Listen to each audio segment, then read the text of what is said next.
Star Wars Celebration live off strong. From Padawan to Jedi Knight to a member of the Jedi Council, but not granted the rank of Master. Our first guest is currently celebrating 20 years of Revenge of the Sith.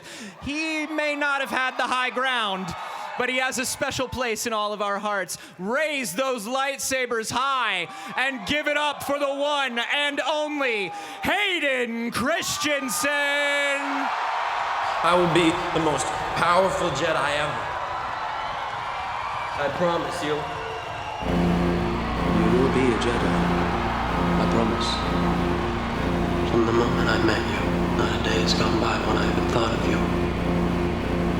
Don't listen to him, Anakin!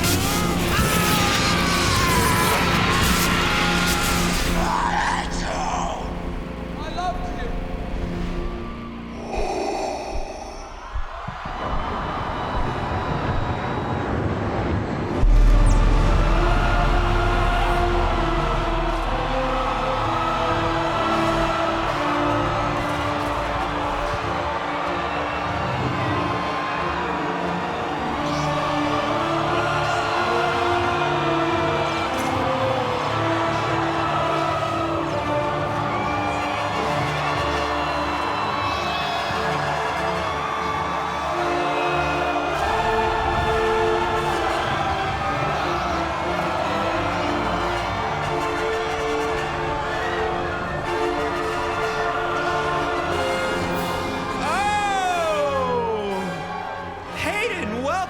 To Star Wars Celebration. Thank you so much. This is quite the turnout. Yeah.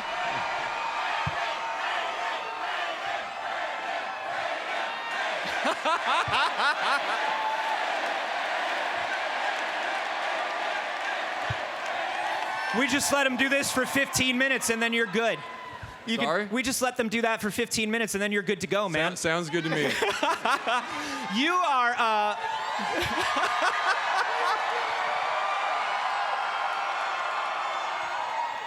are, you're starting to become a regular fixture here. We love having you. How's your celebration experience been? Because you were kind of new to this a few years back. Yeah, it's so nice to get to be back. I mean, what's not to love about this, right?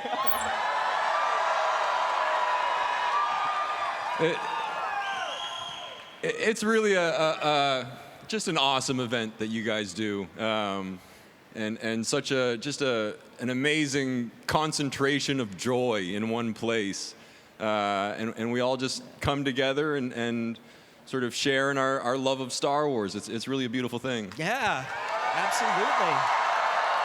And it's a particularly auspicious year this year because it's the 20th anniversary of Revenge of the Sith. That's right. Oh my goodness. Half a life away, man. Isn't that wild to think about? I know. It's so cool. So it's the 20th anniversary of Revenge of the Sith. It's coming back out in theaters for a little bit. Mm-hmm. Yeah, so, time flies. Yeah.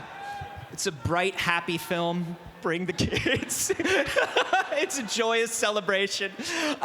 Do you have any, you kind of grew up a bit on the set of Star Wars. Do you have some fond memories of Revenge of the Sith? Because at that point, Episode 2 had come out.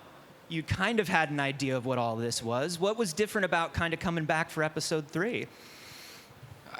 So many amazing memories of filming Episode 3. And it's all still very vivid. It was 20 years ago, but it made such an impression on me, But everything from all the lightsaber fights that we got to do, and obviously the fight that Ewan and I did on our battle on Mustafar. That we had a blast doing that, and we trained for many months, and then when it got to filming, it took us maybe a week or two to do, and Ewan and I were really having to go at each other. You both trained particularly hard for this. I mean, you know, it's not one of those movies where you handed everything off to somebody else to do these duels. No, we wanted to do it all ourselves, and we wanted to make it, just the best lightsaber fight possible. We knew it was a really. Thank you. We understood the importance of it from a story perspective, and we just gave it our all. And Nick Gillard, the stunt coordinator and fight choreographer, just did a wonderful job of really telling a story in that fight. And it's just a really nice thing now. All these years later, I get to meet so many of you and to hear stories about how they would recreate that fight with a sibling or best friend when they were kids. And, yes. I mean, that's what it's all about. So I love it. Yeah. My little sister and I might have whacked each other a little too much on that one. That's okay, though. That's okay. We still love each other. It's a part of growing up. That's right.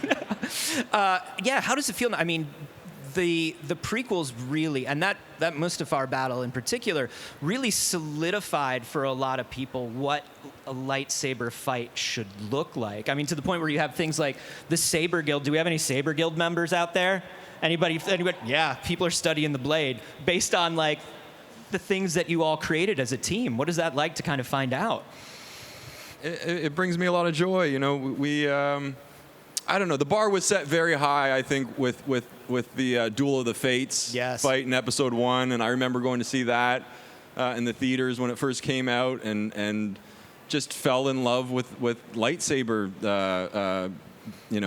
choreography, and then to find out that I was going to get to do that and swing a lightsaber myself. Yeah. That's one of my favorite parts of getting to play this character and playing. It's gotta be, right? A Jedi Knight. If I'm not swinging the lightsaber, I get to have it hanging off my belt, and there's a real kind of just ritual to it. When you get on set, they present you with the saber, and there's just a lot of reverence, around the lightsaber. I'm imagining like a velvet pillow that gets handed to you. Almost. Are there, because you trained, like you're saying, for a while, and you really wanted to elevate this. Are there moves that are still burned into your brain, like some favorites or some stuff that you can you could still pull out randomly if you needed to? I wish I could say I remember more of it, but every now and then I'll give the sort of the behind the back little lightsaber twirl. Make sure I don't forget that one. Yeah, because now you're a dad now. You've got kids that are Star Wars watching age. Is that something that they kind of want to see you do or want to practice? Say again? You've got a kid now that's Star Wars aged. Is that something they want to practice with you? I've got a 10-year-old daughter who's here with me now. and to get to be here with her and share this with her is a really meaningful thing for me. But before I came back to do Obi-Wan, we would bring out our toy lightsabers and kind of have little battles in our living room, and that was sort of my early training before I got back on set. Yeah, kid put you through your paces. Yeah, absolutely, she was good. Coming back for Obi-Wan and coming back for Ahsoka as well. That's such a relationship between characters that has become so fundamental for Star Wars fans. It started in the Clone Wars. How did it feel for you to be able to be part of Ahsoka and kind of add to that sort of relationship? It was a real privilege. I mean, the relationship between Anakin and Ahsoka is there's such a rich history there and a really fun dynamic that Dave Filoni and George Lucas created in the animated world. And we really wanted to do that justice, and it's somewhat ironic that I got to do it with someone that I have my own history with. I mean, Rosario and I have known each other since we were teenagers. We first met in theater school, and I think that helped us a lot. But yeah, it was such a joy just to get to come back, play the character again, and get to be a part of that project. And I loved what we got to do and how it came out. It was great. Yeah, it was absolutely beautiful. It was wonderful to see the two of you interact and see a little bit more of that nice, good Anakin. That, absolutely. It's nice to see that. Yeah, I mean, you know, Anakin's got a Padawan now, and his relationship with Ahsoka is much different than say his relationship with Obi-Wan, and so you get to see a different side of the character. And for me, that was really meaningful that we got to explore that a little bit. Yeah, you've gotten to do both of the extremes in the last few years too, because you finally got to step in and be Vader as well. That's right. Yeah. I've been checking off some pretty awesome bucket list moments, you know. So it's been a lot of fun. Yeah, I mean, you know, is there anything, you know, that you'd like to say to the fans here as we're sort of starting off Star Wars Celebration Japan and the 20th anniversary of Revenge of the Sith? Yeah, it's just great to get to be here with all of you, and I hope you guys have a wonderful time here.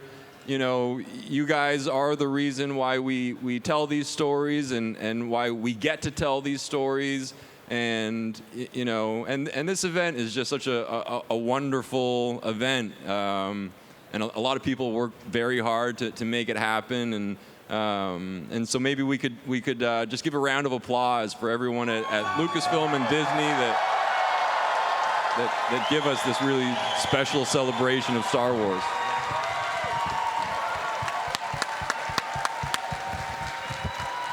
Well, Hayden, before we let you go, I'm getting a message in my ear. It's actually, oh my goodness, everybody, it's Hayden Christensen's birthday. Oh my goodness.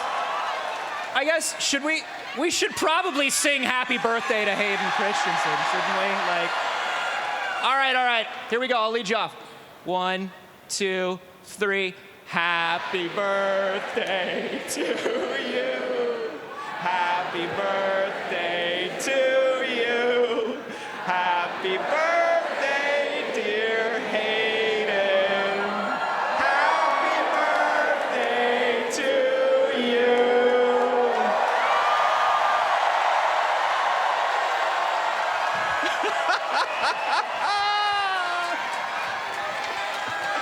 Well, that was amazing. Thank you so much, everyone. That was really nice. Ladies and gentlemen, Hayden Christensen, thank you so much, sir.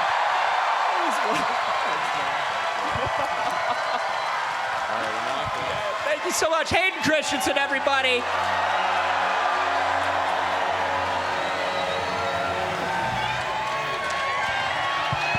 Oh my goodness!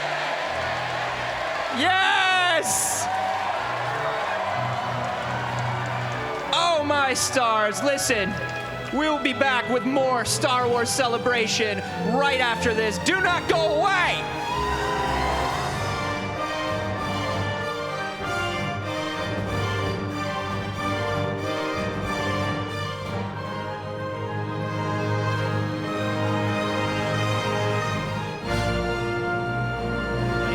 Everybody gets free snacks from the vegetable bar before they go.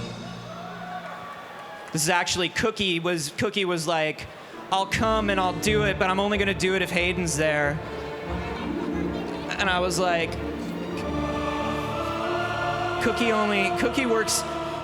a very specific chef and only works in a very specific medium, you know?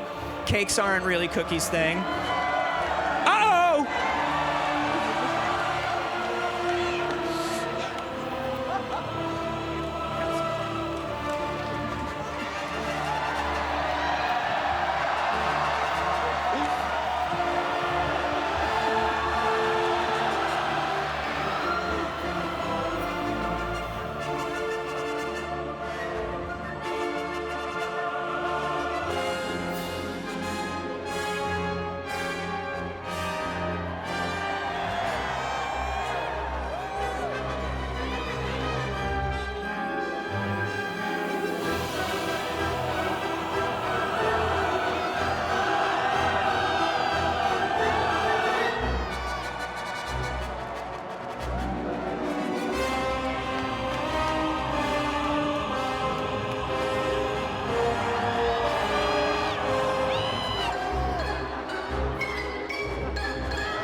Here we go again.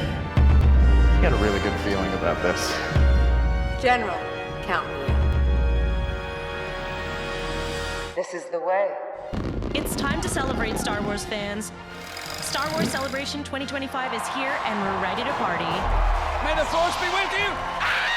After 17 years, Star Wars Celebration has returned to Japan.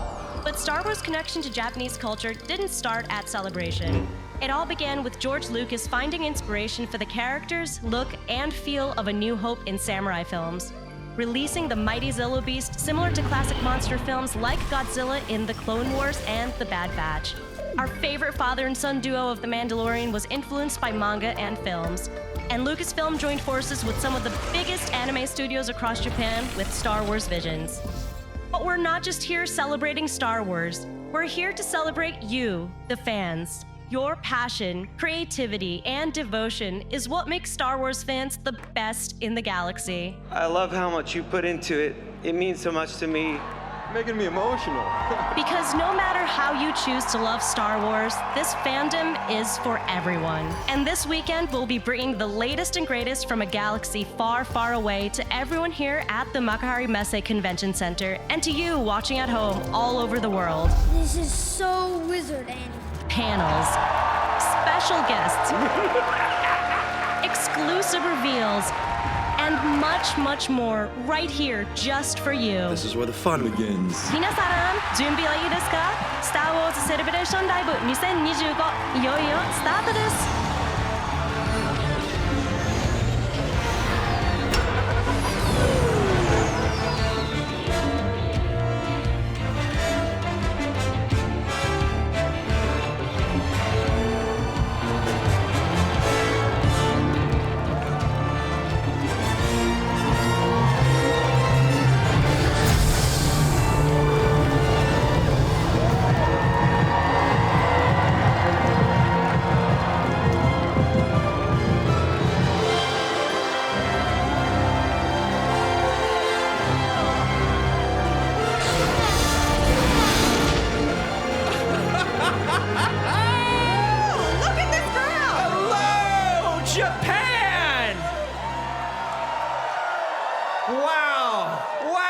Start the show, huh?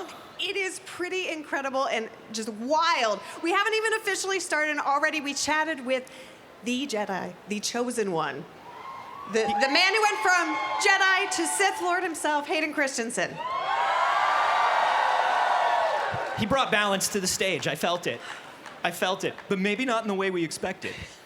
That's the trick. And if you think that was wonderful, we have so many amazing things in store for you this weekend. I hope you're all excited, because we are so excited to show it all to you. And you know, I heard it's a good omen when your show is visited by the boy who will bring balance to the Force. Especially when he brings cake. So I feel that there is no better time than now to officially open the show. Minasan, Star Wars Celebration Nija Nisa Niju Gonen Yokoso. Welcome to Star Wars Celebration Live. I'm Anthony Carboni.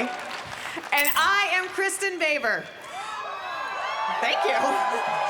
We'll be continuing this excitement train through the whole weekend, talking to more cast and crew that we all know and love. We'll get you a front row seat for the panels. We're going to get you a whole batch of fresh exclusives. We're going to get you a look at the happenings around the show floor and much, much more. That's right. And you'll want to catch it all live as it happens. And there are many ways to keep up with the fun. Keep an eye on all the social channels for breakout moments. That's right. You can get all the details on breaking news by visiting StarWars.com. You can catch us live on TikTok. You can even be part of the show by seeing your tweets down below in this handy-dandy ticker.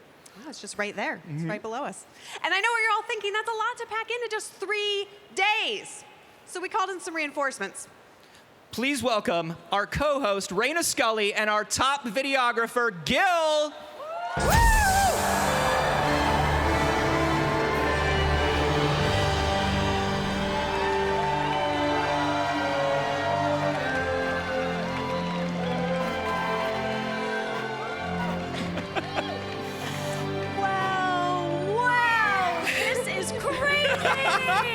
Oh my God, hello everyone. I am so excited to join you all for the fun this weekend, and especially in my home of Japan.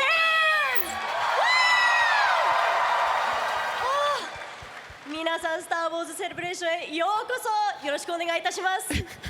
It is such an honor to be here, not only as a lifelong Star Wars fan, but also to be able to bring you some of the magic here in Japanese with some of our very special guests. And we are so excited to have you join us, Raina. Kristen! Dude, this is not all. I mean, Raina is such a huge, huge Star Wars fan. I can't believe to have you involved is so wonderful. Star Wars it's been part of your life, your entire life. You got a kid now that's a super Star Wars fan. Oh, she loves nubs. Who doesn't love nubs? And not only do we have you here, we have the best hype man in the game, Cameron Matthews, down in the crowd. What's up, Cam?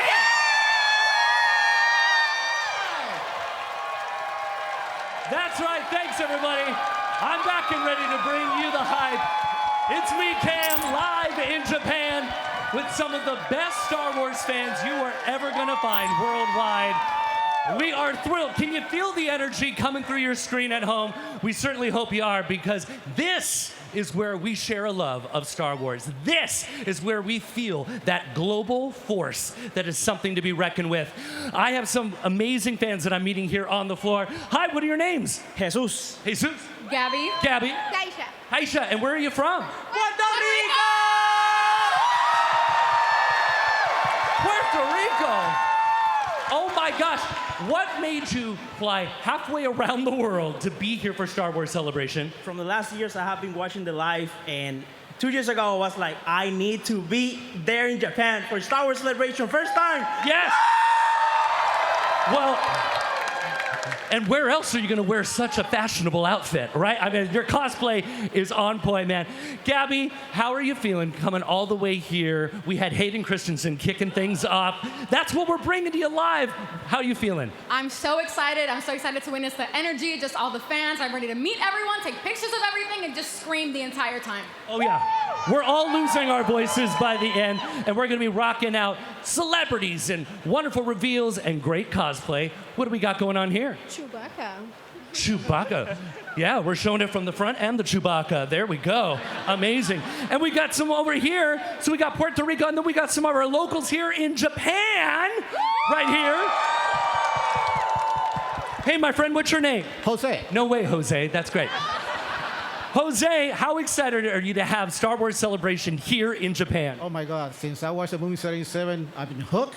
Yeah. And when I hear it was going to be here in Japan, I'm here. You're here, and you're not going anywhere. I'm not going anywhere. That's right. And we don't want any of you to go anywhere because this is a global event. We want you to feel the love. Share your thoughts online with us so we can get it on the ticker. We want you to be a part of this experience at home. And if you've got lightsabers at home, why don't you join us? Because at Star Wars Celebration, we are surrounded by a bazillion lightsabers. And this year, thanks to our friends at Pixmod, we have surprised the live stage audience with amazing light-coordinated lightsabers. And all weekend long, everyone will be able in the audience to take part in the Force. So let's raise them up! Raise them up, everybody! You heard the man. Get them up! Get them up! Now here's something that you might know. Through the power of the Force, I control all these lightsabers. With your mind? With my mind. Can I see, like, perhaps some pure-hearted Jedi blue for these sabers? You know, I didn't really believe you, but...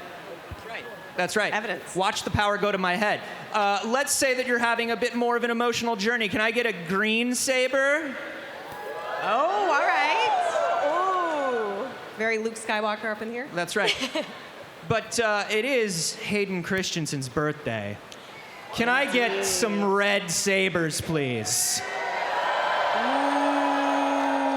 Now that looks appropriate. Don't you think so, Gil? Yeah. Who's ready for some close-ups?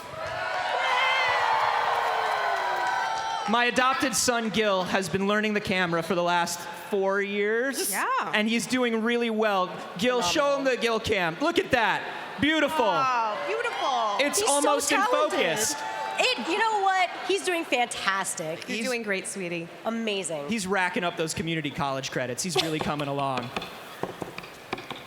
Oh. Oh, that's different. Oh, you know what? That's new. Yeah, that's new. You know what that is? That's my best friend, Cookie, the cooking droid.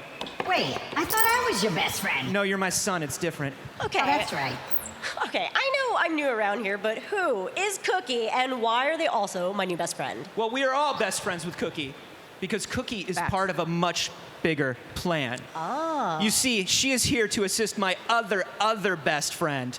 Please give it up for the one, the only, Japan native from Osaka, Oki the vegetable carver. Welcome back, Oki. Now, for those of you who are new, Oki has been at Star Wars Celebration for as long as I have. That means this is Oki's 10th anniversary at Star Wars Celebration, and he creates some beautiful Star Wars vegetable art, don't you, Oki? That's right. Cookie and Oki will be here for whole weekend, so let's enjoy the Star Wars together. Yes. We'll be stir, whip,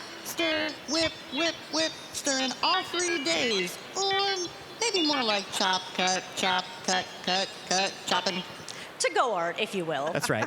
That's right. Everything seems to be falling right into place. So what do you say? Want to keep the show going? I think we should. All right, I don't know. What do you all think? I feel like we could do a little better than that, right? Come on, we want to hear it. Come on, everybody. Woo! Let's go! Yes! Keep following along at home because the fun doesn't stop here. Star Wars Celebration Japan Live will be back in just a moment. Right, don't go away. Woo!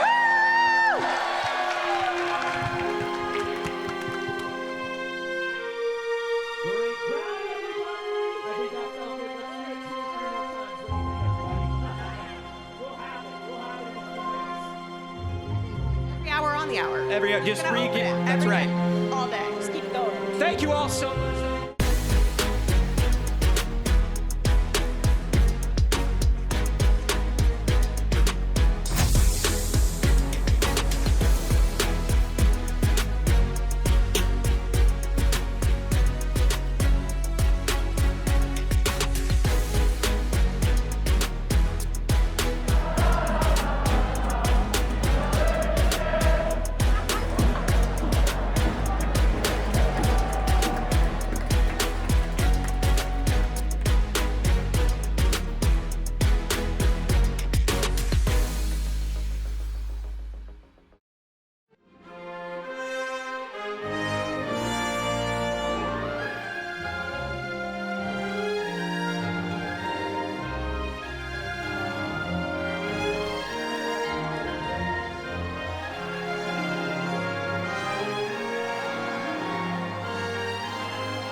Our next guests are taking their first step into a larger world with their Star Wars Celebration debut.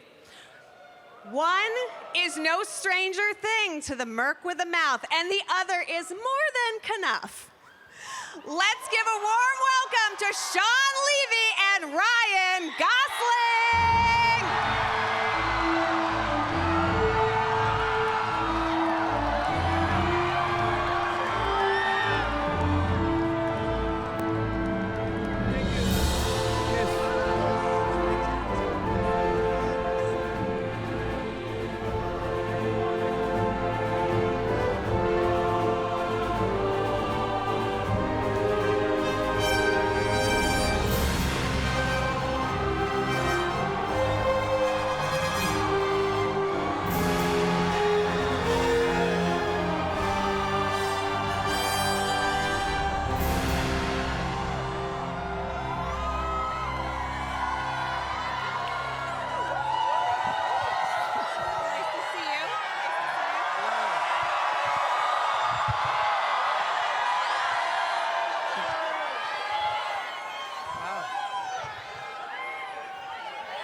Hi. It's a nice place you got here. I like what you've done with the place. Welcome to Navarro. Do you mind if we sit down? You know what? Make yourself cozy, Ryan. Wow. Sit a spell. Stay a while.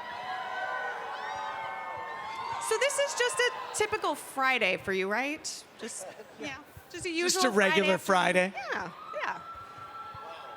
Yeah. So this is our forge. What's going That's our on here? Mandalorian forge. Okay. But you know what? I want to be among the first, although I'm far from the first, with this crowd, to welcome you to Star Wars Celebration. We're so happy to have you, and welcome to the Star Wars family. Thank you. Thank you for having us.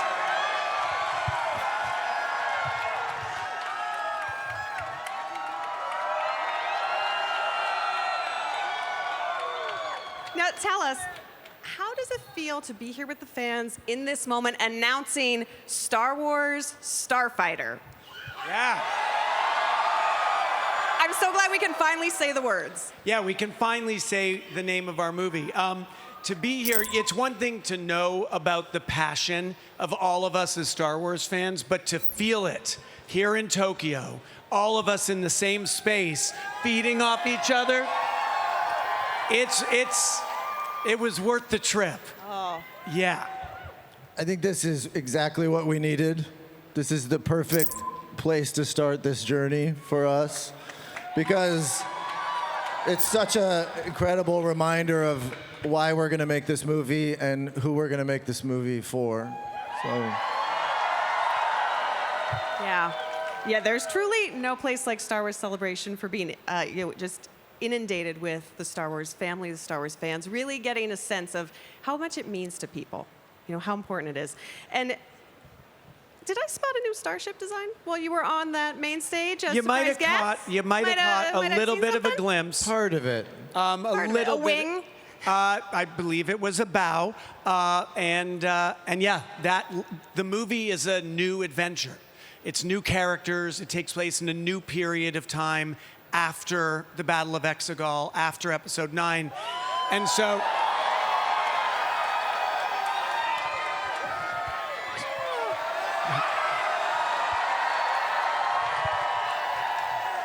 So there's so many opportunities to tell a Star Wars story that has all the heart and action and fun of Star Wars, but to do it in ways that are new and original. And so that starship, that peak of that starship is just one example of the design of a world that we haven't seen on screen.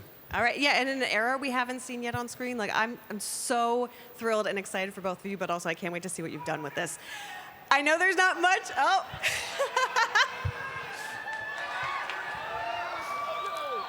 I think it's I'm just Ren in this scenario. Oh, the groan, all right. Now, I know you can't say much about Starfighter, but how far along are we in the development process? Can you give us some hints? I mean, here's the news. Like, we're not in development. We all know development takes time. We all read about things in development. We're not in development. We're in pre-production. We're shooting. Oh, all right. We're shooting. All right. Yeah, so we're going to start shooting this fall to come out May 27th, 27. All right.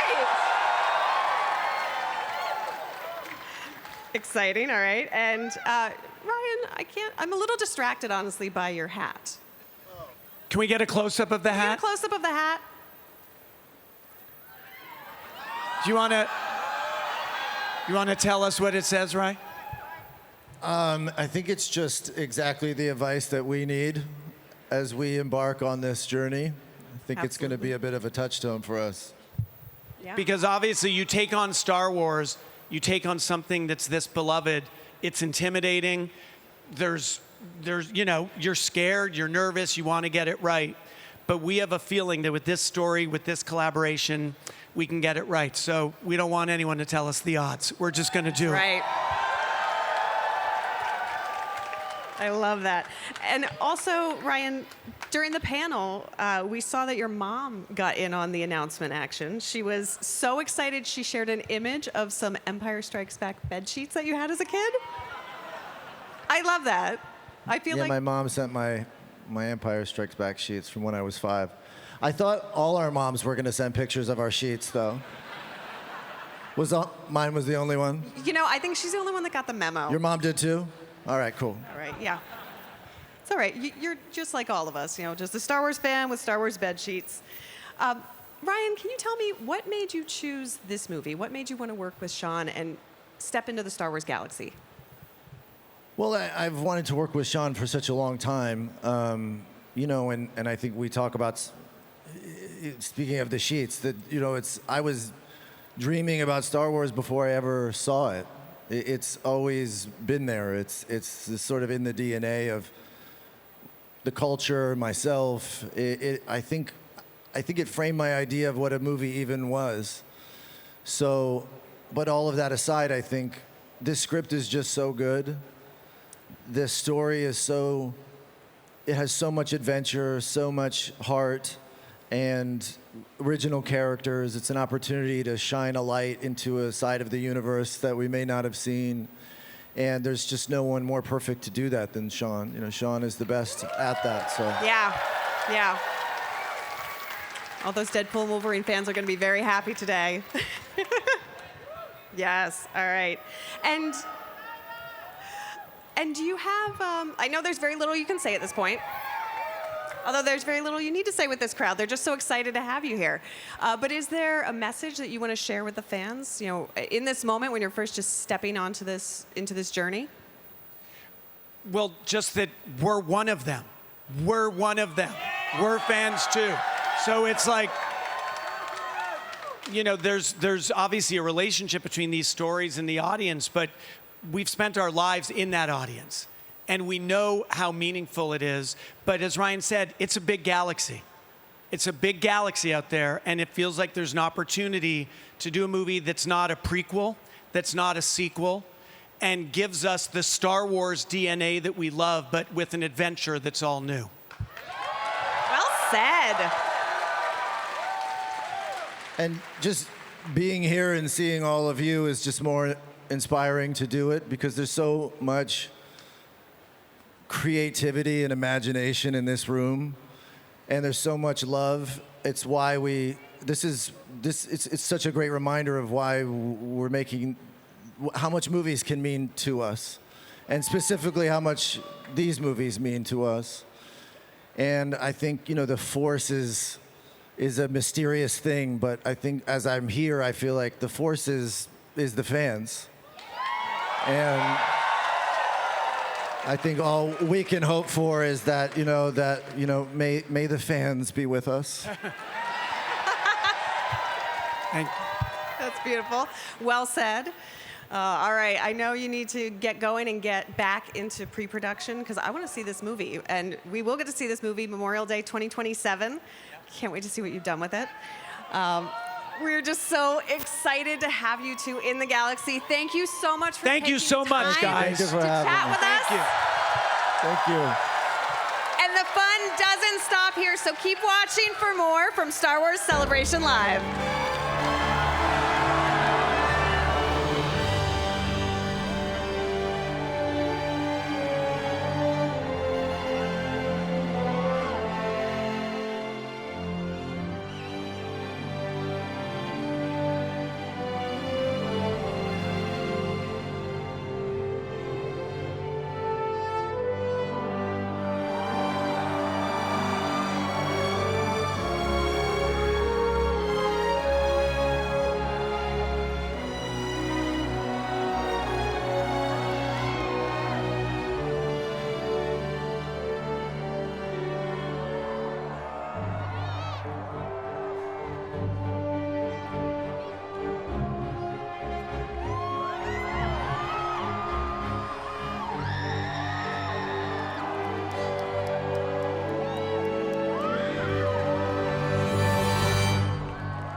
Empire Strikes Back. Thank you very much. Thank you for coming. Thank you.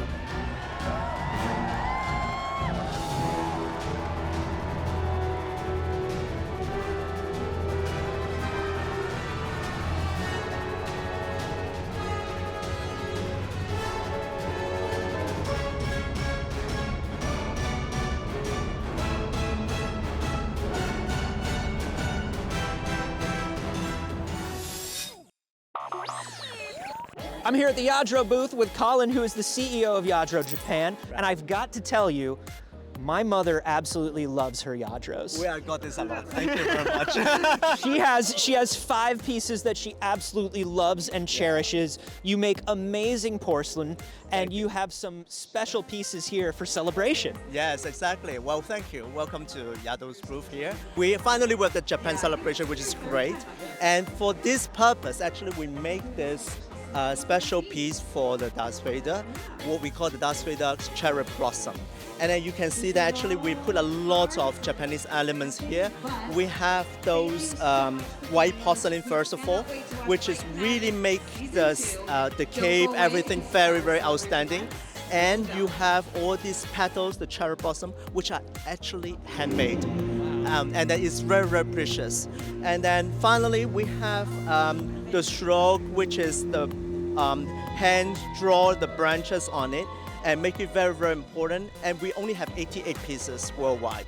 And these are very, very precious and important. Yeah, 88 pieces. I mean, when you get up close to this thing, the details on the petals, they look alive. It's so gorgeous. Yes, I mean, this is one of the characteristics of Yadro. We handmade in it, one piece by piece by our craftsmen.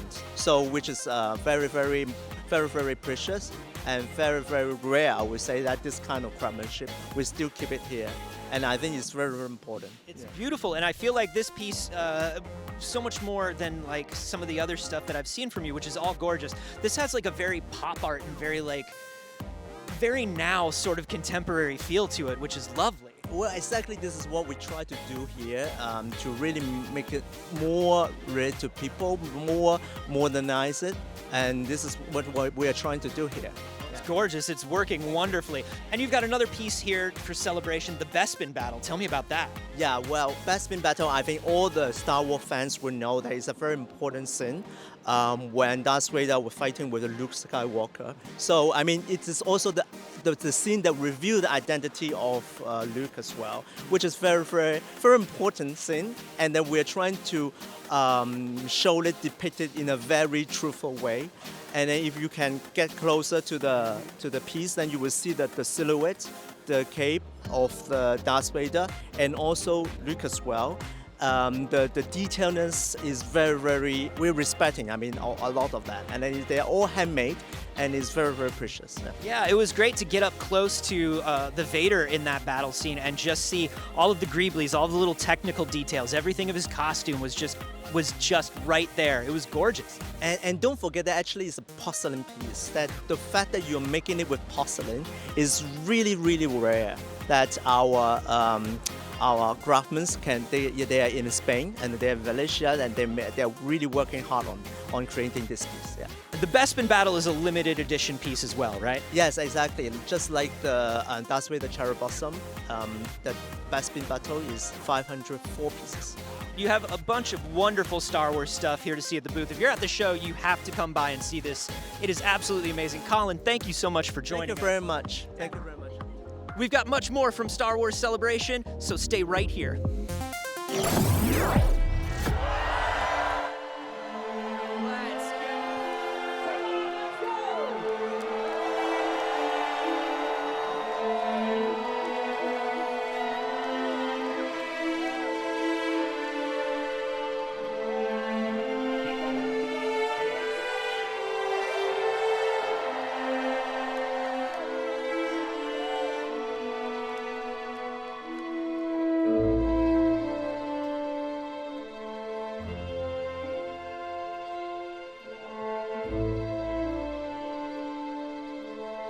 Fans got the chance to explore Star Wars in a whole new way with Star Wars Outlaws. Teamed up with the scoundrel duo of Kay Vess and Nix, we explored the gritty underworld, played a high-stakes game of sabacc with the one and only Lando Calrissian, and later this month, we'll explore a new system with the very reliable Hondo Ohnaka. Yeah! Here to tell us about all that and more, including some fun exclusives, give a warm welcome to the game's creative director, Drew Reckner. Welcome to Celebration, man. How are you doing? Awesome. It's wonderful to be here. Star Wars Celebration in Japan. Please. Star Wars fans from all across the globe. I even heard there were a few Kay Vess cosplays out there. Oh! I don't know. If you're a Kay Vess cosplayer, you come to the front immediately. Yeah, that's got to be wonderful for you to see, you know, because this is. It means so much. It's a new thing in Star Wars, right? Kay is a new character, and to watch people latch onto her like that has got to be wonderful. It's incredible. Incredible. I mean, since the game launched in August, y'all have been doing a lot. A lot of players have been exploring the galaxy, right? And you've already, released Wildcard, which was your first update and story update. That must have been wonderful to do. Yeah, that's right. I mean, it's been incredible to see the reaction from fans. I mean, we put so much, passion into every corner of the galaxy. And then since release, we've been really listening to the community to implement fan-requested features, things like, adding more depth to the combat loop, allowing you to hold on to your two-handed weapons for longer. Yeah. And soon, you'll be able to freely shoot from your speeder. Oh, I love that. Cool. I love that. And then late last year, we released our first story pack, Wildcard. Yeah. And it was an honor to go a little bit further with Lando Calrissian. Yes. And Kay and Lando. It's the same time period, same location, so it just kind of makes sense that these two outlaws would meet up. And, where else would they meet up than around a sabacc table? I love looking at this table. It's so cool that this is a thing that you get to do. Yeah. Yeah. I absolutely love it, man. It must have been so fun to work on. Totally. And, and then you get to go on this casino cruiser ship, the Marenia. Yes. And it's like a really high stakes sabacc tournament. You get to feel like a high roller, and you're going to do everything you possibly can to win. Amazing. Amazing. And so now you are working on something new. That's right. You've got something new coming out. I'm seeing here it's called A Pirate's Fortune. Indeed. What can you tell? I love any mention of pirates in Star Wars. That's right. What can you tell us about that? So A Pirate's Fortune is all about Kay Vess teaming up with none other than Hondo Ohnaka. Hondo Ohnaka mentioned!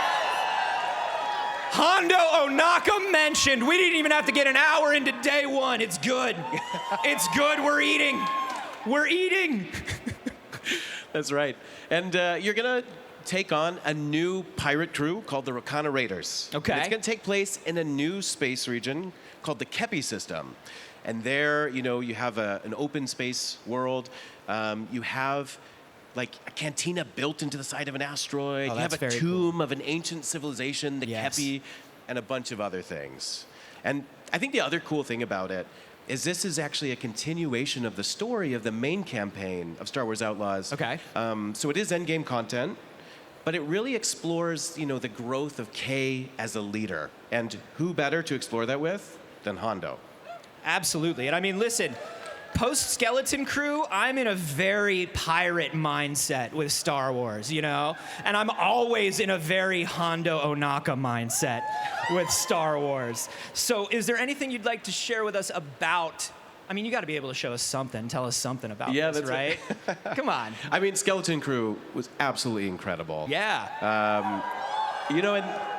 And that pirate theme, the scoundrel theme of Kay, like they really mix well together. And the team just was in love with Skeleton Crew so much that we decided to add new free cosmetic items, as you can see. Look at the streamers. Oh, I love it. You've got it for Nyx, which is adorable. You've got the Speeder and the Trailblazer, all Skeleton Crew inspired cosmetics for free. That's so cool. That is so wonderful. But listen. Yeah, and then I'm also super proud to announce that Jim Cummings is reprising his role. There you as go. Ohnaka. That's what I was wondering. And I mean, like, listen, man, the other thing I was wondering is if you got Jim back as Hondo, like, do you got like anything we can see? Anything we can, like, I think we could do that. I just want to hear a little bit of it if that's okay. I think we can have an exclusive trailer reveal. What do you think? All right. Y'all ready to check out this trailer for Star Wars Outlaws, A Pirate's Fortune? Let's roll it.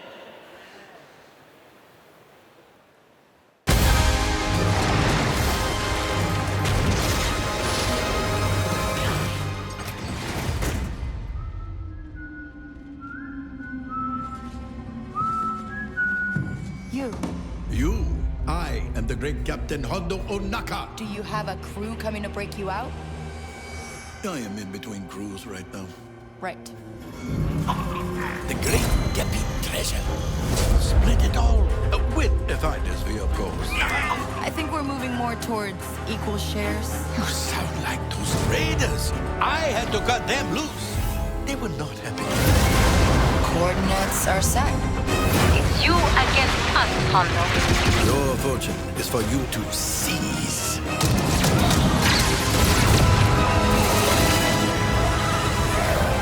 It is time we made our move.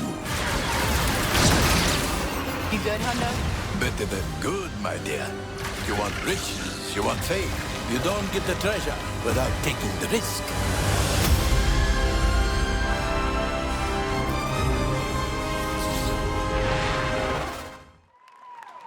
That's good. And I gotta say, these are two great performers playing two great characters. What was it like hearing them, bounce off one another? Oh, it's great. I mean, Hondo has such great lines. There's such good banter between Kay and Hondo. Umberly gives an amazing performance as Kay, as usual. She's amazing. She is so great. And we're gonna get to see this on May 15th. That's right, May 15th. That's real close. Yeah. One other thing I wanted to add, because I think it's important. That new space region, yes, you can actually visit it after you complete that main storyline in it, because there's new side activities that we're adding.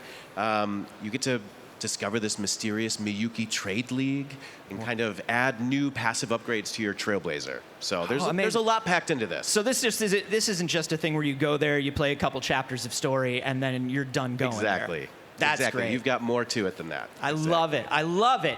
I love that we're going to see it on May 15th. That's so close. But, Drew, this is my stage, And the trailer was great, and I appreciate you bringing the trailer. But you got much like the great Hondo Ohnaka, I've got a price. Yeah. You got to give me a little more. All right. I think I can do that. Yeah? I think I can do that. What do you got for me? I think I can give you two things. All right. So, number one, as we announced before, Star Wars Outlaws is coming to Nintendo Switch 2. Nice. And exclusive for all of you here today, we have footage on Nintendo Switch 2 Star Wars Outlaws. So this is it running on the Switch too? That's right. Oh, that's good. Releases September 4th. Amazing. It's going to be so good to be able...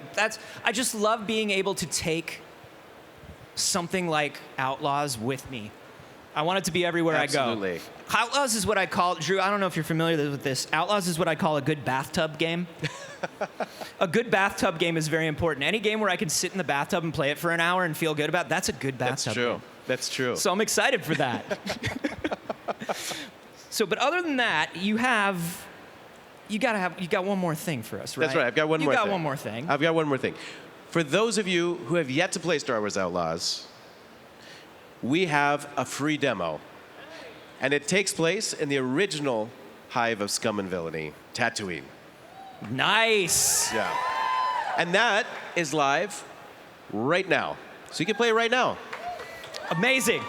Amazing. New Tatooine demo right now. We've got a Pirate's Fortune coming on the 15th. This is great. This is great. Now, if people download this demo today, what are they going to see? What are they going to do? That's right. So we wanted to give players the full experience. So you kind of start partway through the game. And you'll have the open world, obviously, to explore. So you can walk around Mos Eisley, visit Chalmun's Cantina, use your speeder through the open world. Maybe you visit a moisture farm.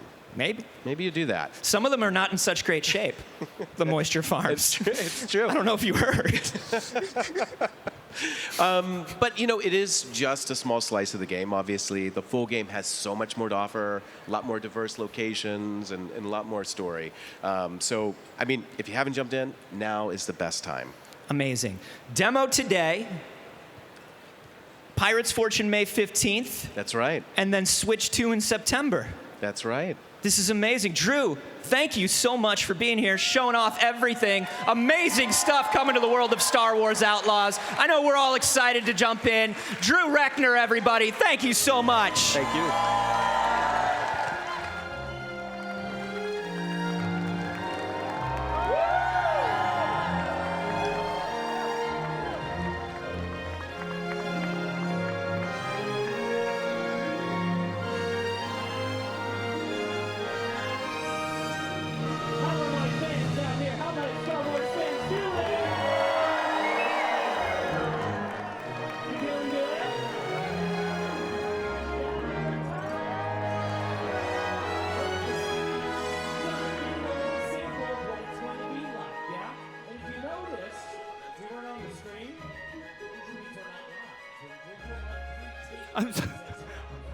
I'm happy you like it. Thank you very much. Thank you very much.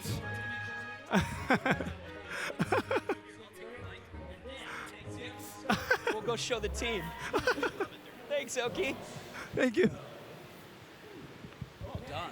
That was great.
York Star Wars Celebration Live are giant fans of our next guest, like Godzilla-sized giant. And it turns out he's also a fan of Star Wars. Give a big welcome to Godzilla -1 writer and director, Academy Award winner, Takashi Yamazaki.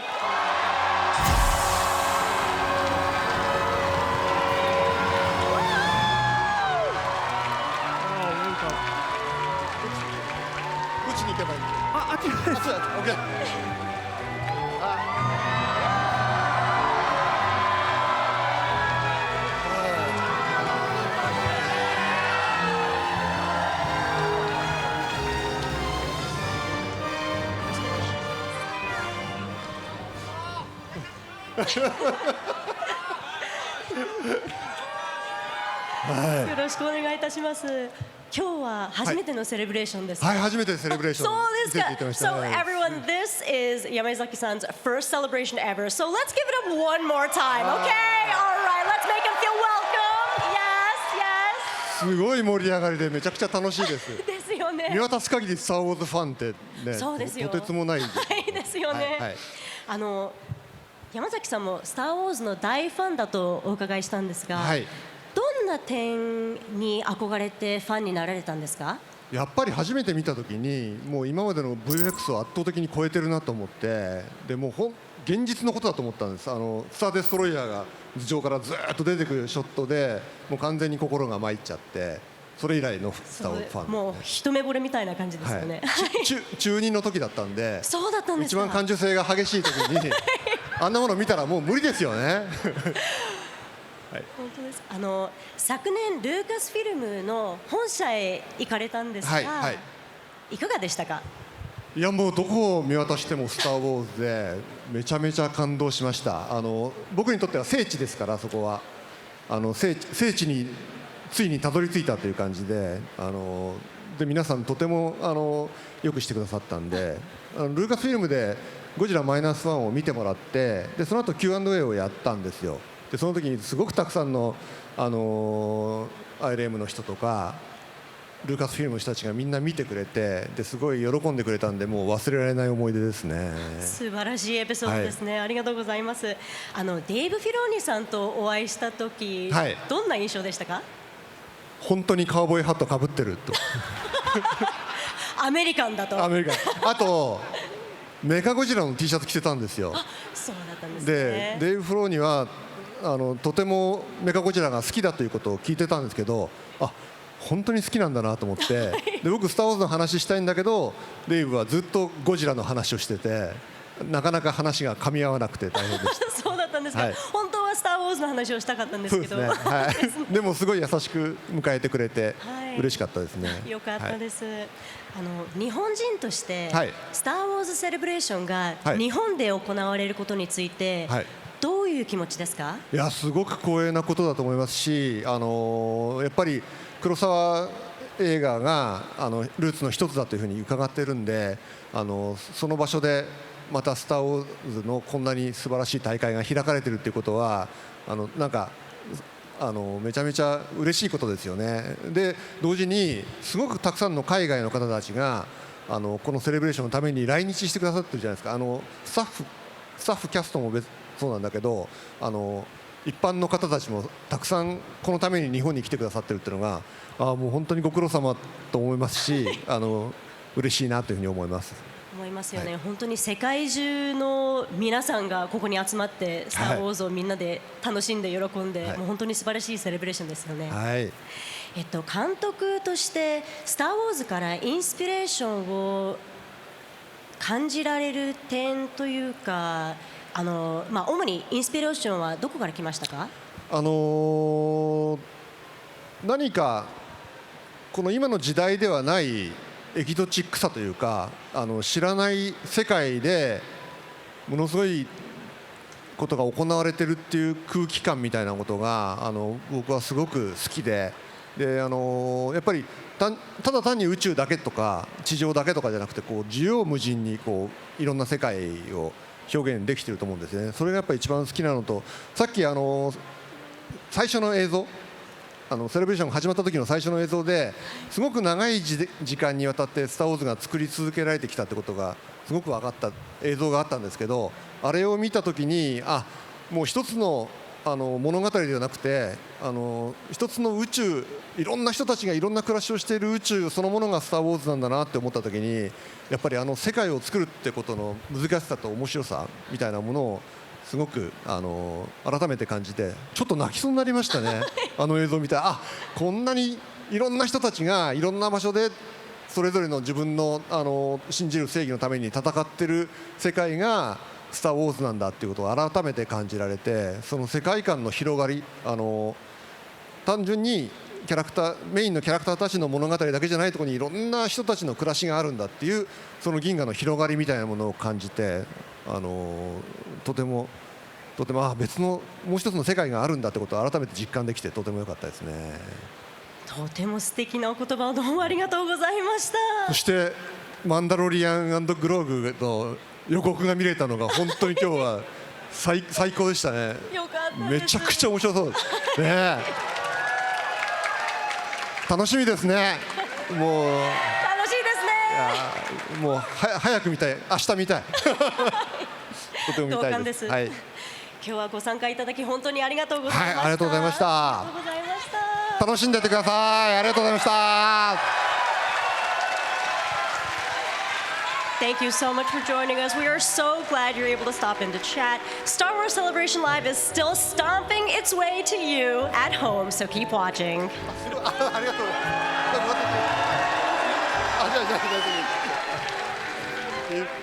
ありがとうございました。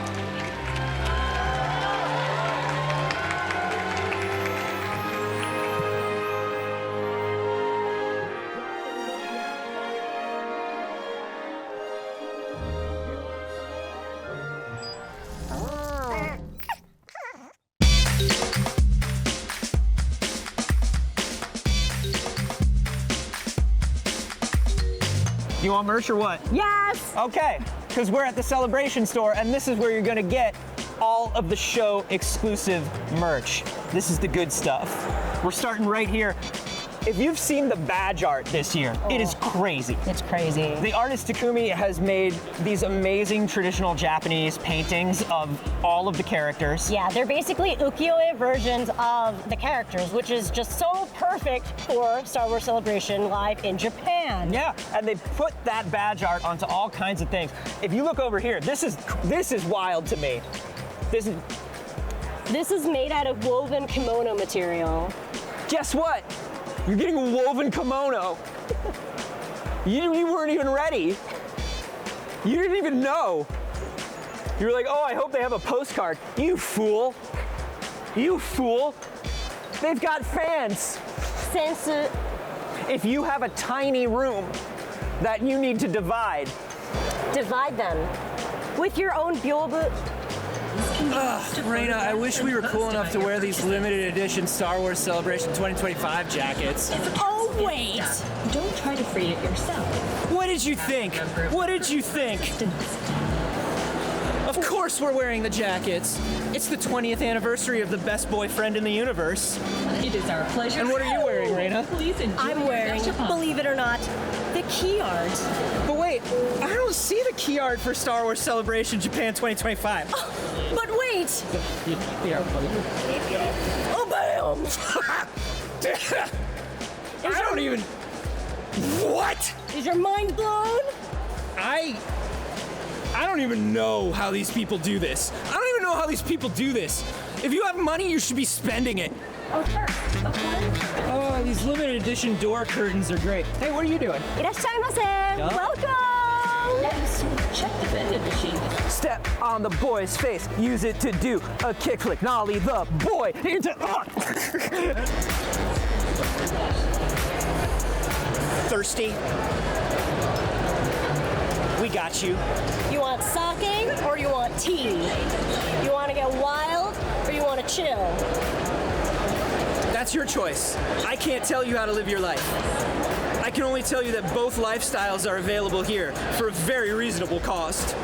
This is actually great because this is something that you really could only get at Star Wars Celebration Japan. In Japan specifically. So these are Emma boards, and you usually find them at shrines. And what you're supposed to do is you're supposed to write your wish on the back of them and leave them on the shrine. But these you could take home, and you could get charms. I didn't know that. You look at these shrine charms. What? No, it costs money. Yup, nup. Yup, nup, wookie wookie. Every time you do that, it costs me money. Yup, nup. Yup, nup, wookie wookie. Okay, but this is the last one. This is the last one. Yup, nup. You're lucky. You're lucky. Yup, nup. Hey, is that more of that good Takumi badge art? What, you got it on pins? Where they come with little stands? It's freaking adorable.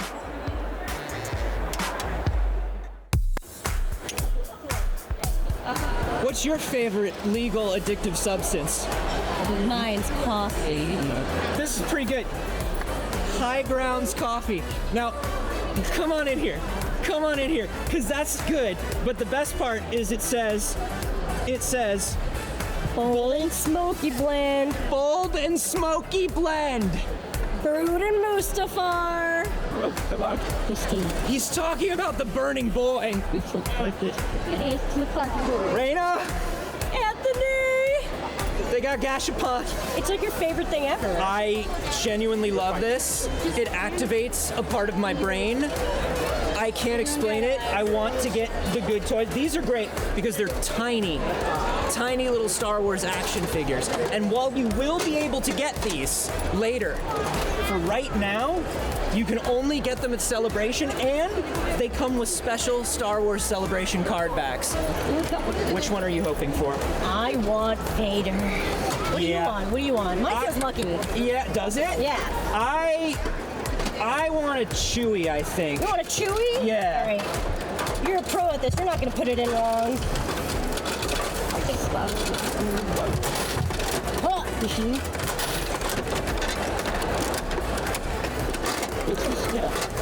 Come on, come on, baby, come on, baby. I can't help it. How did you do that? I got your Vader. I think I got Vader too. Did you get Vader too? Is it all Vaders all the way down? Double Vader. Double Vader. All the way. Okay, here's the thing though. I really do need that Chewie.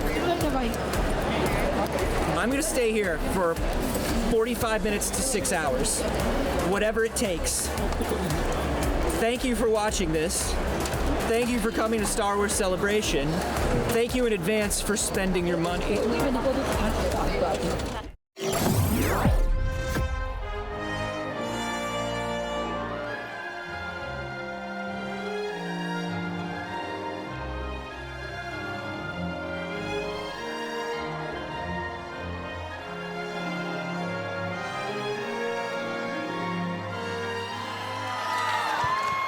For over 25 years, the LEGO Company has been putting the galaxy far, far away into the hands of fans in the form of bricks, and the fun isn't stopping. Here to talk about some upcoming products we have Cesar, Jason, and Peter from LEGO. Now, there's no question about what this first one is, the beautiful, beautiful Star Wars logo. What went into making this iconic Star Wars logo into LEGO form? Sorry, can you repeat the question? What went into making the iconic Star Wars logo into LEGO form? Well, one of the challenges working with Lego bricks is always translating mostly rectangular bricks into organic shapes. Like in this case, the font has these contours that make it so recognizable. And we have a lot of elements that are good for creating those shapes, but sometimes finding the combination is a challenge. Oh, certainly, I can see that, but it came out so perfectly. I can kind of see that there's something hidden in the T. There Am sure I is. right? Yes, please show us. All right. Should I tell him? Oh, please do, please, please. I think you'll all recognize the famous Tantive 4 chase scene from the first film. Amazing. I am a big fan of the brick-built helmets, and adding to the collection is Jango Fett. Can you show it for the fans? Amazing. Can you tell us a little bit about that figure? Yes, so this is the newest addition to the LEGO Star Wars helmet collection, like you said. It's a display model of the legendary bounty hunter. Has a striking color scheme with the grays and the blues. It comes complete with a stand and a nameplate, and the rangefinder can be adjusted. Wow, I was not expecting just that. like the previous helmets, when you build this, you'll have a great experience with the LEGO building techniques. And it was designed for people that want a fun, hands-on, creative activity. So yeah, it will look great next to the other helmets if you have them. It's truly beautiful. As an experienced brick builder, how long would you say it takes to build Jango Fett?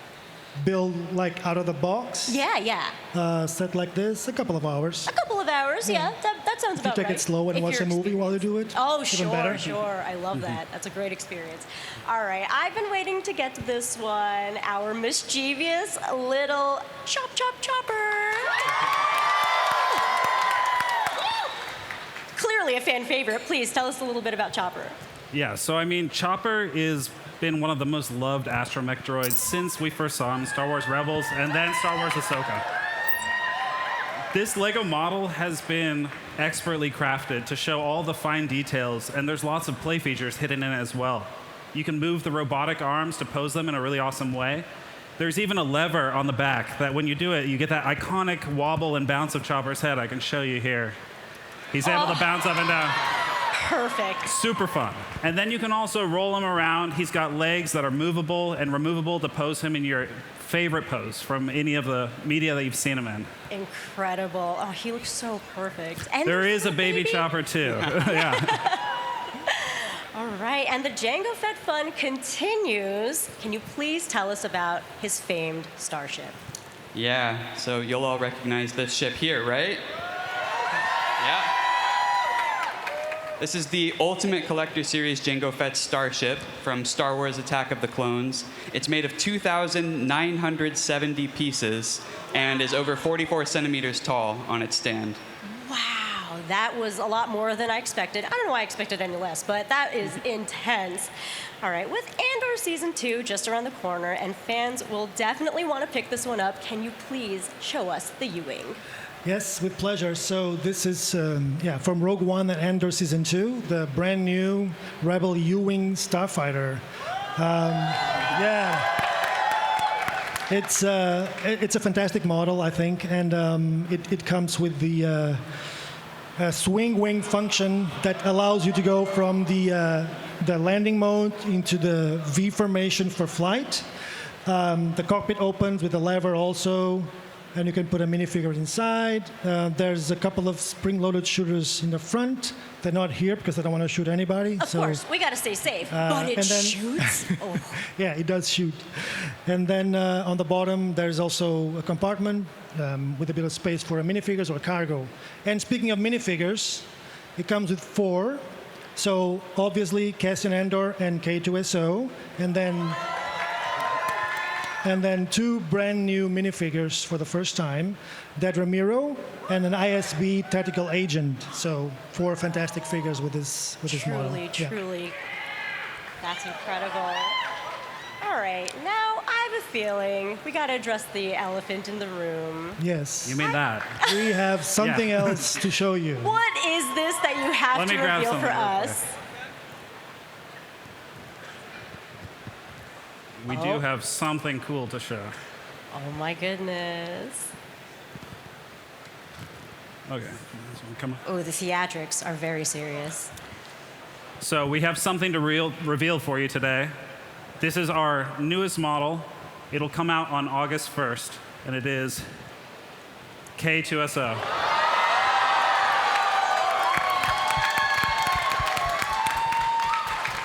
And it wouldn't be a proper LEGO event without also building a life-size version of this set.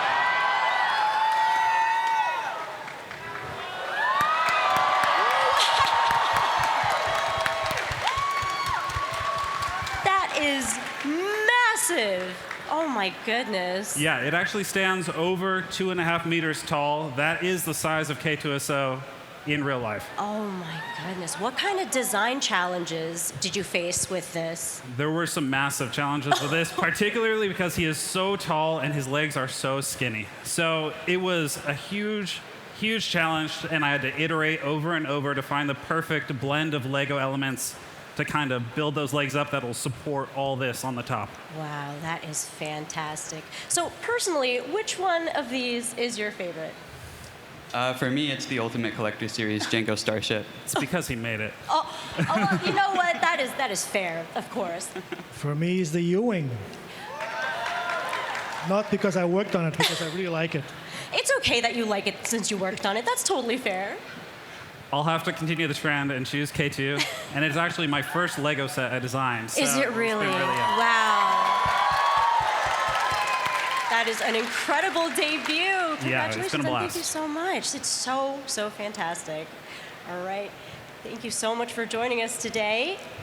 Yeah, and come by the Lego Star Wars booth tomorrow to take a photo with this guy. He'll be there tomorrow and the following day. Oh, that is amazing. Oh. All right. So is there any way that I can find space in my suitcase to bring K2 home with me? Probably You can maybe not, take right? a finger or something. A finger? Okay, you know what? I'm down. I'll do that. To find out more about all these sets and more, head to lego.com.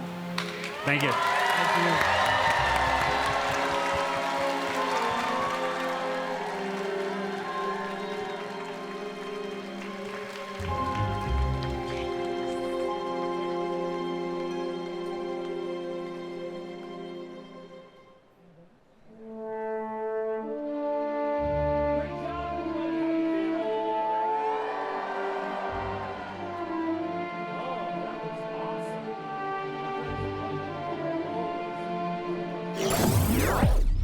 Hey, it's Cam right here on the show floor. Let me ask you, have you ever wanted to feel like you are living in the Star Wars world with all of the sights and the sounds?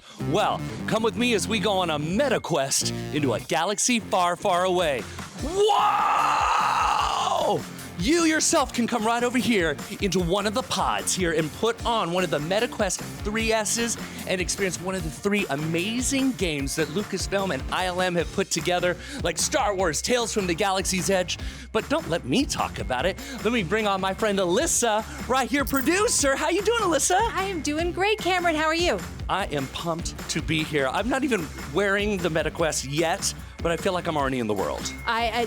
I am glad of that. Have you ever been to Galaxy's Edge? I have been to Galaxy's Edge. Have you been to the Wilds? I have not. Well, that is what you will do in Tales from the Galaxy's Edge. That is wild. Yeah, no, you get to hang out in a Star Wars cantina with my guy, Cecil Slack. He's the bartender, tells great stories. Does he now? Oh, he will spin you some tales that will take you places that you have never been. But on your own recognizance, you can go out into the wilds. Ooh. You can follow some adventures. You can do some... Wait, we can do adventures in these games? Yes, you can. Get out. Yeah, get in. Yeah, I'm gonna get in. I'm gonna get right into it. What makes Tales from the Galaxy's Edge so special to you? So, Cecil Slack tells stories, and one of the things he will do is he will tell you a story of a Jedi, and he will transport you into that story, and you can live it for yourself. So his storytelling power is beyond compare. Let's put it that way. Full VR. Full VR, and there's not just one game. No, let's come over here. Let's go check out over here. Alyssa, this looks amazing. Of course, Vader Immortal. For those that are already familiar with MetaQuest, this is nothing new to them, but why is this so incredible? Because you get to go to Mustafar, and you meet this person, maybe Darth Vader, and he's looking for someone. He has an agenda where he offers a chance to do a test for him, and if you pass, he might train you. That's incredible. Yeah. That's incredible. Now, the experience for when guests can come in here on the show floor and put this on, it's got to be really exciting for them. What's the whole process go through? What can they do and expect? You pick which of these games you want to play. Yeah. They'll pop a headset on you, give you some instructions, and you are in the world of Vader Immortal. You are in the world of Galaxy's Edge. And you can walk around, you can talk to people, you can get a sense of things. And in this one, you can play a lightsaber dojo and hone your skills. Are you a pro at this point? I am but a Padawan. She's so modest. So modest. Alyssa, you are incredible. You need to get out here and check out what MetaQuest has to offer. Come on, dive into all the fun. Keep up that energy, right, everybody? Are you having a great time so far? Stand by, everybody, stand by. All right, everybody, let's start making some noise up there. Sabers in the air. All right, lightsabers up. There's no question that our next guest knows a thing or two about creating iconic films. From E.T. to Indiana Jones to Star Wars and everything in between and beyond. Our fearless leader here at Lucasfilm, President Kathleen Kennedy.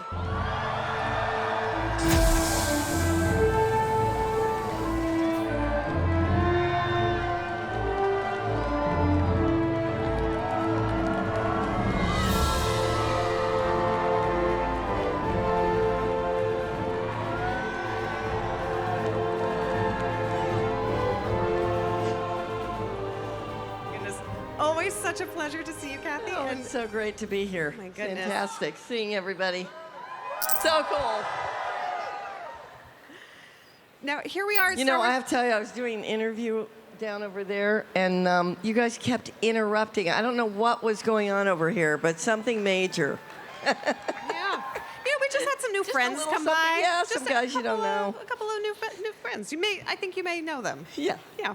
I know them a little bit. But you know, here we are at Star Wars Celebration Japan again for the second time, and Star Wars has such a deep history with Japan and with Japanese culture. So I wanted to ask you to kick us off.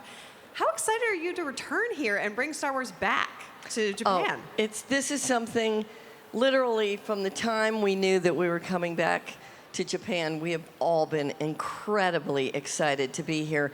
And I walked around last night to see some of the incredible art, which I hope everybody here has had a chance to peek at or spend some time.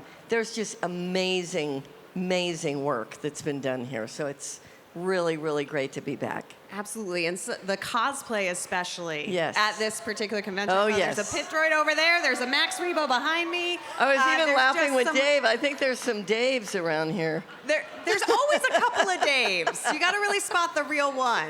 By the Hey, way- there's a George. Yeah, There's a George. Dave and a George all together. I see, of course. yeah. Okay, great. There you are. Naturally. There you are. Yeah. Okay.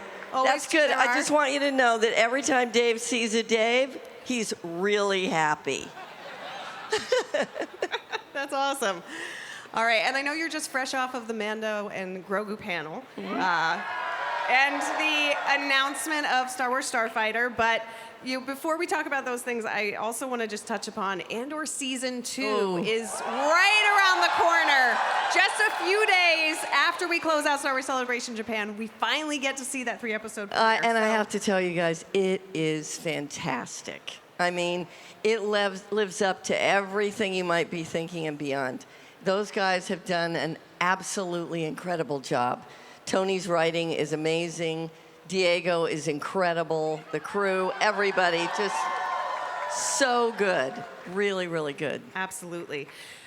What can you tell us, what can fans expect from Season 2? Can you tease it a little bit for us?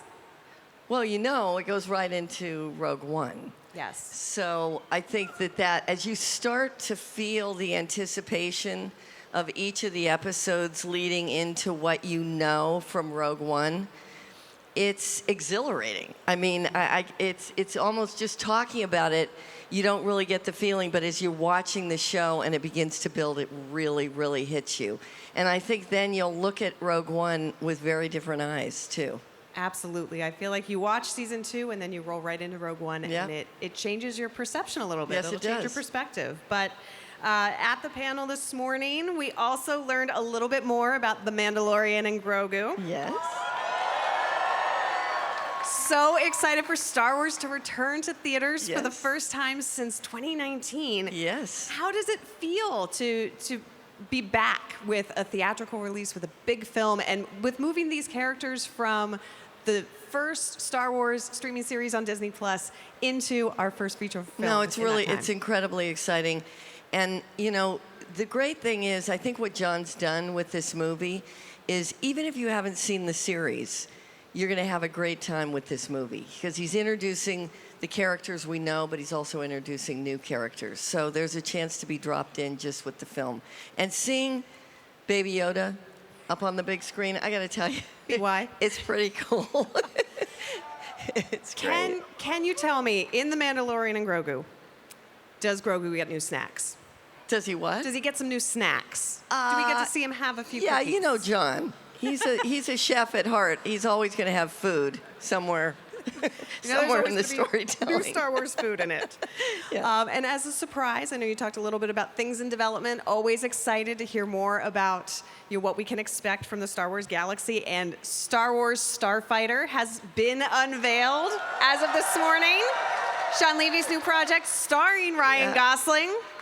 Our new BFF, I think. Is it safe to say that? He came by, he tossed a few T-shirts. Oh, yeah. So what can fans look forward to with this new story starring Ryan Gosling, set in a post-Rise of Skywalker Post-Rise of Skywalker is where we're headed for obvious reasons. So between what we're doing with Mandalorian and the New Republic and now moving in to the future past Episode 9, it's just opening up a whole new world. And Sean's coming into this. I can't think of any director recently that we've worked with that is better suited to Star Wars. I think you're feeling that with his energy and excitement around what it is he's doing. I mean, he's just got the perfect attitude around making this a really fun movie. Absolutely. And I think you can see that in some of his other films. Oh, yeah. Fans of his other work, fans of Ryan's work, have a sense of. Oh maybe no, a little bit of Ryan is. I think you're seeing when he probably came out here. He's being introduced to all of this, and he's like a deer in the headlights. it's like he's so excited, incredibly excited. Yeah, and it is. It's a little. It's exhilarating, but it's a totally different thing to step into the Star Wars galaxy. Yeah, There's hard to nothing like explain. it. A lot of love in the room, right? Yeah, yeah. I think Ryan said it best with "May the fans be with us. May the fans be with you." And Kathy, do you have a message for the fans today? Is there anything you want to tell us? Yeah, my message to the fans is that we do all of this for you. We cannot. There is no Star Wars without everybody in this room, and you are part of the galaxy, and that's why we do it. And you give us the confidence and you give us the energy to tell these stories. So thank you. Thank you. Yeah. Yeah. The fans are the reason why we're here at Star Wars Celebration, but why we're here at all, why we get to keep telling these amazing stories. And I'm so happy that you're here with us today. Congratulations on the announcements. Thank you so much for being here. I know you're very busy. And thank you for helping make all of this possible and coming to the live stage to chat with all of us. I wouldn't miss it. Always a pleasure. I wouldn't miss it. All right. Thank you. Thank you, everybody. Star Wars Celebration Live is still rolling along, so stay tuned for more.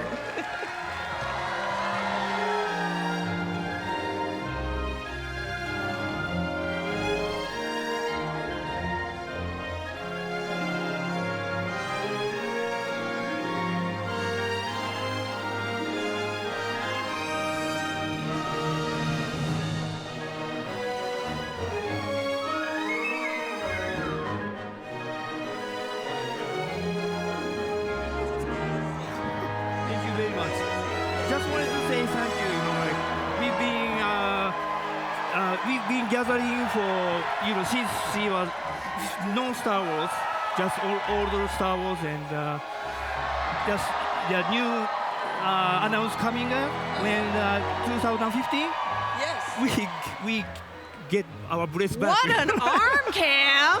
Thank you so much. Thank you. Thank you very much. Don't hit Krennic. All right, he's a very busy man. Very true. Folks, I hope you're having a great time here. Who's loving Star Wars Celebration Japan so far? I came with you to be part of something.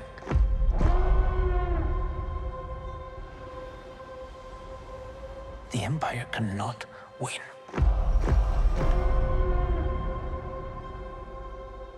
It's a different kind of mission.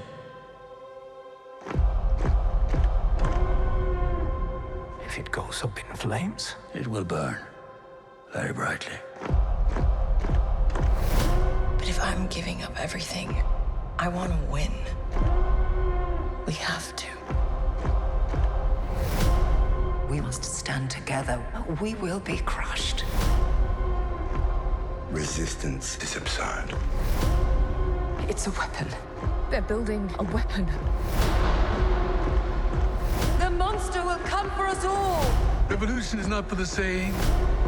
You're right here, and you're ready to fight.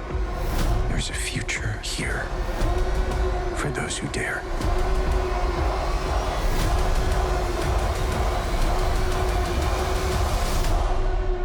Welcome to the rebellion.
We are bringing Star Wars to one of the most popular mobile games.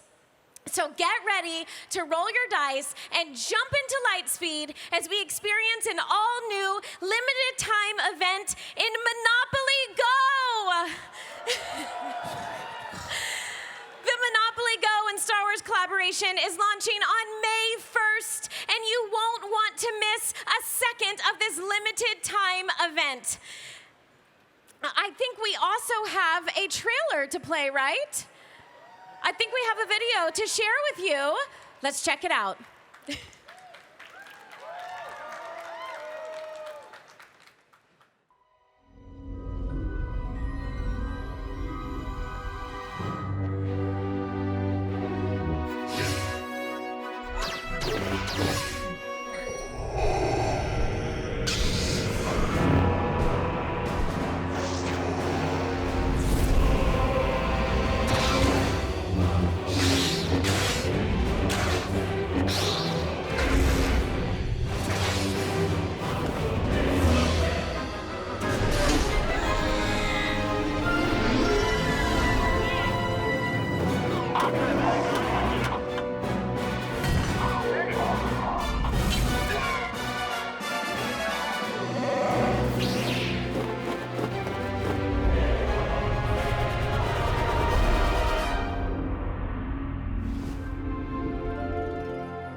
elevated area. Hi, friends. How we doing over there? We love you. I'm gonna bring T-shirts over there. Don't you worry. I wish I had, a good football arm. I don't. I was an actor. So I'll go on over there and get you some shirts. Sure.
It's Star Wars Celebration live here in Japan, and I'm out here with my favorite peeps in the world, our incredible fans. How you loving it so far?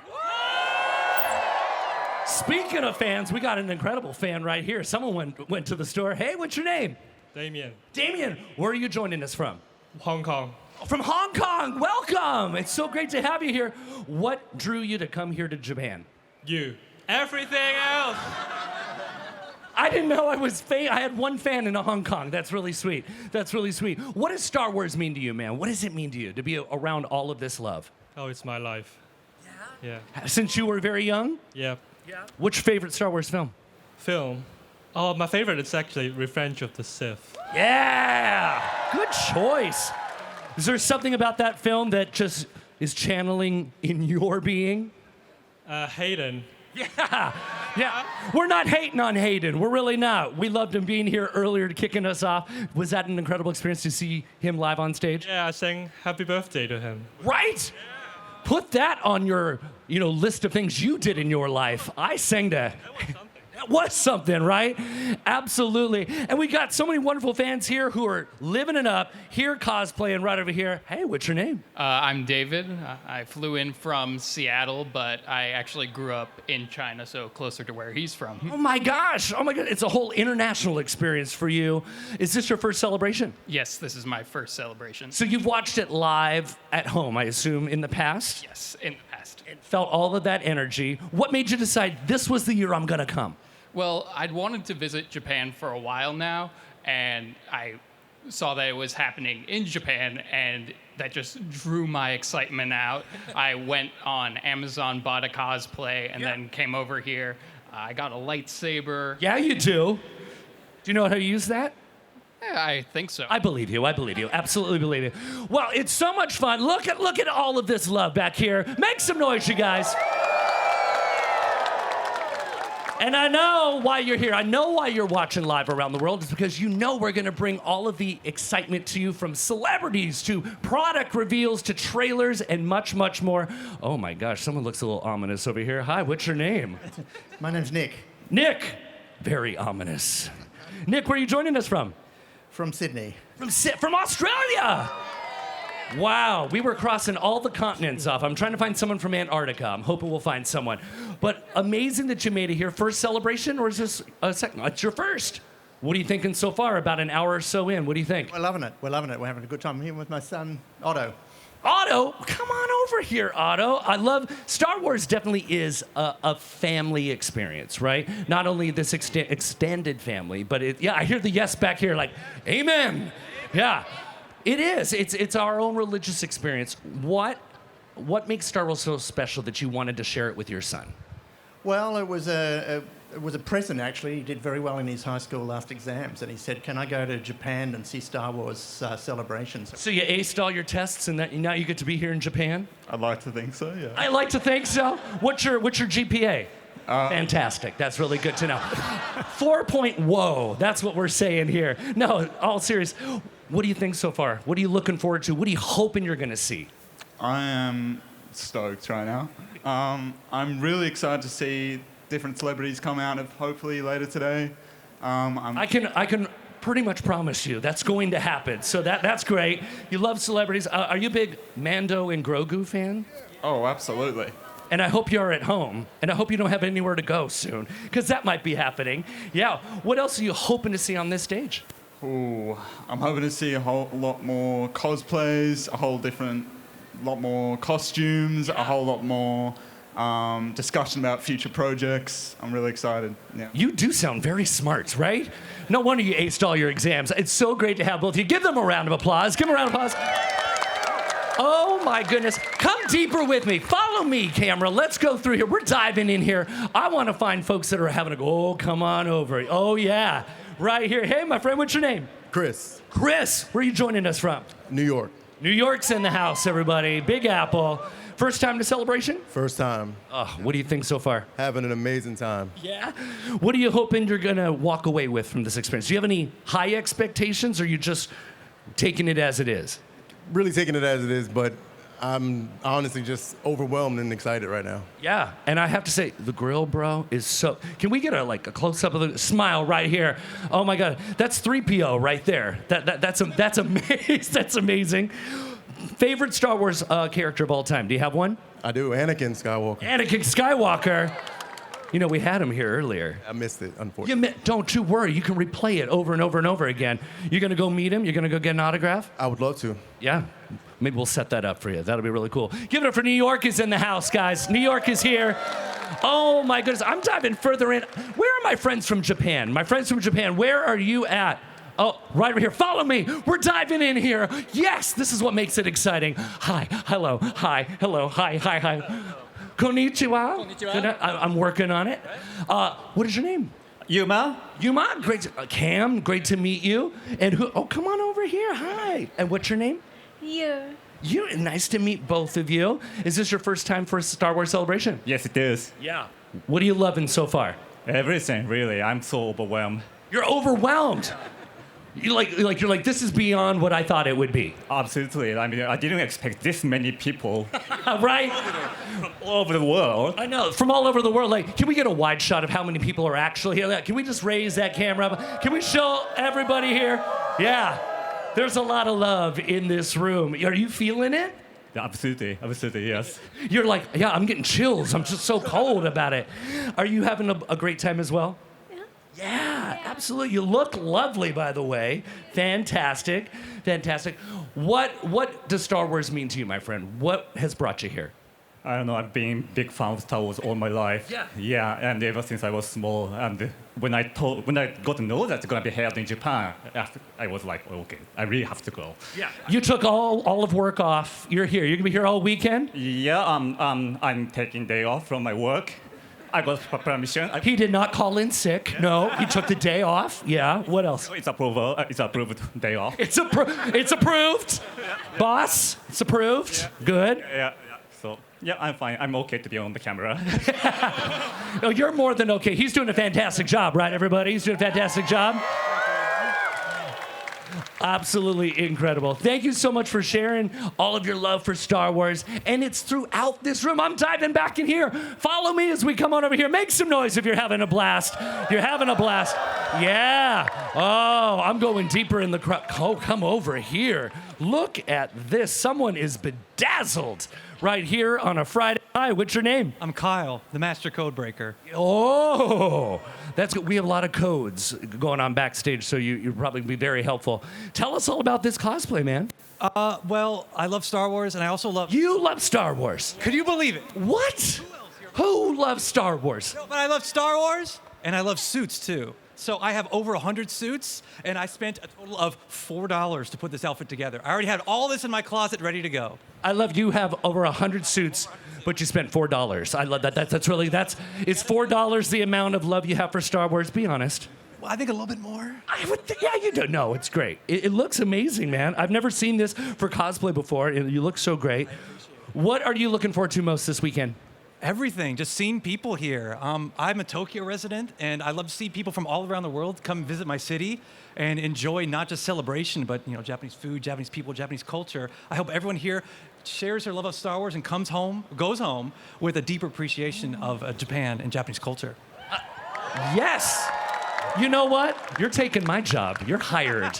No, I think that's exactly what is so special about it. It's beyond a fandom, right? We get to go to different cities around the world every other year, bring the force, bring the family together, and yes, dive into more of the culture that's here, the people are here, the food, which is delicious here, and just how kind Japanese culture is. They've been so wonderful here. You really summed it up well. How long have you lived here? 20 years this month. Whoa!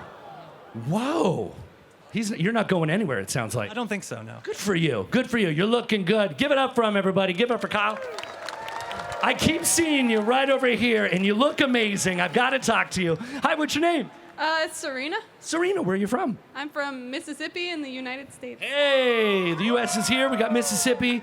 Tell us about what's going on here. What do we have here? This is Cinnabon Kenobi. Cinnabon Kenobi. He's cosplaying. Yeah, look, show it right out there to the camera, right there. Yes. So cute, so cute. Is this your first celebration with us? It's my second. It's his first. Hey, welcome to the family, man. How you liking it? It's a dream come true. I've always wanted to come to Japan, and this is my first convention ever. First time international, and I want to live here in about 5 years, so yeah. I know a guy. Where's Kyle? I know a guy. He can get you set up real fast. That's amazing. What does Star Wars mean to you, and what drew you to come here? Well, I was raised with Star Wars, and I've loved it. Did you have bed sheets just like Ryan Gosling did? Absolutely. Yeah. Who had the bed sheets, everybody? You had the bed sheets? Yeah. What else? My parents were huge collectors of toys and stuff, and I just enjoyed it all my life. And has it been through the family for generations at this point? Absolutely. Yeah. Absolutely. You're going to carry it on, it sounds like. Carry on that tradition. Incredible, incredible. We're going to keep diving further back here. Hi, friend. Hi, what's your name? Christian. Christian. I love a Christian right here. That's great. Christian, tell us, what is Star Wars to you, my friend? A lot of things. It was an escape from a village in Alaska. Really? Yeah. My gosh, yeah. So it was in a great way, I'm assuming. Yeah. Yeah, it was a experience when I first watched the Phantom Menace on TV. Oh, you saw Phantom Menace on TV. Was that your first intro into Star Wars? Yeah? Yeah. What part about that film really changed your life? The speed race. Yeah. Are you a speed racer at heart? With my ATV, yes. Oh. With your ATV, you go pretty fast? Yeah. Yeah? How fast do you often go? 70 miles per hour. Dang. That's cool. That's cool, man. What are you looking forward to most this week? Well, seeing Anakin himself and meeting a lot of fans. And meeting a lot of fans. We are doing that here live in Japan. Absolutely spectacular. Who else is out here? We've got the kids are here. This is what I want to see. Come on in here. Oh, no, you keep them up there. Keep them up here. You've got two. That's fine. Put them on top of each other. That's great. I'm kidding. Turn around right here. Hey, everybody. You are live around the world right now with Star Wars Celebration. What are your names? Alex. Alex, good to meet you. And? Leo. And EO. And what is your name? Fantastic. That's great. Alex, tell me, how excited are you here to be at Star Wars Celebration? A lot. A lot? Have you always wanted to be here? Yes. Yeah. Can you look at that camera and say, I just love it? I just love it. Yeah, you do. Yeah, you do. EO up here, you got a bird's eye view. What have you loved so far? What's been your favorite part? With Grogu and Mandalorian. Yeah. For Grogu and Mandalorian, is that like your favorite of the franchise? Yeah. Yeah. And how about you, sir? What is your favorite part? Amazing, amazing. Right over here, what are you looking forward to today? Who do you want to see? Obi-Wan Kenobi. Ooh. Yeah, we're going for the big guns right here. Yeah, good for you. Maybe we can make that happen. Who are you looking forward to seeing? Who do you hope will show up? Anakin Skywalker. Yeah, we've been there, done that. We got it. Anybody else? No. Maybe the Mandalorian? What if the Mandalorian appeared on this stage? What would you do? Would you be really excited? Yeah. Would you go crazy? Yeah. Can you show us how crazy? Look at the camera and show us how excited. How crazy would you be? No. No, you're gonna save it. You're gonna keep it inside. I love it. Fantastic. Yeah. So as a dad, what does this feel like to bring your kids here? I mean, I think the journey was the best. We spent about 4 years watching everything together. And now you're sharing it together. That's what it's all about. Wonderful fans here at Star Wars Celebration Japan. It doesn't get any better than this because it's all for you. We're going to continue live here in Japan. Make some noise!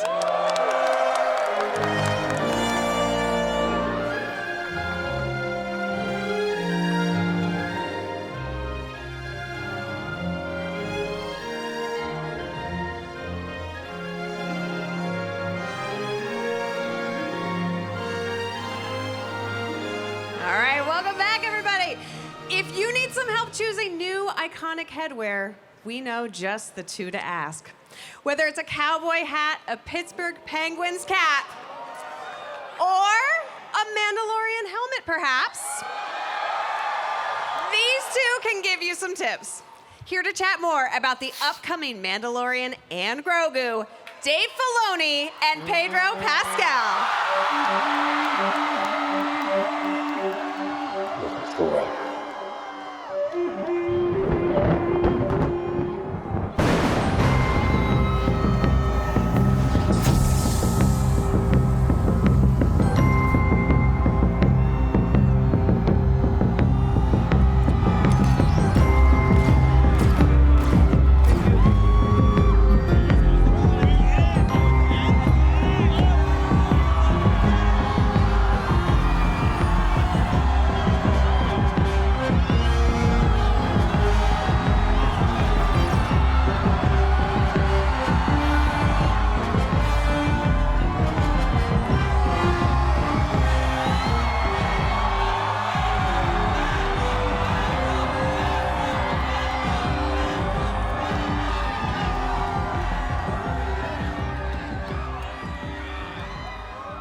That is a beautiful thing. All right. We're barely getting started here on day one, and Dave, you've already taken the hat off. I don't even know. It goes up from here. What are you? I can't even hear you. It's fine. She's telling you. She's telling you to take. She's telling you to take the hat off. Because we're inside. You already took the hat off. I did. It's hot. It's warm. It's warm. We also get instructions right before coming out and forget all of them immediately. Yeah. That's okay. As soon as we come out. Am I sitting in the right spot? You're in the right spot, I think. Okay. Yeah, you know what? Okay.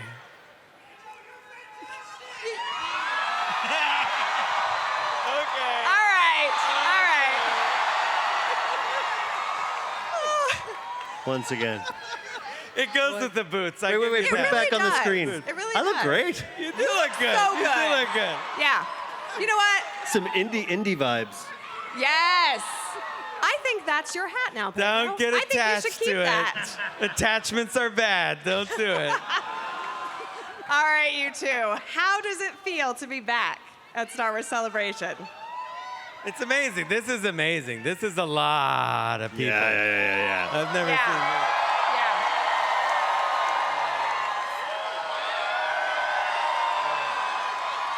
That's what it feels like. Yeah. Everyone here makes it feel like the most incredible experience that you could possibly imagine. Yeah, I think it actually exceeds expectations when you're in the midst of this, and it is deafening, and the fans are so excited to see you two, and cannot wait for what news you brought us. So tell me, Dave, I know you love to talk secrets and teasers and all that. Yeah, here's sure, your yeah, favorite let's thing. go for it. Yeah. I just like looking out in the audience, and I'm like, oh, look, there's Krennic. And then there's like, just right there, look at him. There you are. There was a Dave. How's that Death Star working out for you? Yeah. There's a Dave somewhere behind you, too. I need you to know that if you There are a haven't lot of spotted him Daves, already. There's a yeah. lot of Daves. Yeah, I've heard. But only one original. There he is. Yeah. Cosplaying Dave Filoni. Oh, my God. But tell us, what... Yes, your question. Go ahead. My question. What can you tell us about The Mandalorian and Grogu? Well, absolutely nothing. I Oh, mean, go you on. knew that going in. I mean, it's a wonderful them movie. It's a everything. wonderful movie. You saw part of it today. What more do I need to say that you saw? I mean, that was exciting right there. I mean, I think that what's really fun is watching John directing a movie again. You know, I have such great respect for John, and I'm so fortunate he took me in and taught me and mentored me as I learned to do live action and working with Pedro, which was what a privilege to be in that spot for my first time out. You know, it really was. And now to see it grow to this scale is just really exciting. So, yeah. Yeah. To be fair, I knew that was a trap. I knew that was going to be your answer all along. Yeah. But I still have to ask. Yeah, it's your job. I get it. One of these days, you're going to tell me something when I ask that question. Probably not. Probably not. No. I'm going to keep trying. All right, Pedro, what was it like returning to set and putting the Mandalorian armor back on for a feature film? That's got to be intense. Like a warm glove. kept warm by two other incredible actors, Brendan Wayne, Lateef Crowder. It's being here today that I realize I've never had to be with the same people for such a long amount of time. It's been 6-7 years. A long time. You won't leave me alone. No, I thought when I started Clone Wars, it was a 2-year job. And this is 20 years, so get ready. You're in it now. Yeah. You're in it now. I was doing a play in New York City, and Dave Filoni came, because it was right before we were starting to work together, and he came to see the play. Yeah. With his wife. And the day that he had come to see the play, I had gotten my very first, fan portrait of the Mandalorian, and it was in my dressing room, and you got to see it. It was just a strange coincidence. We're not answering any of your questions. No, we're that's very, okay. very, very That's jet all right. lagged. You've learned the ways. I'm very impressed. Just talk about other stuff. Exactly it. Yes. Listen, so I know your question was what? That's okay. I know, Dave, I know you well enough to know I don't need to ask you any questions. You'll just all run right. with it. You'll be good. Yeah. No, I think you answered it beautifully. We're so excited. But Pedro, as you mentioned, you have been part of this family since 2019 when The Mandalorian premiered. What's something, if you could go back in time and tell Pedro of those days in that dressing room getting cast? Sooner. 2018 is when we met. Yeah. And when I got taken over to the first sets and put the helmet on, and it was that weird magical moment that it actually fit perfectly. Yeah. I remember that, and I was like, I can't see anything in here. It's not important. It's not important. What would you tell yourself if you could go back in time and talk to that version of yourself? Yo te amo también.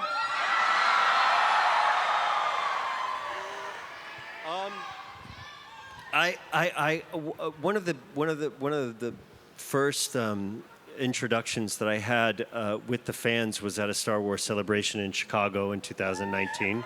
Yes, And that was like being on the receiving end of a jet.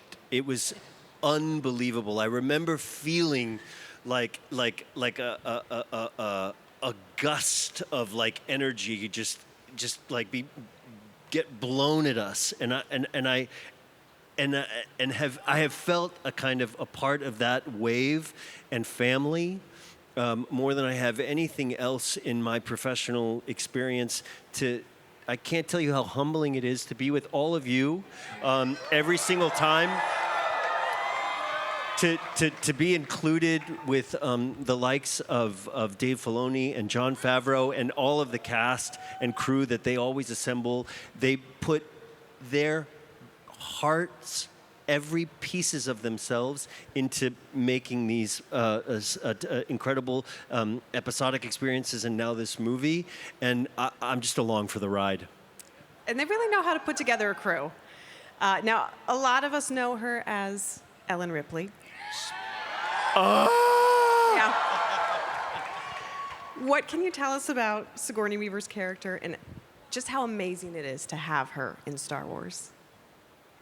Dave, I can already tell. Yeah. I can already tell this isn't going my way. It's amazing. It's more of a feeling than a word, isn't it? Yeah. No, she's great. I mean, it's like you look at her body of work, and what's great is as a person, she's even more spectacular, I think. She's so generous and knowledgeable. What she brings to her craft was so impressive. And I mean, I've worn an X-Wing outfit. It's not like, look how good she looks in it. It's incredible. I look like a grapefruit, but like, I think that she just, so I respect that as an X-Wing pilot. We're lucky to have her as a leader. She's someone that, fought in the rebellion and understands what's at stake with the Empire. And, Okay. You think it's too let much? him talk, Pedro. Let him talk. I love it. See, Look what he did. Look everyone what he knows. did. Everyone. Well, I'll he tell is you more, spoiler but Pedro Filoni. said no, I thought so we I'm were not friends, gonna go man. against that. I thought you were on my side here. I got you. She's in the movie. How's that? All right, you know what? Yeah. Thank you. That's Confirmed. something you didn't know. Confirmed. All right. And you know who else is in this movie? Some of our little friends from Star Wars Parks. From Star Wars Galaxy's Edge, the BDX droids. Yeah. Super excited to see those little fellows waddle into the big screen. How is it having them go from Galaxy's Edge, where people can meet them in real life, and into your film? It's weird. They're little, they don't take that much to charge. They won't run around the set. I don't really know what they do.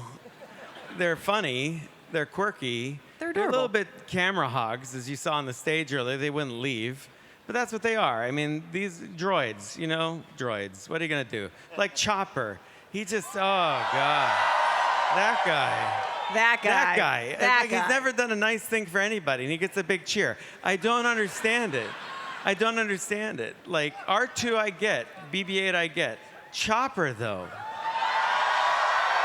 See what I mean? It's weird. He's like a cat, though. They love a war criminal. Cats, they only do things if it pleases them. So that's a cat. That's Chopper. That's exactly why. Yeah. I guess so. It's relatable. I don't know. And there's a lot of big energy from little guys in this movie because, of course, our buddy Grogu making his jump to the big screen.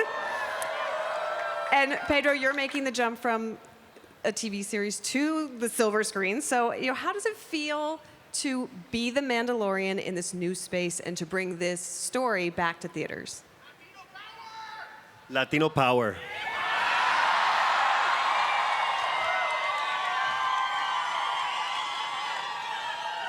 Thank you for answering the question for me. Yeah.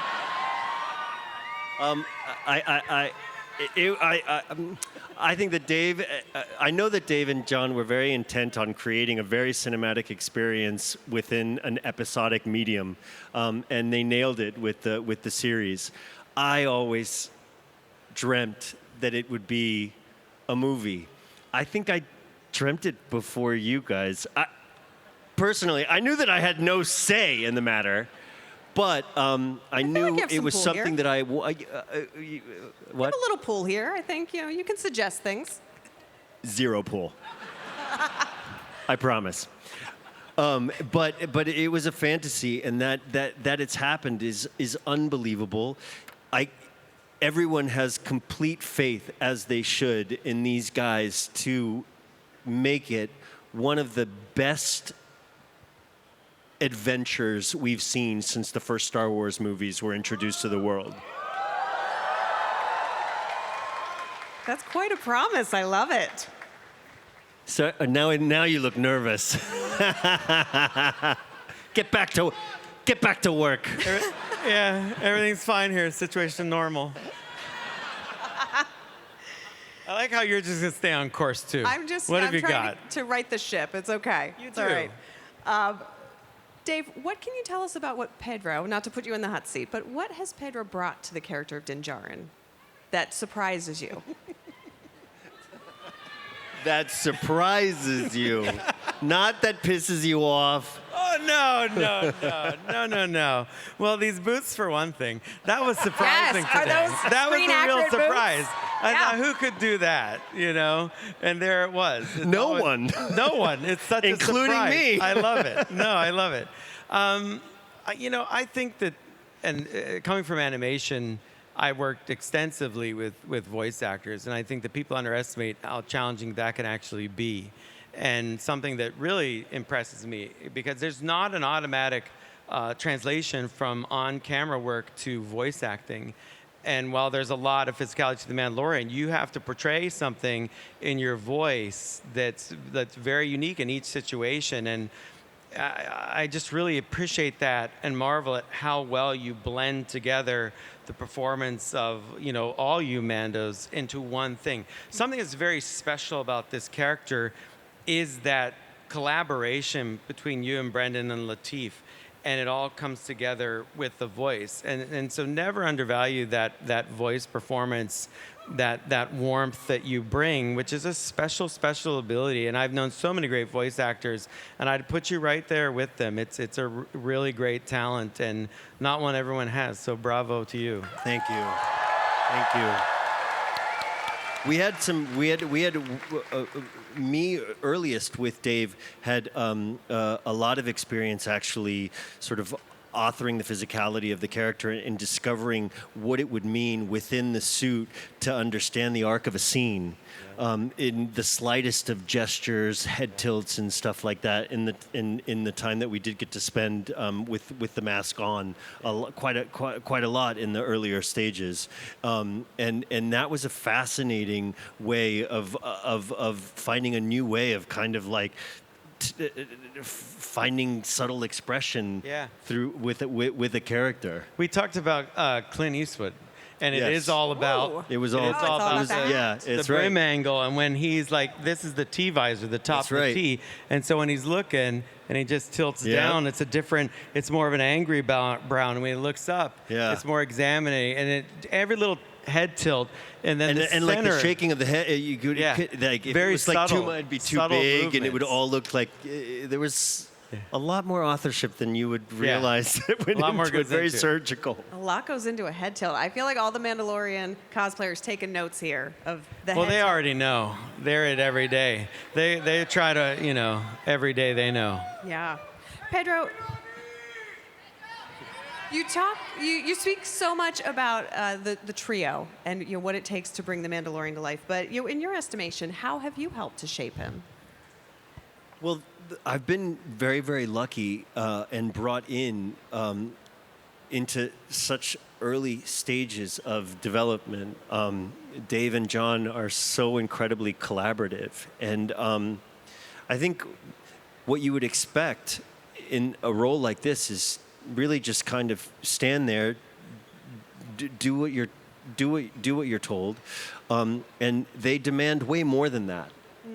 And they really expect you to sort of put the kind of heart of authorship into it when it comes down to any kind of a line change or tone in voice or posture or any of it. They're always constantly demanding collaboration. And it's demanding that Dave Filoni. It's unbelievable, to have that kind of an invitation into it from the beginning, and has maintained that and has been that. And I've also never had a chance to be so much a part of the post and sit in the room with these guys and see everything from its like crudest stages into what ends up getting shared with the world is fascinating. I feel very, very, very lucky. good answer. Very good. That's That feels like a masterclass in filmmaking and in the Star Wars galaxy and storytelling overall. But I think we're all fans here first, right? Yeah. Including the two of you, our two esteemed guests. So what makes going to the movie theater for a new Star Wars film such a unique experience? In your own words. I want to hear it straight from you two. The popcorn bucket, obviously. Like, what will it be? Will it be the pram, and you have to reach around Grogu to get the popcorn? Where will they put the I don't know. I mean, I think it's. I always look at stuff and say, well, Star Wars began in the theater, you know, and it really exploded out from there. And we're so used to having a Star Wars film as a big driver behind everything else that we had in the franchise. One of my favorite periods of Star Wars, because now there are many periods of Star Wars, would have been in the prequel era. When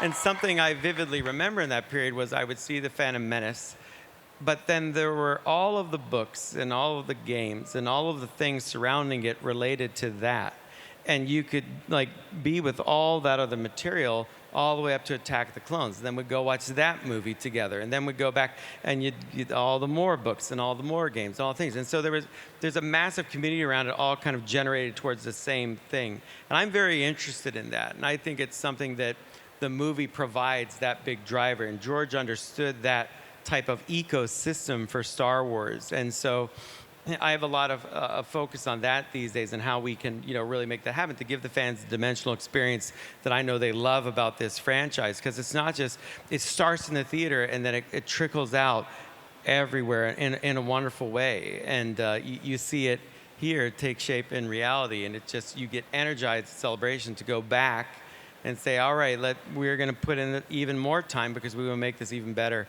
for all these guys. So that's what it is. Yeah.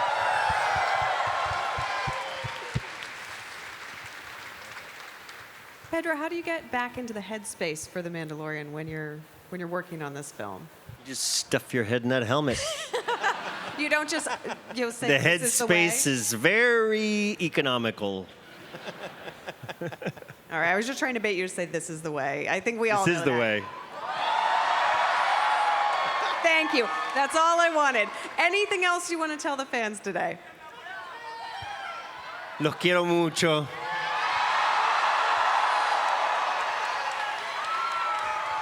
Thank you for having us also in Tokyo. It's been incredible.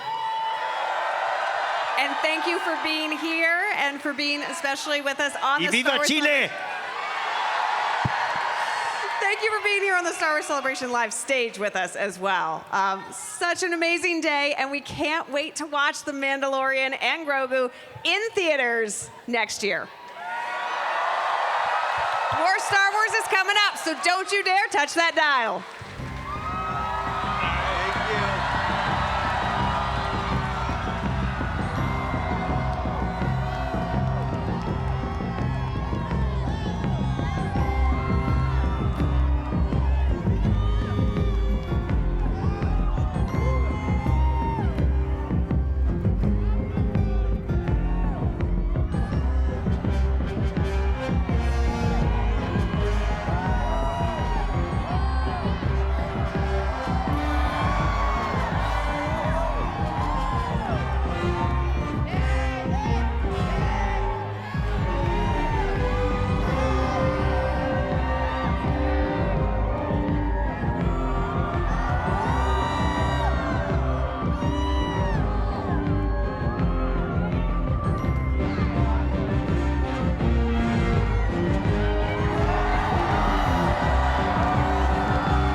Thank you very much. I'm okay. How are you, sir? Yes. This is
Could be anyone.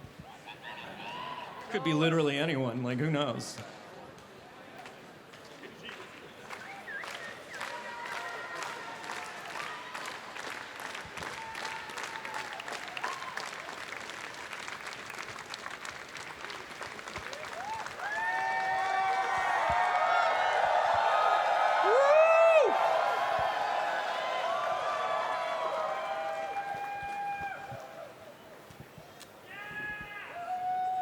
Our next guests have a lot of experience with space, aliens, iconic ships.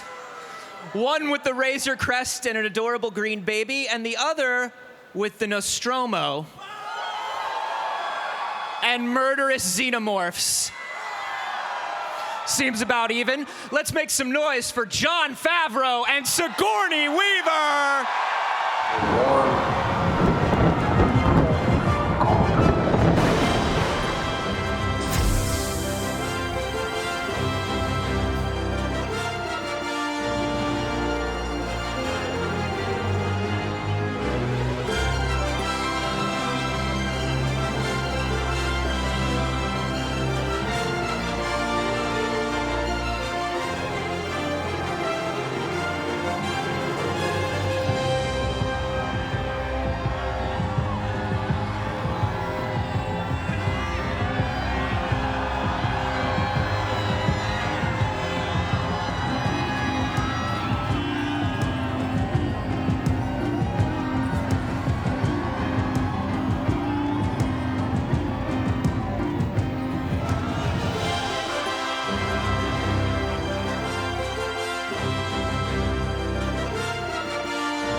Oh my goodness. You know, John, it is always wonderful to see you, but Sigourney Weaver, welcome to Star Wars. I'm absolutely thrilled to be here, and I cannot believe how wonderful it is to see all of you guys. My goodness. I know it's I love you too. Oh my goodness, I know it's day one and it's probably been a whirlwind, but how's Celebration been so far? I've never had such a warm welcome, enthusiastic. And what's cool is that everyone, you know, everyone has a different Star Wars and everything. It doesn't matter, I'm part of the family now. And so I'm thrilled to be here. I just thanked John backstage. I said, thanks, dude. I'm telling you, man, you're pulling in some real great ones, huh? You're pulling in some absolutely brilliant people for the last few years on these projects. Yep. It's got to be wonderful. It's great. The whole thing is casting, whether it's in front of the camera or behind the camera. It's a team sport, and at the end of the day, with Star Wars, you want to see humans undergoing challenges, coming together as families, going through mythic arcs, and you need wonderful actors to do it.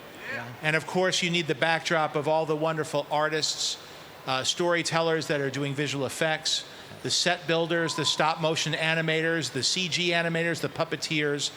It's that recipe that makes something that's very unique but relatable over generations, and that's why I'm so lucky to be working in the Star Wars universe.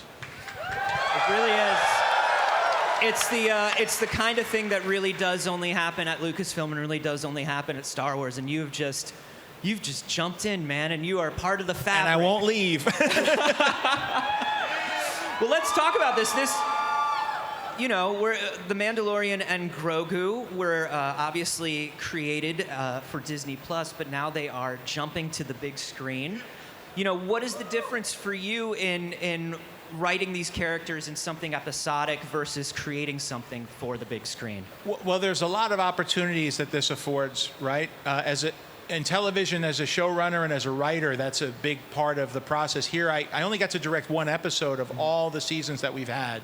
And Dave Filoni, my partner, who you just had out here, who's been just an incredible mentor and partner, he directed the pilot, and we together established a look. But in feature films, to get to be the director is a different process. Yeah.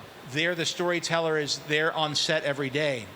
We also had the opportunity, which is different, to have a much larger span of time to tell a story in. Not on the screen, but in making it. You know, we had to turn around within a year to get each season of The Mandalorian up.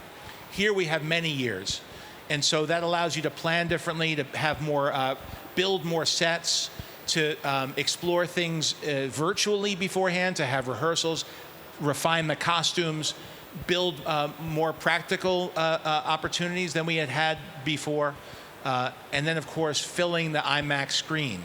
Yeah. It's traditionally, Star Wars has been, you know, a 2:3:5 aspect ratio from its earliest days. But then for certain sequences to be able to open up fully to a tall format, and how do you fill that with all the wonderful imagery that Star Wars provides? It's good. I can just feel it. It's going to look wonderful. The team, I know you and the team have been working so hard on it, and it's just everybody's the best in the business. Yeah, over there. I really get to work with, I don't know if John Knoll's been through here, but work with a legend like him, and Doug Chang is here, and Hal Hickel. Just names that I've learned so much from.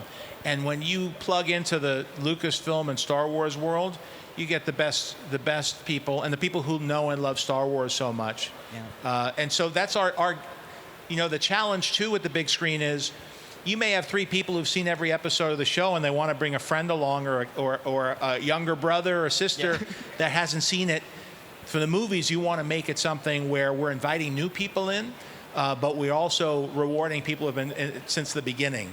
And so the big screen, you want to tell a story that where it's a new adventure to invite people in, but again, as we always have, keep all of these fans in mind who've been here since the beginning. Yes.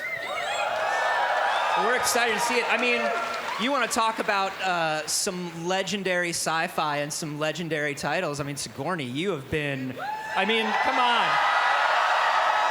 We're talking Alien, we're talking Ghostbusters, Galaxy Quest, which is a personal favorite of mine. You know? So you've been part of some of these big things before. What's sort of different, and what sort of drew you to Star Wars? Well, I just really can't believe how lucky I got. I've admired the Star Wars films, and you always have such amazing actors in them. And I love being taken to another world, and where you can see things play out that are really important, but they are about another world, not your world. I think everyone needs that escape, and it's why I've consistently gone back to science fiction. I just feel it's about the future. It's about being human. It's an exploration of so many things. It's just endless. And I think science fiction fans really understand how important sci-fi is. So, I mean, having that ability to explore things that everybody's going through, everybody's thinking about, everybody experiences without having to tie it to the day-to-day is a really lovely and valuable thing. I think so. So when John, out of the blue, asked to Zoom with me and then starts talking about Mandalorian and Grogu, and, you know, I think we're both a little shy, so I didn't, you know, I'm embarrassed to say I hadn't watched the show. If I'd known what it was, I would have watched it. But, so, you know, he said, well, just start watching. And, of course, I just fell in love with it. How can you not? With both characters and the world and all the other supporting worlds. And it just was very inspiring and really cool. And so the next Zoom we had, I knew a little more. And, you know, irresistible. Are you kidding me? So I'm so grateful to John for even thinking of me, because some people go, oh, you know, she's this, she's that.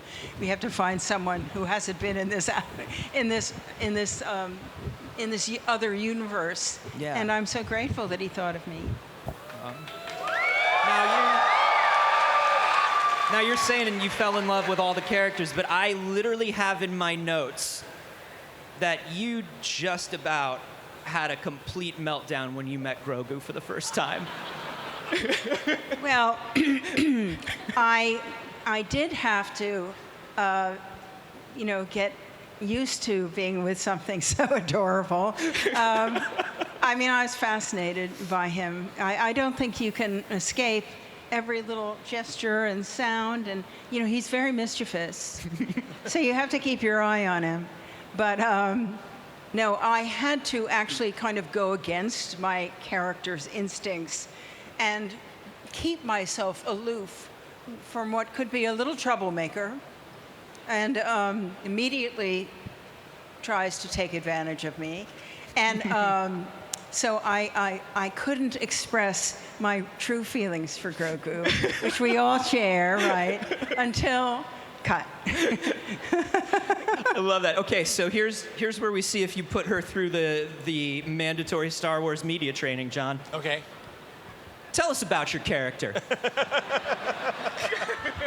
I play a great character.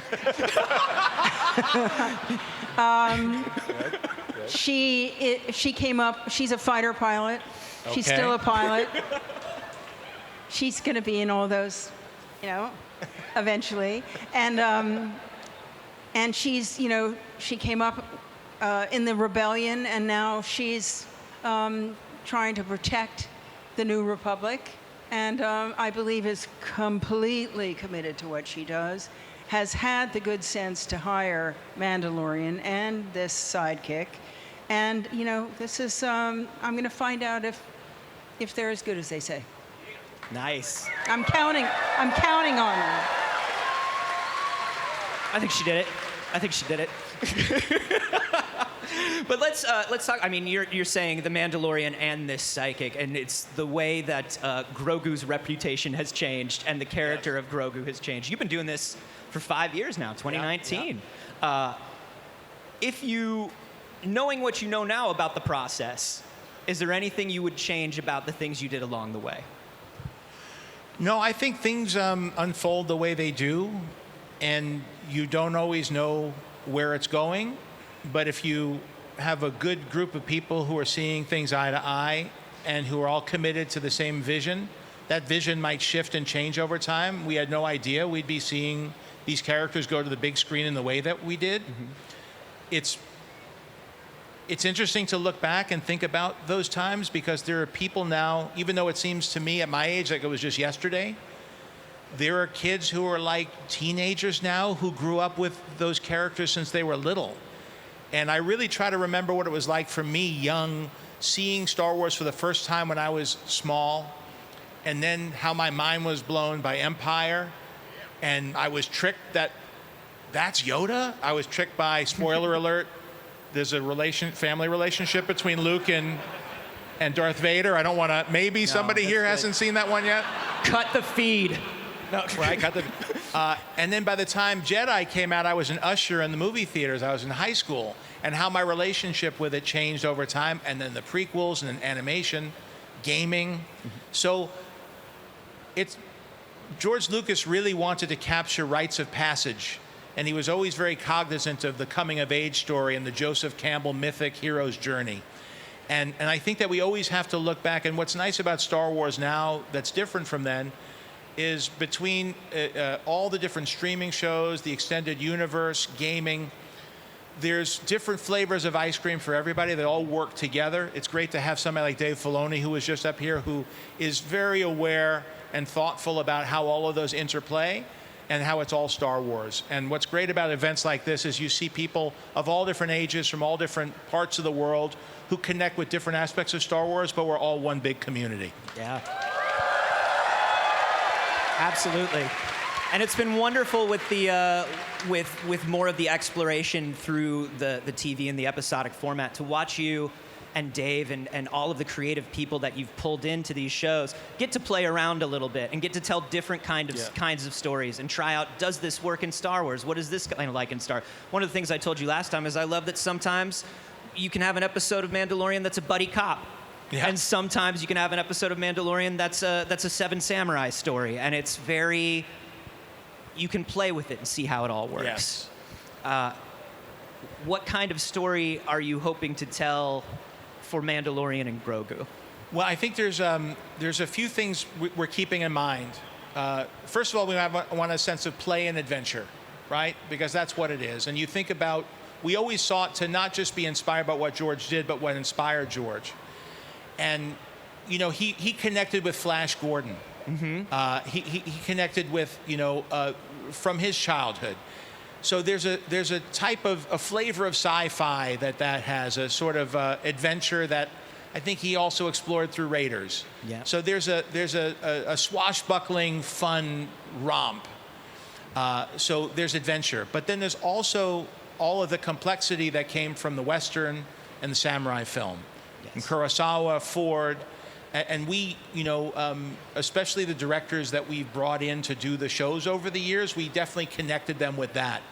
Also, mid-century war films. That there's imagery that George was drawn to that we try to maintain, and an aesthetic of the lived-in world that he created that felt like there was history. And even though it's sci-fi, it doesn't feel like it's set in the future. If anything, it feels like it's set in the archetypes of the past, of classic storytelling. And how do you incorporate all of those things? Like you said in the show, we could go on little tributaries and trajectories. Yeah. But with a movie, you want it to be for everybody to enjoy. And how do you draw all of that together and put it in a package and experience that if it's the first time somebody's coming to see Star Wars, they're going to want to be here and be part of this. Well, I'm so excited. I'm sure everybody here is excited to see what happens with Mandalorian and Grogu. Is there anything you'd like to say to the fans before you all take off?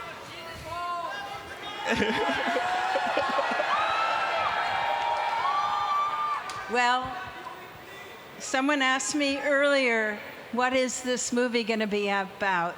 And I said, it's about action, it's about adventure, and it's about adorableness.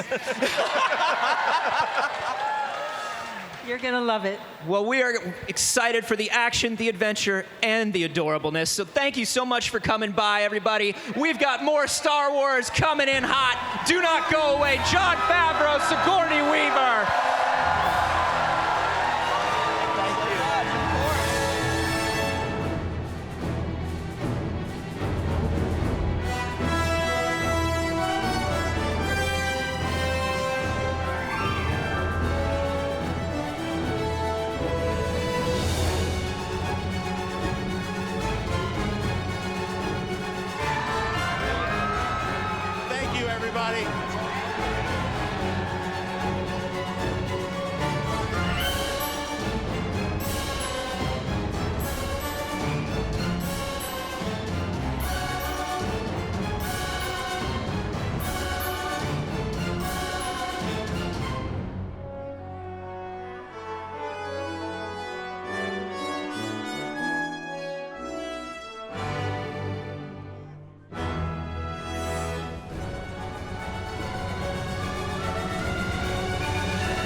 Thank the maker for ILM and the magic they do. Said it, Gil. We cannot wait to watch season 2 of Light and Magic. Where are my fellow Star Wars publishing fans at? All right, I can get louder than that. Come on. You know how I love to write a Star Wars book. I love to read a Star Wars book. Where are you at? All right, from the prequel trilogy to the sequel trilogy and beyond, there's a Star Wars book to expand on the lore that you love. Let's jump into Lucasfilm Publishing. Stories from galaxies far, far away. Panels to find out more about latest book news, including the grand finale of the High Republic for Light and Life. Give it up for the amazing Maggie Lovett! Hello, Japan. How are we doing? Welcome to the Lucasfilm Publishing Stories from a Galaxy Far, Far Away panel. We are here to talk about books and comics from a galaxy far, far away. And we can't do it without an incredible group of panelists. And for the very first time on a Lucasfilm panel, we have not one, but 2 doctors who will be joining me on this stage. So without further delay, allow me to introduce our all-star panelists. First up, oh, there we go. We have Adam Christopher. And Tessa Grattan. Mark Guggenheim. Dr. Lydia Kang. Dr. Chris Kimshall. Ethan Sachs. Phil Sostak. Alyssa Wong. And last but certainly not least, we have CB Sobolski. Excellent, excellent. Thank you all so much for joining us. This is awesome. So to start things off, we are celebrating the 20th anniversary of Revenge of the Sith this year, and publishing is celebrating that special occasion with an annotated edition of the original novel from Random House Worlds. So because of this anniversary, please let me know, each of you esteemed panelists, what one of your favorite memories is from Revenge of the Sith, whether it be when you first saw it or something that kind of still lingers with you today. You want to start? Yeah, I think I remember seeing the movie. There's one scene that sticks out, and it probably sticks out for everybody, which is that, have you heard the tragedy of Darth Plagueis the Wise? Mm-hmm. But it's the bit where Palpatine, they have this conversation with Anakin, and then Anakin's like, these secrets, like, how can I learn these secrets? And Palpatine says, not from a Jedi. And it's just the way that he does that. This is the moment where he realizes that he's got Anakin and his master plan is kind of being fulfilled. And for 20 years, that's just stuck in my mind. Love that. I love that. Tessa, do you want to go next?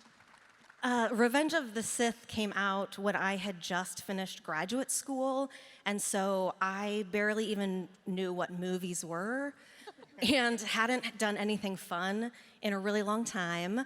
But my family is a huge Star Wars family, and it's always been something we've done together. And so I really remember that my parents threw a party, and we had a whole bunch of people and went to go see the movie together. And it just reminded me that, things can be fun. Not everything is graduate school. So I'll always appreciate that. I love that. Do you want to go back here with Chris next? I think similar to Tessa, I finished university the year that Revenge of the Sith came out. So I think I handed in my final essays and then went to the cinema for a midnight showing. And I mean, similar to Adam, kind of an ongoing love/hatred of Palpatine. But I remember almost getting vertigo in the cinema in that opening battle sequence as the Jedi fighters go down and down and down and down and down, and thinking that it was the most astonishing kind of fight scene on screen since Return of the Jedi, which is a film that I absolutely adore anyway. I love that. Next up is Ethan. So I'm old enough that I saw the original Star Wars as a 4-year-old in New York City in 1977, and I was so obsessed, and my father was obsessed with me. He read something in Rolling Stone magazine in the summer of 1977 that was, that basically Obi-Wan threw Darth Vader into a volcano, and I was 4 years old, and that image, like, it was something Lucas just threw out there in an interview. It was like the talk of all the schoolyards. Like, all the kids were like, yeah, knew that story already. So I waited all those years to actually see it, and the amazing thing was, it was as epic as my 4-year-old brain would have been able to handle without spontaneously combusting. And I was older than 4 at the time. I love that. Now, who can top that with a memory? Not me. Well, yeah, I was in 2005, still 3 years out from starting at Lucasfilm, but believe it or not, yeah, it was that long ago that I started with the company 17 years ago. But so yeah, I was working really hard in my previous job prior to Lucasfilm in a little indie animation studio in San Francisco. But yeah, I loved the film. And the scene that really sticks out in my memory, and as I was reflecting on this anniversary, the Padme's ruminations sequence is just amazing and gorgeous. And such a beautiful scene, pure cinema. Yeah, I think one of George's finest moments as a director. Very nice, very nice. And I feel like I'm showing my age now. I saw this movie as a kid in theaters, and you too. And I was gonna talk about lightsaber battles, but listening now, I'm like, I think what really stands out is I was like, you can die of heartbreak, and I think that just imprinted on my young mind and has informed everything else about like my writing ever since. I love that, Alyssa. I feel like we all like that stuck with us, the broken heart syndrome. Mark? So I did something weird for Revenge of the Sith. I grew up, with the original Star Wars trilogy, and like when I first saw Star Wars, I didn't see any trailer ahead of Star Wars, and thinking that Revenge of the Sith would be the very last Star Wars movie of my life. That didn't turn out to be the case. But I thought that was going to be the last one. So I avoided all trailers so I could go in totally, cold. It took so much self-control, and I'm not renowned for my self-control, but I did it, and I think it actually made the experience of seeing the movie even more amazing and profound. I admire the self-control of not watching the trailer. Lydia? I think for me, it was probably the actual physical transformation of Anakin to Darth Vader, which you really see at the end of the movie, but it was so horrific, but it was also really fascinating because you wonder your whole life after watching these movies. For me, mine was, I was 6 years old when I saw the first Star Wars. And so finally being able to see that transformation as kind of awful, but like fascinating and awful, I said awful twice, but it's pretty awful, was the thing that was like the most memorable for me. And I still think about it. CB? From a story standpoint, for me, what's always sticks out is the brutalism. Like, George didn't pull any punches on this one. Mm-hmm. Like, Star Wars is a kid's franchise. No, it's not. It never has been. I think this movie proved it in spades. Mm-hmm. And then the thing that always sticks out as another memory personally is that I was working at Marvel at the time, and a bunch of us went to see it. And when those doors opened, people at Marvel still joke that they've never seen a human being run so fast for a seat when I took off and sprinted up the stairs at the theater. And I did pick the right seat, though, because seated right behind me were the 3 Beastie Boys when we saw it on opening night. So that will be a memory that I always cherish. I love that. Talking about memories, there is another anniversary this year, which is The Force Awakens. Does anyone have any? Yes. Can you believe it's been 10 years already? It breaks my mind to think about that. Does anybody have any The Force Awakens memories they would like to share? It's like, I think The Force Awakens is the movie that I've seen the most times in the movies. Oh, wow. Probably tied with The Phantom Menace for some reason. I think I saw The Force Awakens 17 times. Wow. And then in 1999, I saw The Phantom Menace about 16 or 17 times. I don't know why I saw it 17 times, but I love the movie and I love the sequel trilogy. And it's like the happy memory I have that Star Wars was back. Will be with me forever. I love that. I love that. Anyone else? I think because, and anybody out there who is also from the UK, we got it first. We got to watch The Force Awakens first.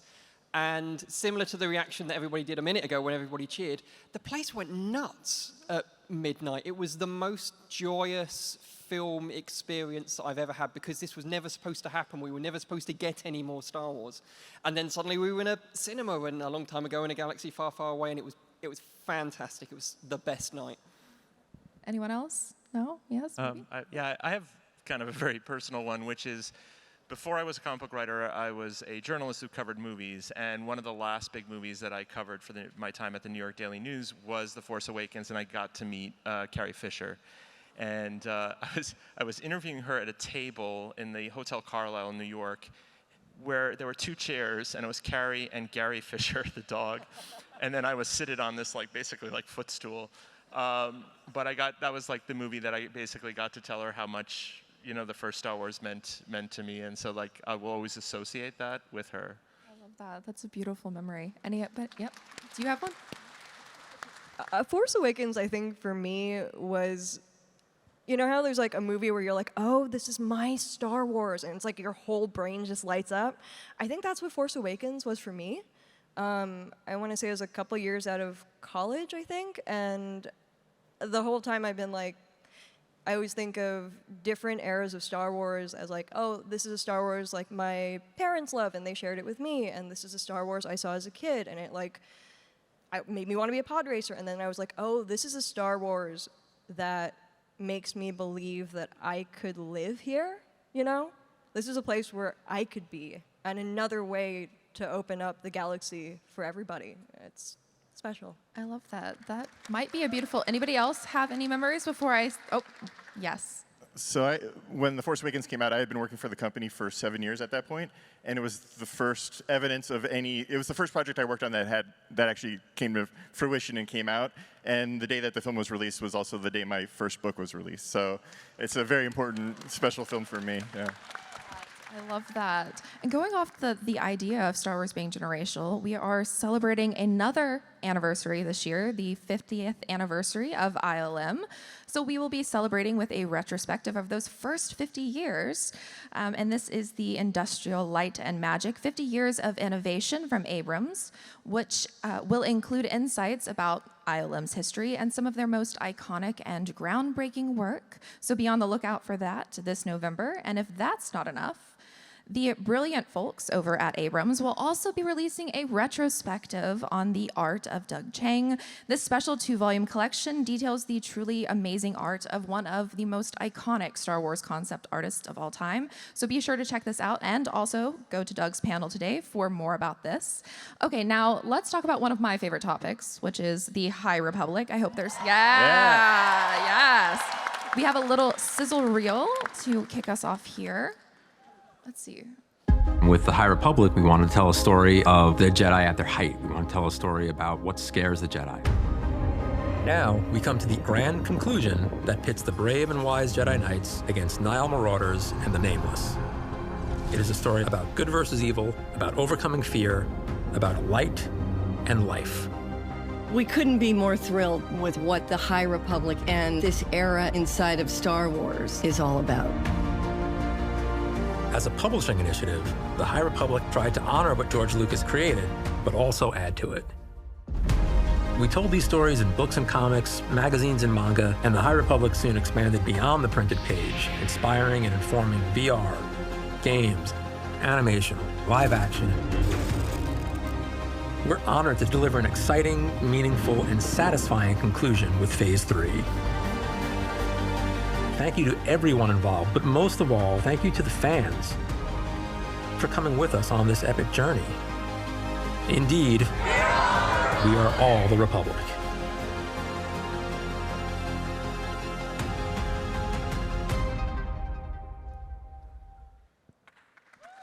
Wow, that was an epic sizzle reel.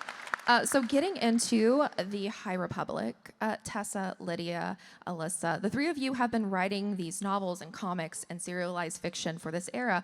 What has that experience been like for the three of you? Who wants to start? I'll start. It's been just life-changing, honestly. We all came in during Phase 2. We had some very large shoes to fill and to stand next to these incredible creators. And the fans have been amazing and so welcoming. I think that's maybe one of the best things about writing for the High Republic. You guys are awesome. But being able to create in this world, in this era, has been just so much fun, honestly. We really had a lot of freedom to write the stories that we wanted that really meant a lot to us. I love that. Yeah, I got into writing novels so that I could sit alone at my desk and not talk to anyone. And that is the opposite of how it is to work on the High Republic, because it's such a big collaboration, and it's been so fulfilling and challenging to learn how to collaborate not just with one person or an editor, but with, I think there's 12 writers doing the main novels, plus multiple editors, plus story group, plus all this stuff. And it's just been really wonderful and life-changing, like you said. So I can't really imagine ever finding something like this again. Third vote for life-changing. Oh my God. Yeah, it's been amazing. It's been so special. I think it's really cool to work on a project that feels as alive as it does, and to get to build something brand new in a world that you love, and kind of get to experience it first when you're making it, and then get to experience it as you get to see fans react and read and connect with each other and build community around that. That is incredibly special. But the High Republic is so special. And talking about reactions, here is a cover up here for the Battle of Eriadu. What can you tell us about the Battle of Eriadu? Oh my God. So first off, Jake Bartok, who illustrated this cover, is here somewhere. I know where you are, Jake, but you're great. Yeah, so we are opening on the last moments of this phase. This is a story that began with two characters who are best friends who find themselves on opposite sides of a war, a young Jedi for whom compassion is his greatest weapon and also his greatest weakness, and a young Nile girl who has sacrificed everything for her revenge against the Nile. So we have these two best friends on opposite sides of a war who are pitted against each other. And this story began in Escape from Valo, our very first middle grade book of Phase 3. And thank you.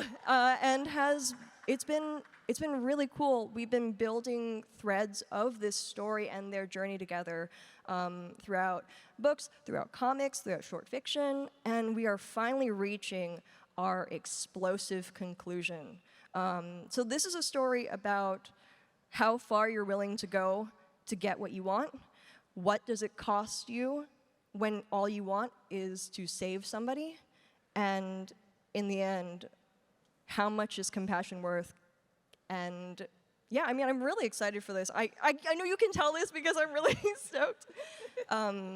But this is a very special story to me. So I hope you enjoy it. I think we have an interior reveal as well. Yes, there it is. Yeah. It looks like it may be cut off a little bit, but it is up there. Oh no! Well, I think Elisa Rimboli, who did the art, is incredible. I've been a huge fan of her art for years, and so getting to work with her on this is so special. Excellent. All right, next up, Lydia. Oh, yes. There we go. Lydia, what can you tell us about what's happening between Joss and Pika in Eriadu?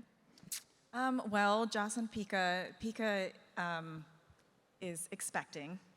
And it's not a really great thing to be expecting a child in the occlusion zone when, so they have made it to Eriadu, but it is not safe still. And so there's just a lot of tension about, is everything going to be okay? Are they going to be safe? And there are a bunch of other characters who've been along for the ride, El Pingsu, Visma Tarko, Gal Tarfin, and it's a really scary time, and so things are going to get pretty explosive by the end of the story.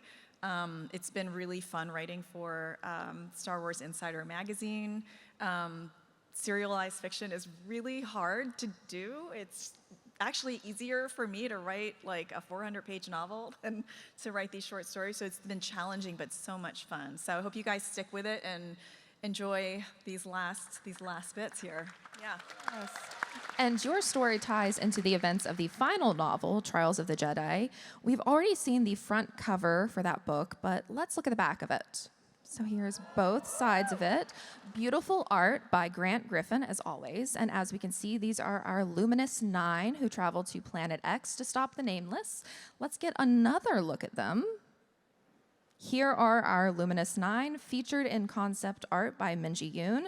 We have Aslan Rel, Bel Zettifar, Rith Silas, Torben Buck, Avar Chris, Elzar Mann, yes, Buryaga, Ty Yorick, and Tarek.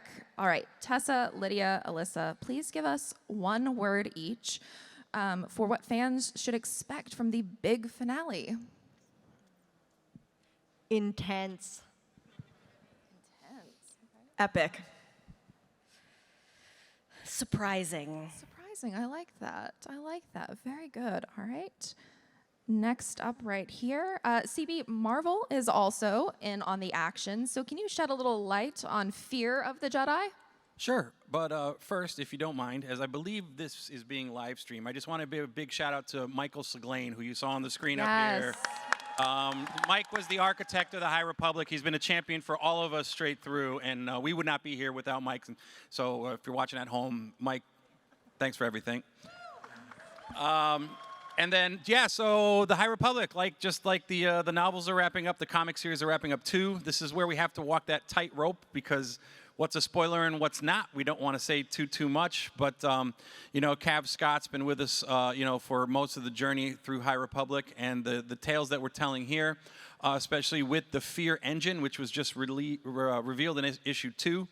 I don't want to spoil anything, so I can't get too much into it. But, just like using the words epic and surprising and intense, the Star Wars High Republic from Marvel is going to wrap up in the exact same way. Very good tease. I like that. All right. So The Beacon is the final piece of the Phase 3 puzzle, releasing on July 30th. All right. Now, we are going to stick with this era as we click over here with the titles based on the Acolyte, which will be releasing very soon. Kelnaka can be found in the pages of Marvel's The High Republic comic, and Vernestra can be found in the pages of Wayseeker from Random House Worlds. And we should note that all of these stories are a step back to before the events of the Acolyte, which for the young adult book is a necessary thing, given what happens to Jecki and Yord. Too soon? Yeah. I figured I'd get a few groans from that one. Tessa, what can you tell us about Crystal Crown? I hope it's not too soon to make jokes like that because I love them. There are a lot of them in the book as part of my own therapy. I love it. The Crystal Crown follows Padawan Jecki and her least favorite fellow Padawan Yord as they are on an adventure while their masters are distracted by politics, and they get roped into a planet-wide coming-of-age ceremony with combat and a survival course. And during the big final event, things start to go very wrong, of course, because it's a Star Wars novel. And they have to learn how to work together and save themselves and their new friends, even if maybe one of their new friends is behind it all. Ooh, that was a great tease and more than I was expecting. I'm so excited. So staying with the Acolyte, let's take a look at the visual guide. Can I ask one question real quick? Yes. Keep going back a slide. Yes, Any Kelnaka fans out there? Yeah, all right, I thought so. Just wanted to point out, too, that in the High Republic, the finale, The Beacon, the one-shot that is coming in July, as you pointed out, not only will Kelnaka be making an appearance, but it's the first time, too, where characters you have not seen in the Marvel Comics, in maybe other comics and other medium, will also be making cameos in it. It's called the finale for a reason. And fans of the High Republic who have been with us from the beginning will not be disappointed. So. Oh, I love that. You heard it here first. All right, so let me click back over. Yes, the Acolyte visual guide. Here are some new spreads. There we go, from the Acolyte visual guide, written by Lucasfilm's own Pablo Hidalgo. And also, yes, look at those. Aren't they epic? All right, and also just revealed is the cover of The Acolyte, art of The Acolyte, written by Lucasfilm's brilliant Kristen Baver. Yes. Who all has seen her over on the Celebration live stage today? She's killing it, I know. All right, and here are some stunning interior pages focused on the stranger. And that cover was by the production designer from The Acolyte, Kevin Jenkins. So it's very nice. He was a cover illustrator before he was a production designer. So. Oh, very nice. I love that. So make sure you check this book out. Speaking of art books and Phil, you are the Jedi Master of the art of art ofs. So what's the process like for you diving behind the scenes and finding the right art to use? I could use up all the time left in this panel going into the process.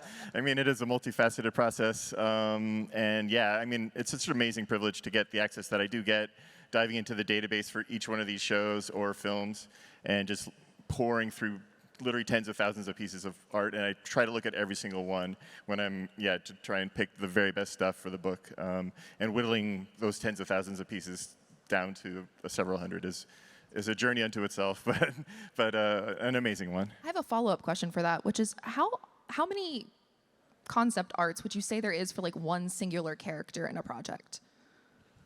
It depends. Sometimes it depends on whether the artist kind of nails the look of the character right out of the gate. It could be, I mean, for Kylo Ren alone, it was hundreds and hundreds and hundreds until they finally landed on what they landed on, which is a brilliant concept by the costume department, so yeah. Very nice. Now, can you let folks know what else you've been working on here recently? I am very happy to reveal that for the past year and a half, I've secretly been working on The Art of Andor, and it covers both seasons with an introduction by Tony Gilroy himself. And I spoke with executive producer and star Diego Luna as well for the book. So yeah, I'm very, very happy to finally reveal this secret project that I've been working on for so long. So excited about this one. All right, let's move further down the line and talk about some other things that we have coming up. Yes, this is your time. Adam, it was just revealed that you will be writing a Darth Vader novel titled Master of Evil. Tell us what this one's all about and maybe tease the timeline. Yeah, let me just look at the cover. It looks so good. Every day I look at that cover and I can't believe that that's what it looks like. It's amazing. Amazing, amazing. So the thing about Darth Vader is that he's such a fascinating character. He's not only one of the main tentpole characters of Star Wars, but like that period between Revenge of the Sith and A New Hope, that's when he develops as this kind of new person. You know, Anakin Skywalker is basically dead, Vader rises. This book is, I can tell people things, can't I? Yeah. This book is like, it's set very close to the end of Revenge of the Sith. There's a very interesting period in his timeline where nobody really knows who Vader is. You know, the Republic falls, the Empire rises, Palpatine is the Emperor, and this guy shows up, looking not quite as bad as that, but like, and all the new Imperial officers are like, who is this guy? He's like the Emperor's enforcer. No one knows what his rank is, no one knows what his position is, but he's clearly got authority. To speak of the timeline a bit, like this period is covered very well in Charles Soule's Marvel Vader comic, which is incredible. And one of the interesting things about his comic is that it picks up from the end of Revenge of the Sith, like it's continuous. The scene continues, Vader is created, and it just goes on. And there's a lot of storytelling across like 50-something issues where it's continuous storytelling, except there are gaps in the comics. And in fact, there's a particular gap in the comic that I don't even think Charles knows about, or Marvel knows about. And I'm not going to reveal what it is, but like this is like, when I discovered it, I could not believe my luck. Because literally in the comic, it sets the book up. And it's like, we do this thing. And then the comic continues like nothing's happened, but like Master of Evil. So it's Vader going on a journey. Palpatine made a lot of promises to Anakin, about what being a part of the dark side and being a Sith means, and what abilities that will give him, and what power the dark side has. And you know, Vader's like, what were you going to tell me? I think I should probably stop talking there. Interesting. Well, I do have a follow-up question for you, which is you've written villains before, but how did you approach writing the Dark Lord of the Sith? I've always found kind of the dark side interesting. When I was growing up and I had the Star Wars toys, I always played with the Imperials because they had the best like costumes and uniforms and toys and starships. The Rebels were kind of like, yeah, they're kind of bland, you know. Although having said that, my last book, Shadow of the Sith, was a Luke Skywalker book. So I've done Luke Skywalker, now I'm doing Darth Vader. I just find it kind of fascinating, the kind of the mentality of evil, or the kind of antagonistic qualities of someone like Vader. And Vader is so important, and he's also in a way he's so mysterious. And he's a mystery, in the book he's a mystery to everybody. But yeah, it sounds bad if I say I have an affinity for the dark side. I feel like a few of us do. That's not what okay. I should say, yeah. But Dark yeah, side has cookies, remember that? Yeah. But like, yeah, and writing Vader is like, what a privilege. I mean, this is the Star Wars book that you've been waiting for. It's been 10 years since there's really been a last Vader novel, which is Lords of the Sith, and it's the 20th anniversary of Revenge of the Sith. Exactly. So it's like, yeah, this book's out in November, and it's a rollickingly dark book. I like that, rollicking dark. So Adam, if I can read into what you were saying a little bit, that if this comes out in November, that means that the fans here have 6 months to read every single Marvel comic from Charles Soule and Darth Vader before they get to this. Yes.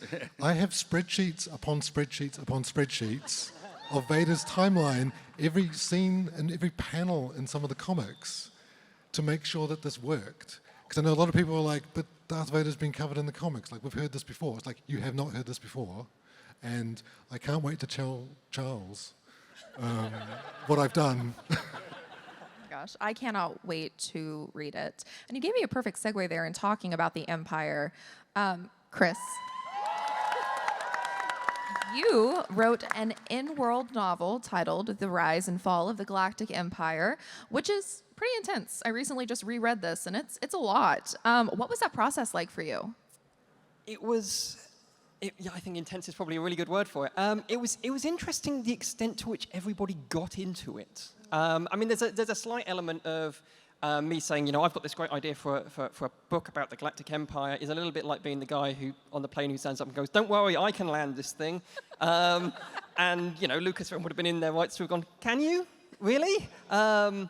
But the more that we talked about how this might work, and then started kind of looking at what we know about the Empire, which actually is, in its own weird way, not that much. So much of the Empire is kind of implied to us through the films, or through the comics, or through, you know, shows like Rebels and the like. So to start unpicking the bits that we know, to go, well, if this is the end result, what must have been the process to get to this point? What must be the kind of underlying social or cultural or economic foundations of the Empire to make this awful thing that we now see on screen? So, I mean, that was a ton of fun. It got pretty dark at points. You know, occasionally I'd send stuff into Lucasfilm. I'd be like, they're never going to go for it. There's no way that this is going to make it into the book. And oh, no, actually, they seem to be fine with it. Wow. I'm going to have to redraw the lines to try and find where the stopping point is. But yeah, I think the fact that everybody kind of just bought into the concept when we were writing it, and then kind of hopefully bought into the concept when we released it. Did it feel a little too realistic? As a historian, writing a book about the Galactic Empire, did anything in there feel realistic? I mean, maybe a few bits.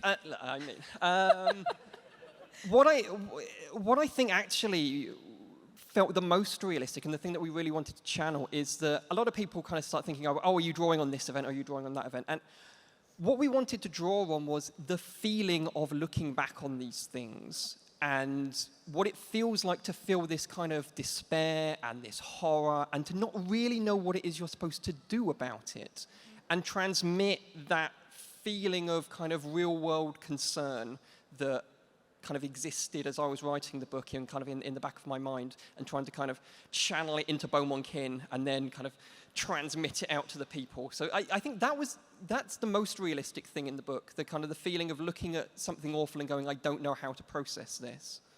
From historian to historian, I can say you captured that feeling very well. Might you be working on anything else? Anything you're researching right now? Well, having finished Rise and Fall of the Galactic Empire, me and Beaumont Kin decided we needed to take a long break, and Beaumont Kin probably needs a lot longer. But he's not the only person in the Star Wars universe that you can talk to, and he introduced me to a lot of interesting people, and one of whom I've been speaking to quite a lot. And in fact, I got a message from them on my phone earlier. It says Red 2 standing by. Whatever that means, we'll find out in due course, I imagine. Excellent. That is a fantastic tease. I think there's probably a few people in the audience that are really excited by that tease too. Yes, exactly. Next up, let's go. Ethan, let's talk comics. Yeah. You have a brand new Poe Dameron series that hits stands in about, 2 weeks? About 2 weeks, yes. Tell us all about Codebreaker.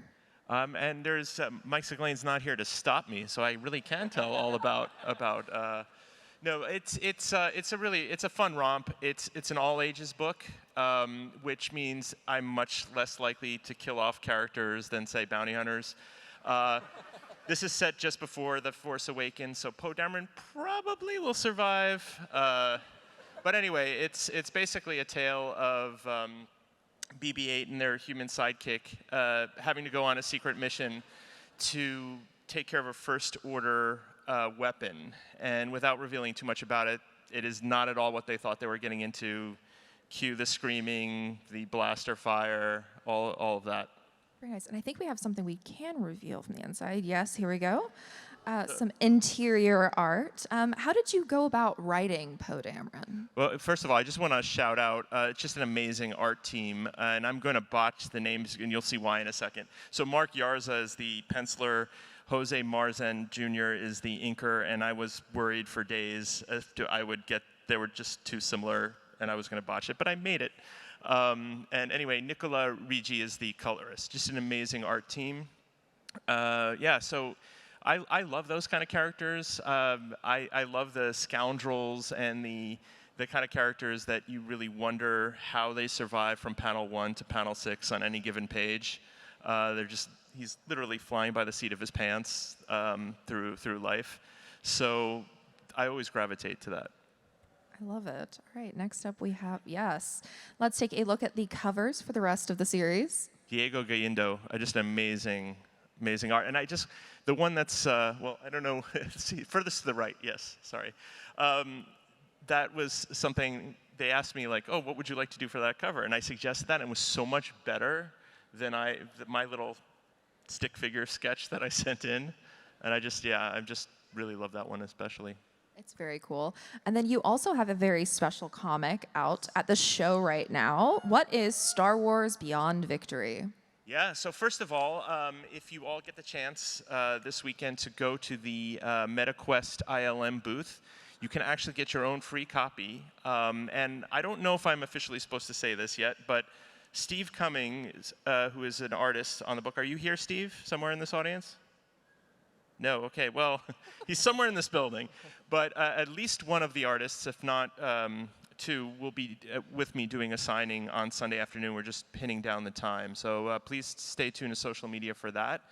But Beyond Victory is an amazing mixed reality immersion game experience. Totally botching this. It's unlike anything I've ever experienced before, so you can kind of see why I'm struggling to describe it. The character that's on the cover is Vola Bolas. They're a pod racer. You'll fall in love with them as I did. It's a lot of pod racing, a lot of criminal intrigue, and a dollop of heart. It's it's a fun story, and I cannot wait till you experience that experience. I'm excited for that experience too. All right, next up, staying on comics. CB, can you give us an update on the flagship Star Wars title? Sure. So last year, at the end of the year, we launched The Battle of Jakku by Alex Segura, which sets up this new Star Wars series. And now Marvel's been publishing Star Wars comics for the last 10 years. It's our 10-year anniversary of coming back to publishing with Lucasfilm, and we're very proud of everything that we've done. And so originally we started with the time period between A New Hope and Empire. Then we switched to between the time period between Empire and Jedi. Now we're moving farther into the future. You see the familiar cast of characters here who are all still around. Luke, Leia, Han, R2, 3PO are all going to be there, but it also incorporates a lot of the Marvel characters that you've seen come up in the comics. And it's really going to be a blast. Phil Noto, who I don't know if everyone here is huge Phil Noto fans, just amazing. So associated with the Star Wars brand and the look and feel of the setting up the Marvel Comics universe for Lucasfilm. He's going to be drawing it, and there's just so much fun that we're waiting to happen. It launches this May, actually, as just like you would. A movie comes out every May. This new series, the flagship series from Marvel Star Wars, is coming out this May as well. And what is going on with the Legacy of Vader? Legacy of Vader. Back to our friend Charles Soule. We had to figure out how we were going to tell Vader stories in this time period as well. And there was no better way to do that than to do it, with his grandson, with Kylo, looking back at the legacy of Vader. So this is a book that kind of walks that fine line between the present, the Star Wars present, and the Star Wars past, as Kylo goes on a journey to find out just who Darth Vader was and what made Darth Vader tick. What were the decisions that he made that put him on the path that he is, and should Kylo follow that path? Charles is doing an amazing job. Every issue I read it in the script, I read it in the pencils, I read it in the final version. Just find new things in it. The depth of Charles's writing and exploring these two characters through generations, through decades, is just fabulous writing. And the art is just. But Luke Ross has been working on the Star Wars books for ages, and he's just really kicking it into high gear on this series. So definitely recommend checking this out.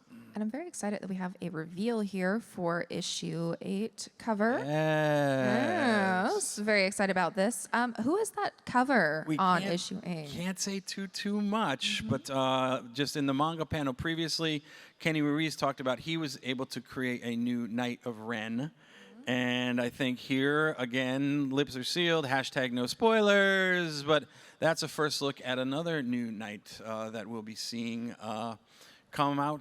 That'll be right towards the middle of the summer, I believe. So yes, please check it out. You're going to love it. Mm-hmm. Yes, and I think we have a art reveal here for that character. We're giving away that much. I know. Wow, what a hey, we surprise. can all pin it on Michael. Yeah. No. So and then here's the design again for the name there, Tanaran, from Luke Ross. So we'll be debuting in that issue. Very excited about this one. Last but certainly not least, Mark, we come to you and Jedi Knights. Tell us about this book. This book I'm having so much fun working on. Totemo Tanoshidas. So the book basically takes place before the events of Phantom Menace, and essentially we've never really seen the Jedi Knights be the Jedi Knights before. We're usually seeing them as like generals in the Clone War, or we're seeing them get killed. This is the Jedi at the height of their powers. And what's really fun about the book is each issue is self-contained, which is something you don't really see in comic books anymore. Having now written more than a few issues, I realize why. It's really hard. But each issue basically feels like its own mini Star Wars movie. And I'm throwing as many Jedi at you as possible. And we have some images of some of those Jedi here. What is it like to write a Jedi team-up book? It's so much fun, in large part because I'm trying to combine, like, we call them the Jedi All-Stars, Yoda and Mace Windu and Qui-Gon Jinn, and the Jedi and love, but also I want to introduce you to some lesser-known Jedi, as well as, anytime I work in Star Wars, I love playing with the toys, but I like adding new toys to the toy box. So we've introduced a few new Jedi that we'll get to know deeper and deeper as we get into the series. We also have some art here for issues 1, 2, and 3 with some variants, which kind of leads me to my next question, which is, which Jedi did you have the most fun writing? Ooh. I love writing Qui-Gon. There's something about Liam Neeson's, performance in Phantom Menace that I've so internalized that voice, and writing him, because he's, I write him with a little sense of humor. He's kind of like, by this point, seen it all, done it all, and he's got like a wryness about him, which I find a lot of fun. I love that. That's the one I'm personally very excited for because I love Qui-Gon. But are there any guest stars that we should be on the lookout for in the issues? Oh my God, so many guest stars. So this spread is from the first issue. It's basically Obi-Wan seeing the future, and a lot of, because I wrote so far ahead of the amazing art team of Madibek Musabekov and Luis Guerrero, I was able to say, this is happening. We're going to meet this person. We're going to see that person. So, in terms of guest stars, Kelleran Beck is in basically. It's probably my favorite issue thus far. It's all told through the eyes of a youngling as she's recruited into the Jedi Order, and Kelleran has some pretty has a very big role to play in her joining the Order. Jango Fett is coming back in issue 4. Also, issue 4 is like a little nod to my Han Solo and Chewbacca series. Phaedra, the blue-skinned alien mastermind, criminal mastermind, and Buck Vancto, basically marshal of the Benelux Marshal Service, comes back. We've got, who else? Yaddle with issue 5. There's a Tales of the Jedi animated episode that issue 5 ties directly into, and I can probably say without spoiling that Count Dooku plays a very big part of it. And if you guys have watched the Tales of the Jedi episode, you know that Yaddle and Count Dooku have a very specific destiny together, and this issue sort of teased that up. You just made Matt Martin a very happy person. I'm here to help, Matt. The one thing about this series, if I could just add real quick, internally, jokingly, we call it Jedi Team Up. Yes. When you think of Jedi Team Ups, you normally think of, the Master and the Padawan, because that's what we've seen in the movies, like Mark was saying. And, in the Clone Wars and whatnot, we really haven't seen the Jedi relationships when they get together. And that's what's been fascinating for me when the scripts come in and when the issues come out, is to seeing how you handle these characters where it's two mature Jedi having to go on these missions or dealing with things between them that they're not always comfortable with. And you do such a great job of establishing those relationships in great ways. Thank you. It's so much fun. I'm having such a blast writing this book. I cannot wait. And I've been calling this Jedi Team Up here. We have so many incredible books coming out soon. I want to know from each of you, which one are you the most excited about? Is it one that we've talked about here today? Something you maybe can't say you have coming out? Anything you're excited about? Anybody? I'll buy Adam's book right now. First pre-order, yep. I think the Revenge of the Sith annotated edition. Me too. It's something like is it 150 new annotations by Matthew Stover in like a slipcase acetate front thing? It's going to be amazing. Revenge of the Sith being probably my favorite Star Wars movie, that being the greatest Star Wars novel ever written. Again, 20th anniversary, that's going to be epic. I can't wait for that one. I'm really looking forward to Trials of the Jedi. Charles is such a brilliant writer, and this is like a climax that obviously has been years and years in the making. I really can't wait. I am also really looking forward to Trials of the Jedi being out. I have already read it, so that's not lucky. Oh, I'm jealous. Okay, backstage, I'm gonna pick your brain. But even though I didn't write it, it's the culmination of the High Republic, of Project Luminous, And I feel kind of like I wrote parts of it. And I can't wait to hold it in my hand and have the whole collection and, be able to look back and like, this is something that we did and really worked hard on, so. So Star Wars is a universe with so many amazing characters, be they human characters or alien characters, but in some ways, the ships are also characters, if we want to say that. And one of my favorite characters is the Millennium Falcon. And I can't spoil it, but Marvel has an amazing Millennium Falcon story that we're going to be telling come later this year that I think everyone's going to be really psyched to see. And it's a little bit of a, sorry, I'm a secret tease, but that's what I wanted to do here. So if you're fans of Millennium Falcon, stay tuned later this year. Some great stuff coming from us in the comics. I hope you brought some extra copies of the the Art of Andor book, at least for the panelists. No. No, but in all seriousness, I love those Arta books, and Andor has just been such a special. Andor and Rogue One, I consider them sort of a, part of a whole. It's just been such an amazing part of the puzzle that is the Star Wars story. So yeah, I'm looking forward to that.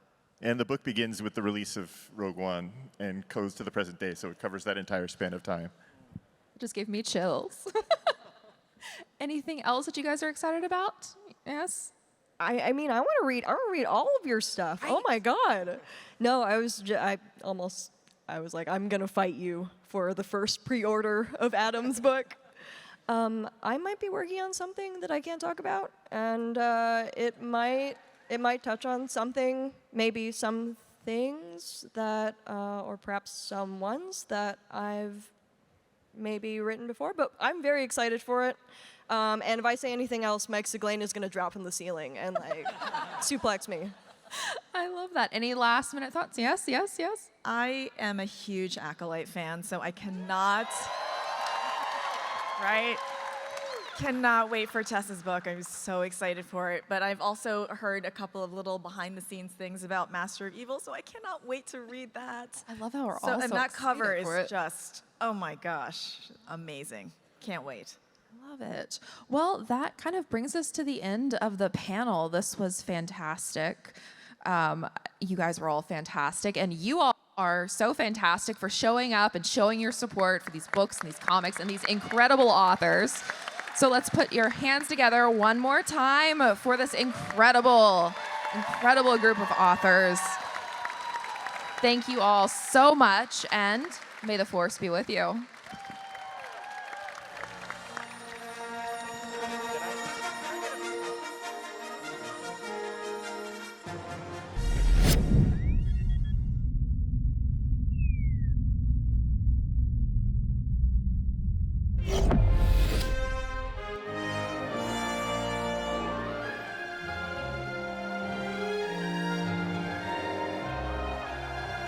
Over 25 years ago, our next guests worked together to help bring to life the first fully digital major character in a feature film, and we can't thank them enough for it.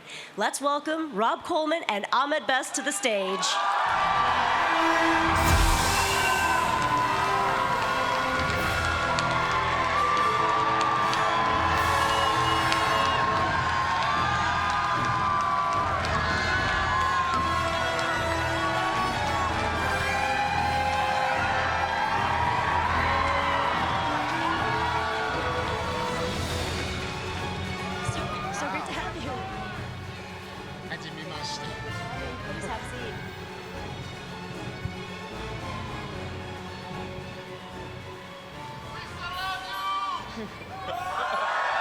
Love you too. Love you too. Ohayo! Ohayo! Arigatou gozaimasu!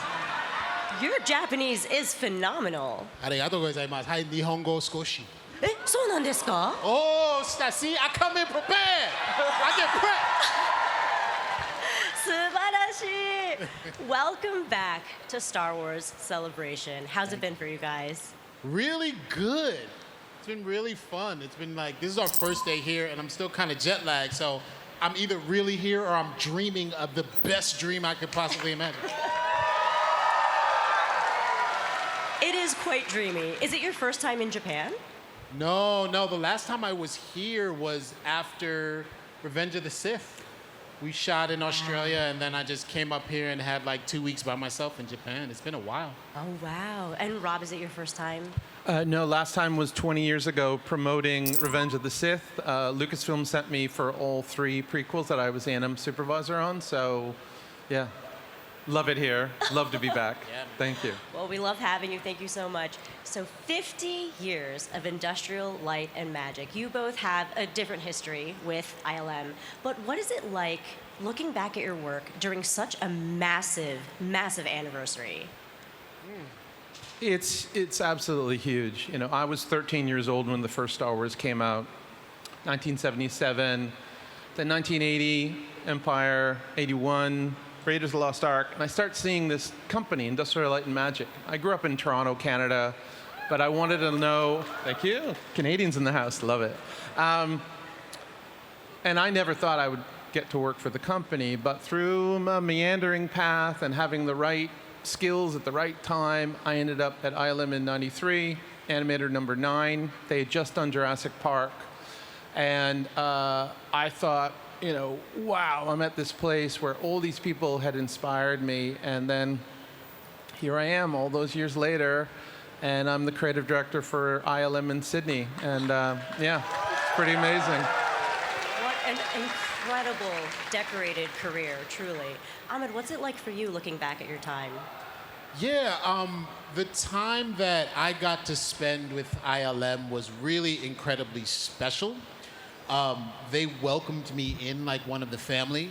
But I think the thing that was so magical about what I was doing with ILM is the fact that it had never been done before.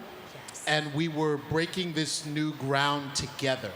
And so all of the mistakes, all of the stress, all of the ideation and iteration, we really all just came together and rose to the occasion, and we were able to deliver something and make George Lucas really, really proud.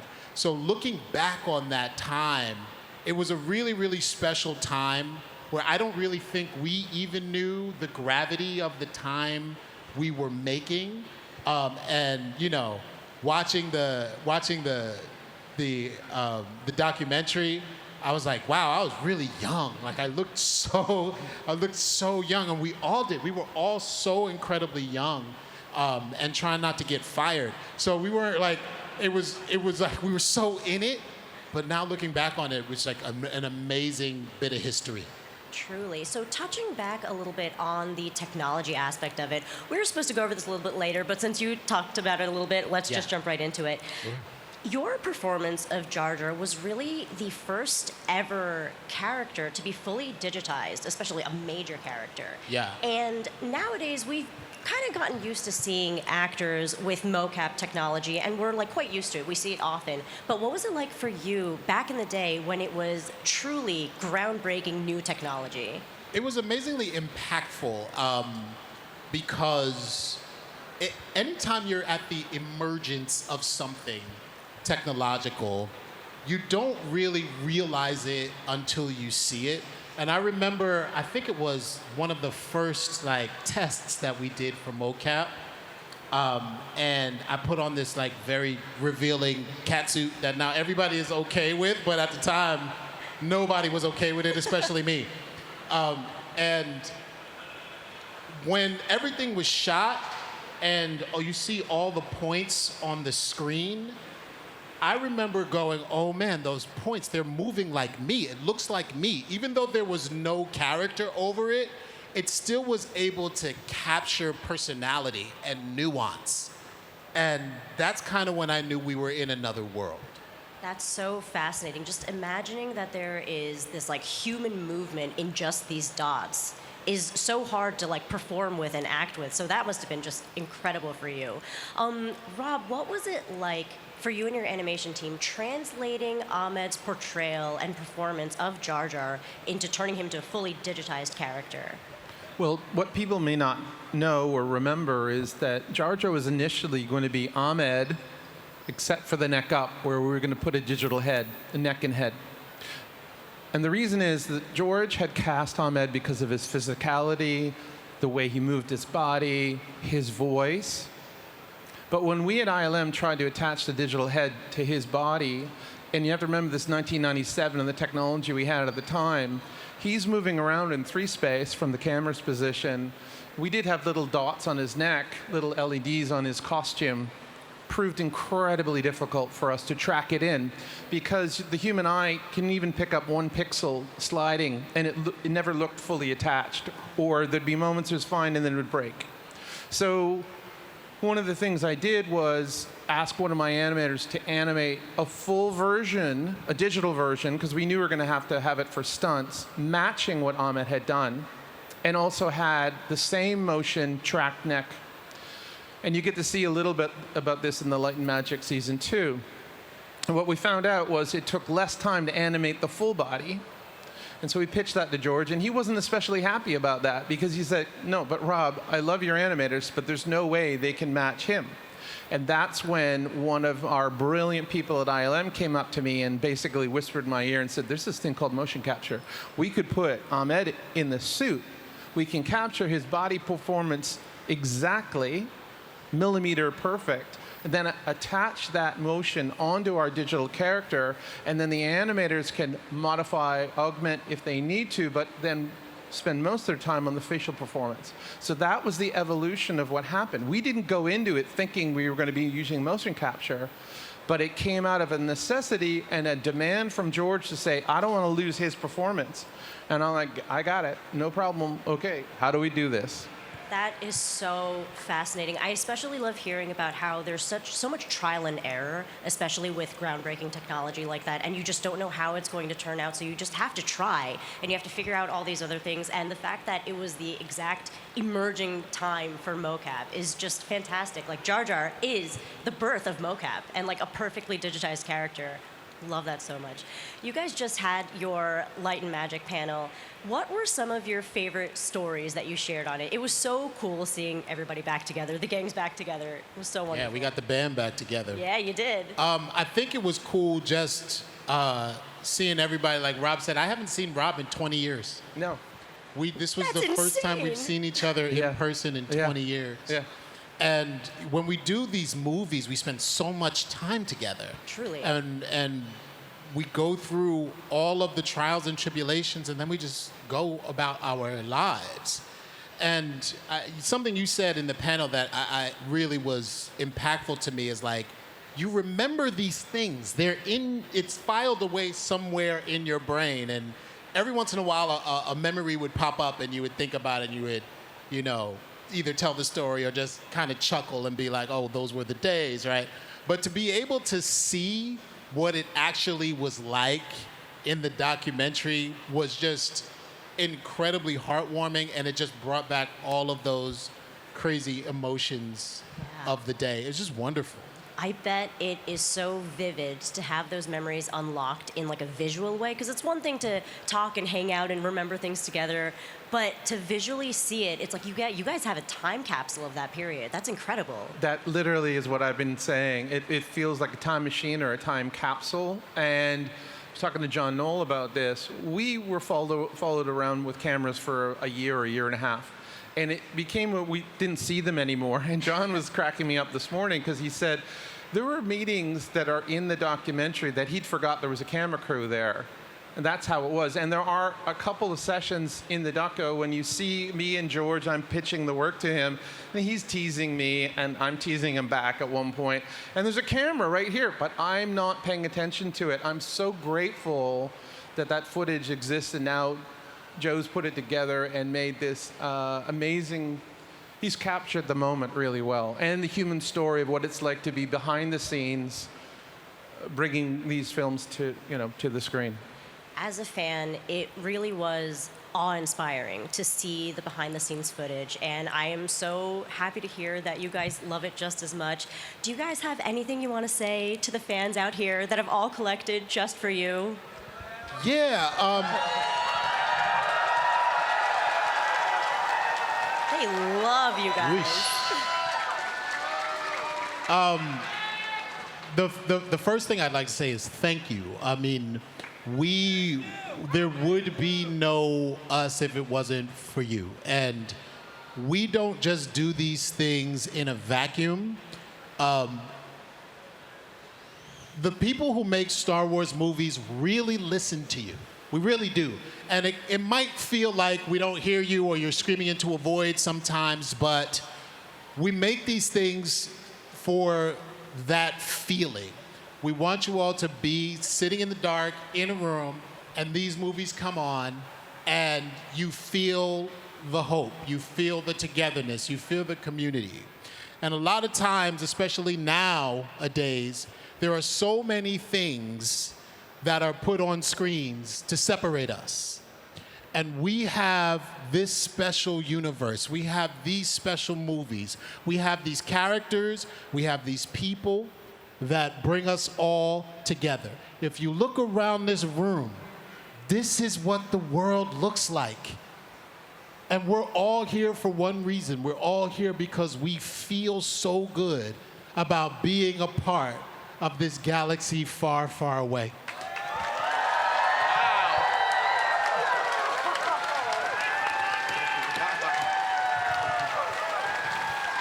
Well said. That was beautiful. Oh my God. Thank you so much for being here with us today. Thank you, Ina. We can't wait to watch Light and Magic Season 2. Don't go away because Star Wars Celebration Live is still going on. Thank you, guys.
class of younglings with the premiere of Young Jedi Adventures. Today, we are joined by everyone's favorite Poobian, Nubs Nation. Please rise up for the very adorable Nubs!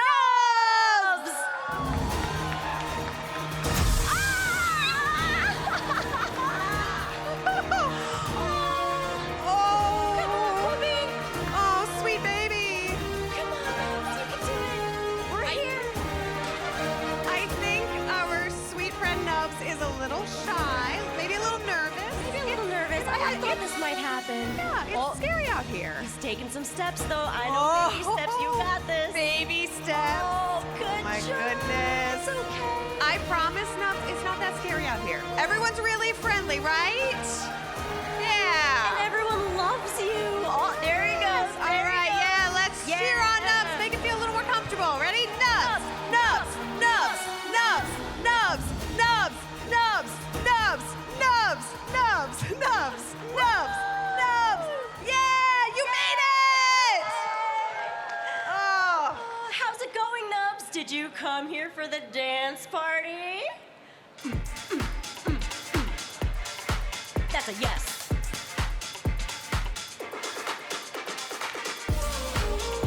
Man, Nubs is such a good dancer. Nubs got some moves. Nubs got all the moves. Oh, I feel like I'm in the music video. You know the one. All right, Nubs. I know this is an interview, and so I know you're going to give me a great answer, but is this your first celebration? Wow, all right, all right. Welcome. Welcome to your first celebration and your Star Wars Celebration Live debut. For those of you in the audience with younglings, you're gonna wanna visit the Kids Corner. Stop in for coloring activities, meet and greets with Nubs, and much, much more. That's right. Or even if you're just a kid at heart, I think, right? Yeah, I went there. It was amazing. I had so much fun. They have Legos, they have drawing and coloring activities, crafts. Yes. And Nubs, most importantly. Most importantly, Nubs. Yes. All right, hey Nubs. You know, a little Welligren told me that you had some exciting news to share, so I know you're feeling shy, so you just want to whisper in my ear? No, you're my favorite coworker. Ooh, all right. I'm going to tell you first, Raina. I'm going to tell you first. Ooh. Nubs has just told me that he brought us a special message all the way from Tanu. So let's take a look. For light and light. For light and light.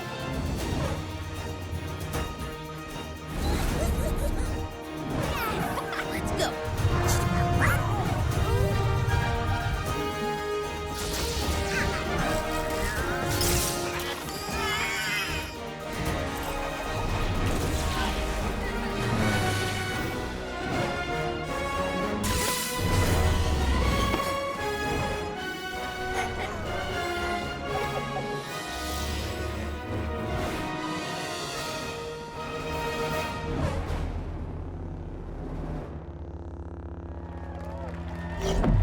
Oh, that is simply amazing. Oh, we're so excited to announce the adventures of Kai, Liss, Nubs, and Nash will continue in season 3 of Young Jedi Adventures coming this fall to Disney Plus and Disney Junior.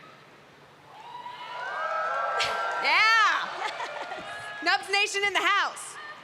Rise up. Season 3 will feature returning favorites such as Master Zia, Wes Spinnick, and their newly found friend, Cyrus. Frenemies, but you know. Well, And we're gonna see some new faces, new friends in new droid companions, Beepers, Dozer, and Gigi, each with their own unique and hilarious personalities. It is so cute, Raina. You're gonna love it. Cute, I can't wait. And a newcomer, the renowned eccentric droid builder, Rek Manu. Ooh. Boy, does he look mischievous. I like up to smile. That smirk. He is up to some shenanigans. I don't trust him. I don't trust him or his little droid. All right. Well, we can't wait to see what you and your friends get up to in this season of Young Jedi Adventures, Nubs. Thank you so much for joining us. Can we hear for our friend Nubs? He's so brave. We love you. We love you, Nubs.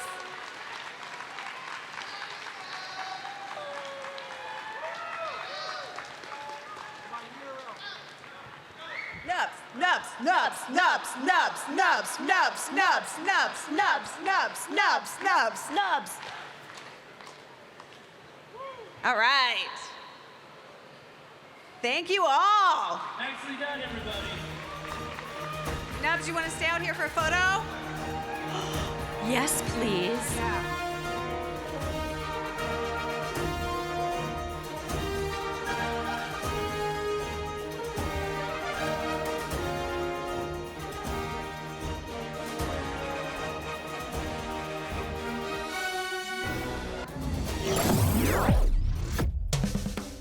If you love Star Wars so much you can taste it, you need to check out the delicious eats here with our friends at Moncrave. I have my friends Yuki and Ami. Thank you so much for being here. What do we have here for everyone to experience? たくさんの限定の商品、限定のスイーツ。Yeah, we've got some delicious sweets here. Let's start right here. We've got crunchy shrimp chips. Delicious, folks. What's special about these? トレーディングカードがついてきます。So they got really cool trading cards here, and it's a surprise. Choose from one of the 9 right here. I think you just need to get 9 bags, because what is not more healthy than a bunch of crunchy shrimp chips, right? Love it. What else do you have? What else? What's down over here? 会場限定の商品で、メインビジュアルのパッケージの商品です。Oh, amazing. Ami, what's so great about these? This is only here you can get the limited, So only here, it's exclusive to Celebration, and right here you can see there are these green matcha tea cookies. Ugh, caffeine and cookies. I'm so here for this. And finally, right over here, what is this cute and adorable Grogu box? What is this? グローグがテレビの中で実際に食べてるようなクッキーを再現しました。Yeah, this blue macaron cookie, and Ami, it looks so, I love the artwork on this. It's so cute, and it's just like him eating in the TV series, right? Yeah, it's fantastic. Yeah, and we got a picture of it right up here. Nick, get in there. Get on in. Get in there. This is, yeah, food art right there. Delicious. You get not one, you get 2. I don't know about you, but you've got to come over here to our friends at Moncrave for some delicious eats here at Star Wars Celebration. I'm craving some more, so I'm going to go eat some. Back to you. Thanks, you guys.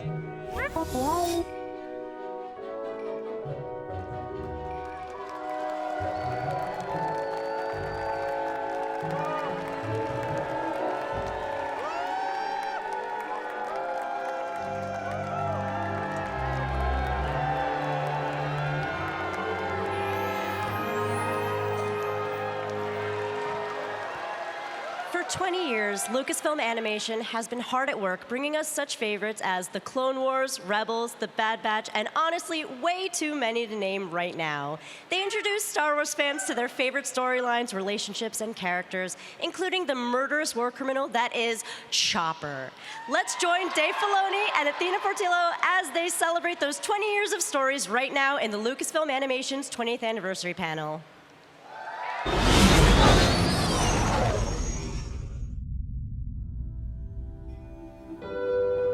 My first semester at USC, I had one production class, which was animation, and I made an animated movie, and I realized that, hey, I love this.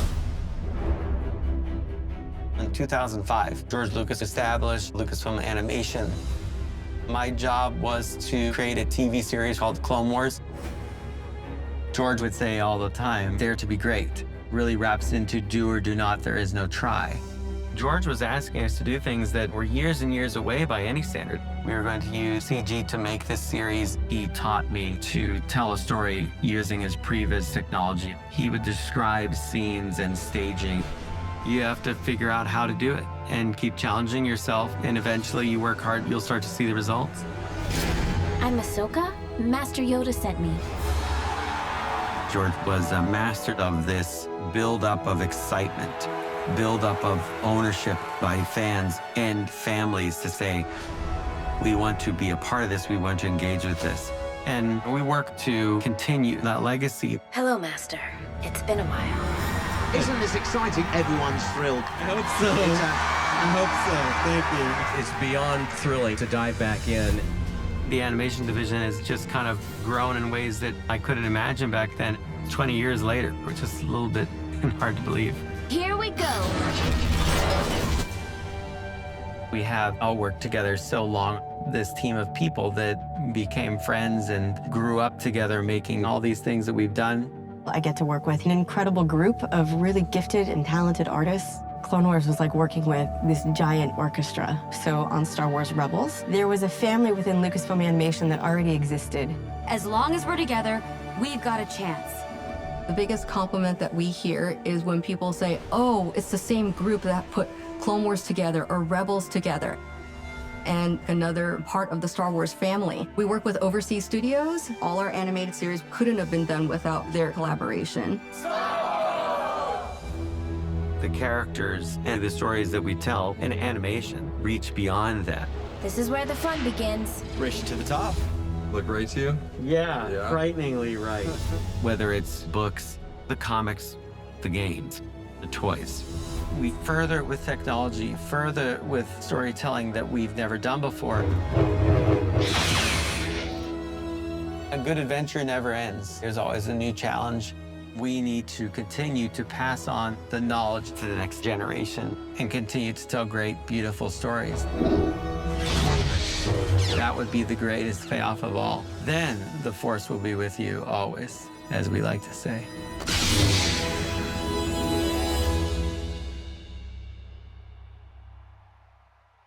Please welcome to the stage, voice actor and sound designer from Skywalker Sound, David W. Collins!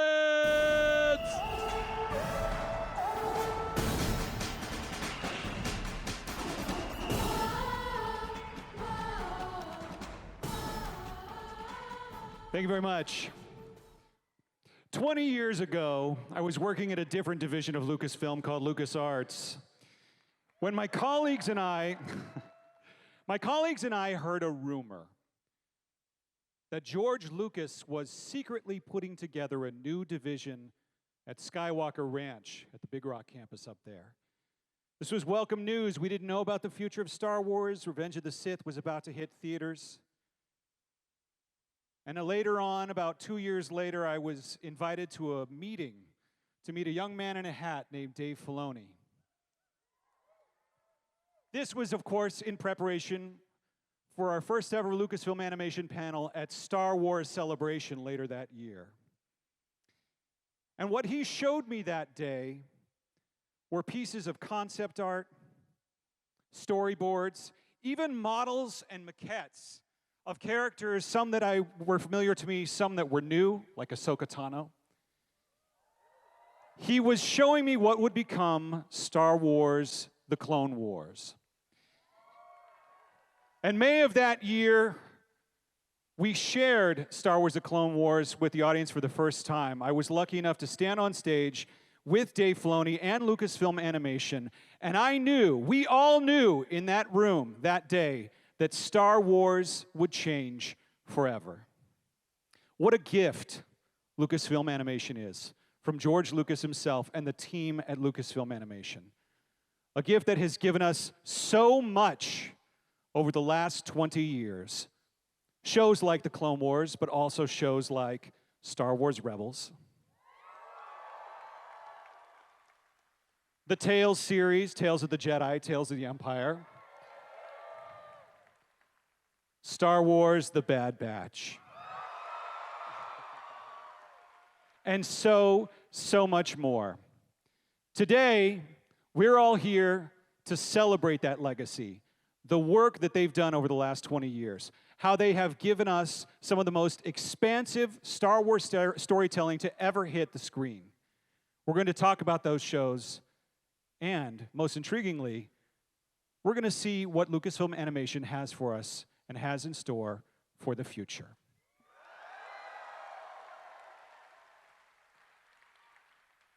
Without further ado, please join me in welcoming to the stage the Vice President of Animation Production, Athena Portillo, and Chief Creative Officer at Lucasfilm, Dave Filoni. Come on out, guys.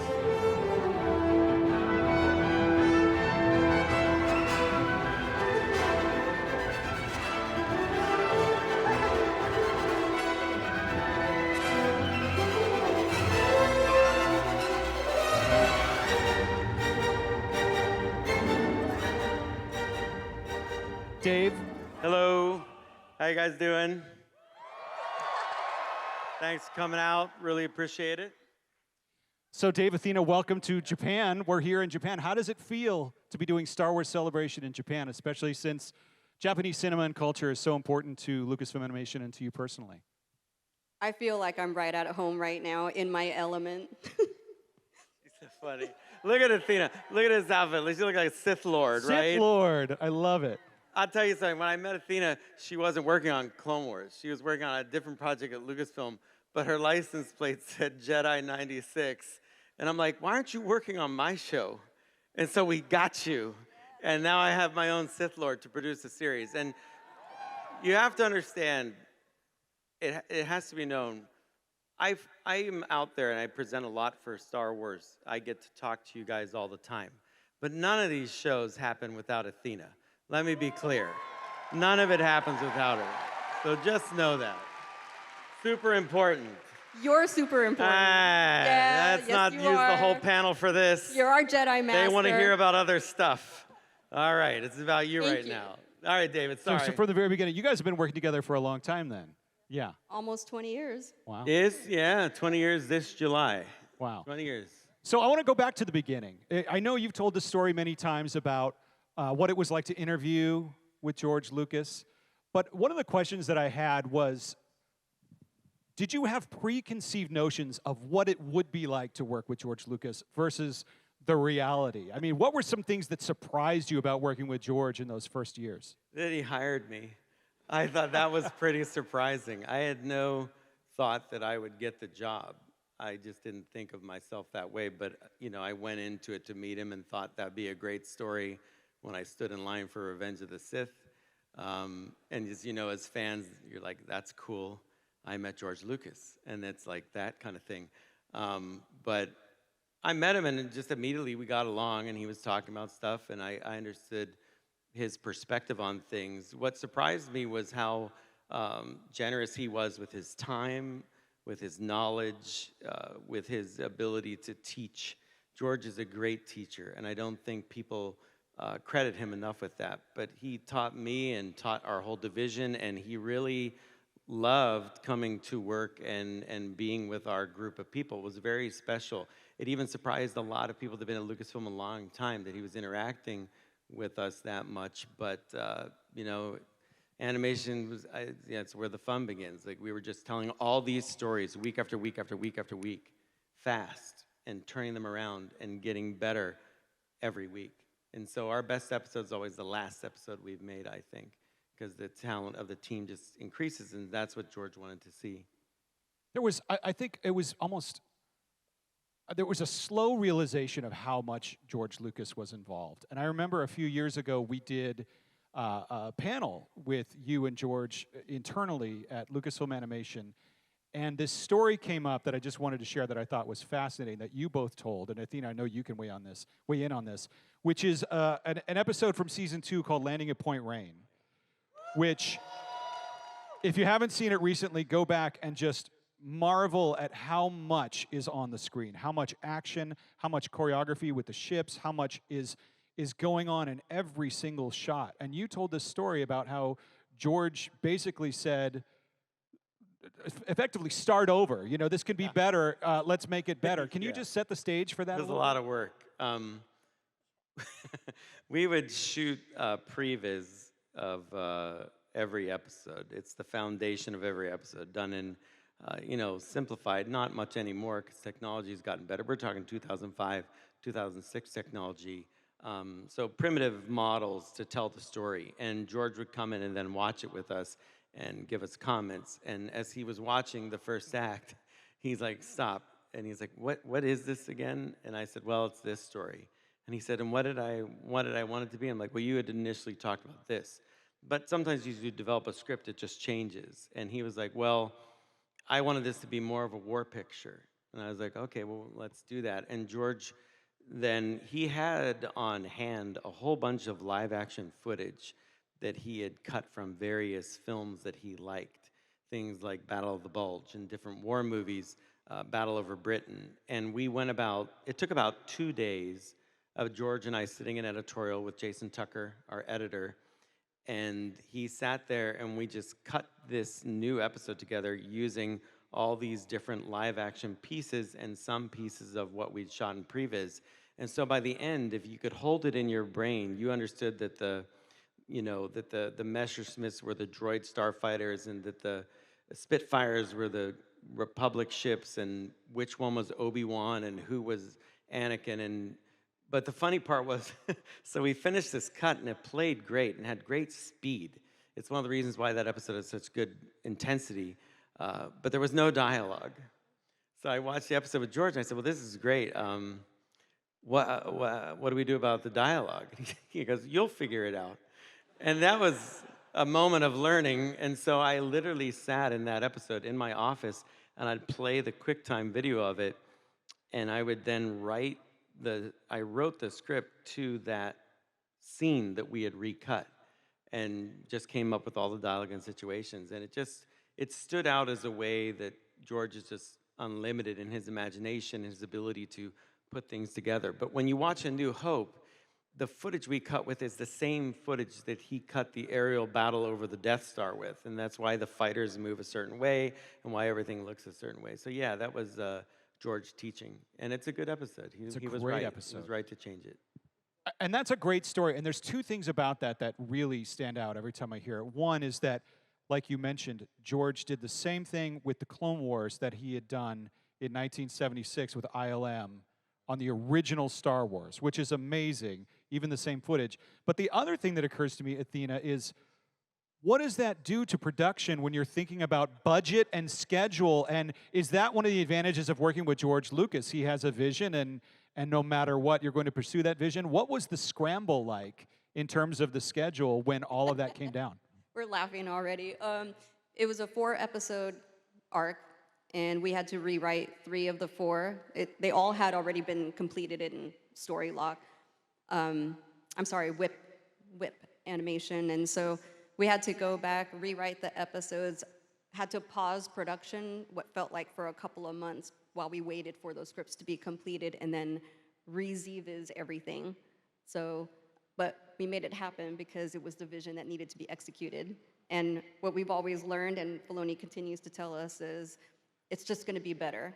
And we always function in that capacity, even to this day, that everything is a CBB, a could be better, and if you have that opportunity to make it better, you do it, whatever it takes. I don't believe in saying no to anything. I believe in let's see what we can do. That's an amazing George Lucas legacy right there. It's incredible teaching. That's incredible. Yeah, very similar lesson with ILM.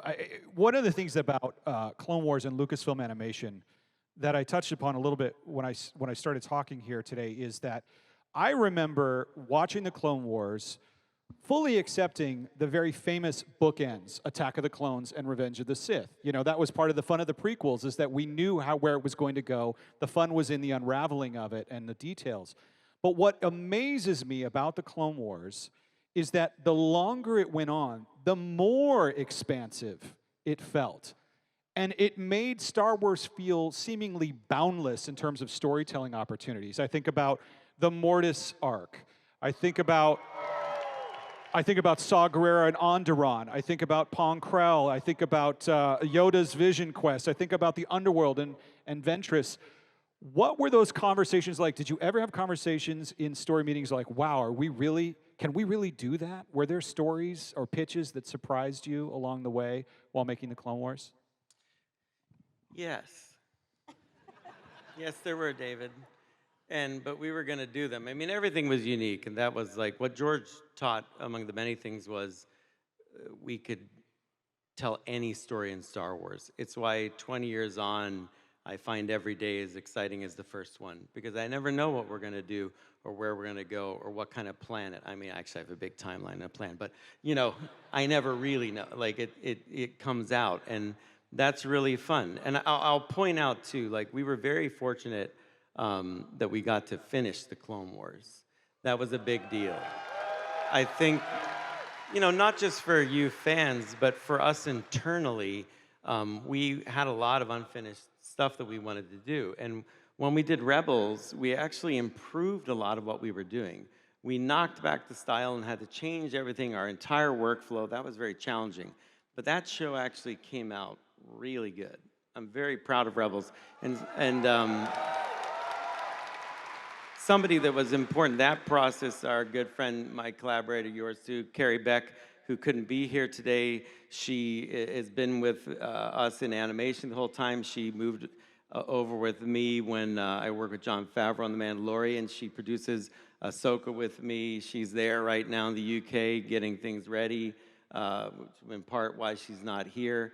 But she was vital, and it was her idea. She came up to me one day while we were finishing up Rebels and knew we needed something else to go on to, and said, would you be interested in finishing the Clone Wars?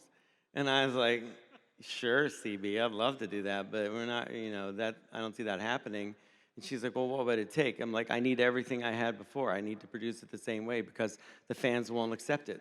If it's not as good, and then it should be better than it was. And they deserve that if we're gonna finish it. And she said, okay. And I'm like, okay. And she disappeared. And she conspired and did some kind of Palpatine maneuver and came back with the money to do it. And so we got to finish Clone Wars because give it up for Carrie Beck. And that was, by the way, some of the most incredible Clone Wars in season 7. I mean, that show, the ending gives me chills. I mean, how about season 7 of the Clone Wars, everybody? Just incredible.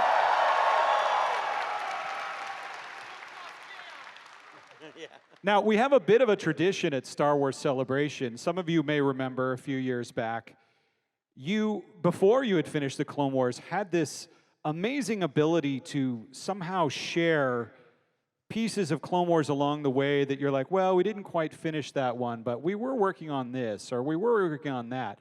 Before the Bad Batch, we had a panel showing the animatic of the Bad Batch. Were any of you there for that? So my question is, you got anything like that that maybe we could? Well, it's very dangerous, David. It's very dangerous. All these things I don't think we're ever going to get to do. And then I think, oh, it'll be special, and we'll share it with everyone. And then somehow later we do it. And yeah, so maybe we shouldn't share it. Yeah, it's... But we could share. All right. There's a clip we have, and Athena got them out.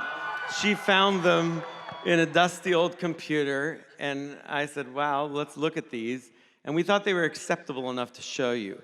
And so this is part of an episode, and because I know you guys know this stuff better than I do at this point, it's from the Boba Fett arc that we didn't do, where he was taught by Cad Bane, which was going to be a storyline, and he was learning how to be a really ruthless bounty hunter from Cad Bane, the idea being that Cad was like the bad father, right? Django was the good father who really loved his son, and he didn't have that anymore, so he had Cad.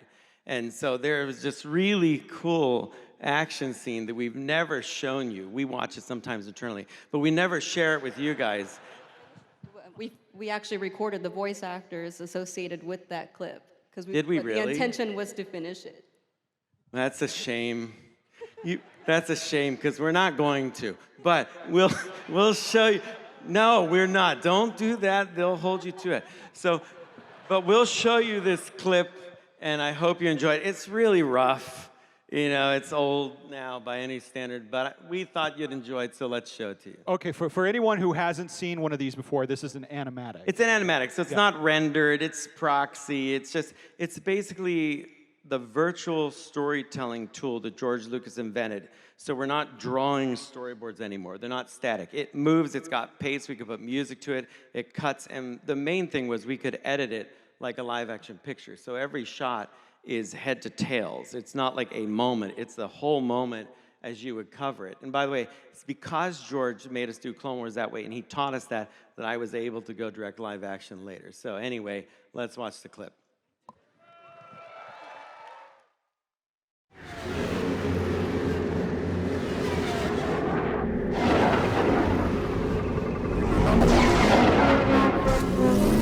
See you later, kid.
Skywalker, did you capture the assassins? No.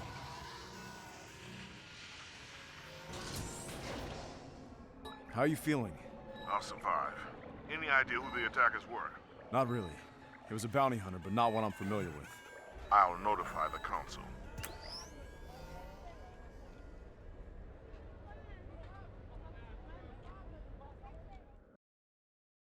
Yeah.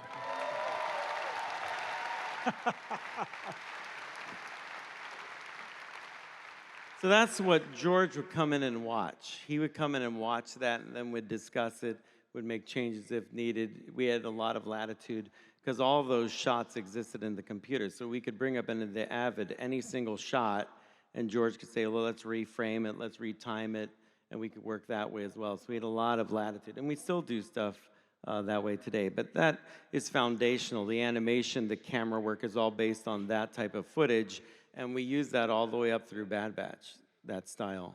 What's really interesting about that, too, is just a follow-up question. What about the sort of choreography in terms of action sequences? That's all done within that same tool. There's not a meeting about it first. It's just all done in that same visualization, like it was shot, like live action. We do a big whiteboard meeting where I've got several big boards, and I just sit there and I draw. We draw city streets, blueprints, maps. We say this is going to happen here. We want this to happen. It's in the script, and we kind of strategize it like a big tactical play.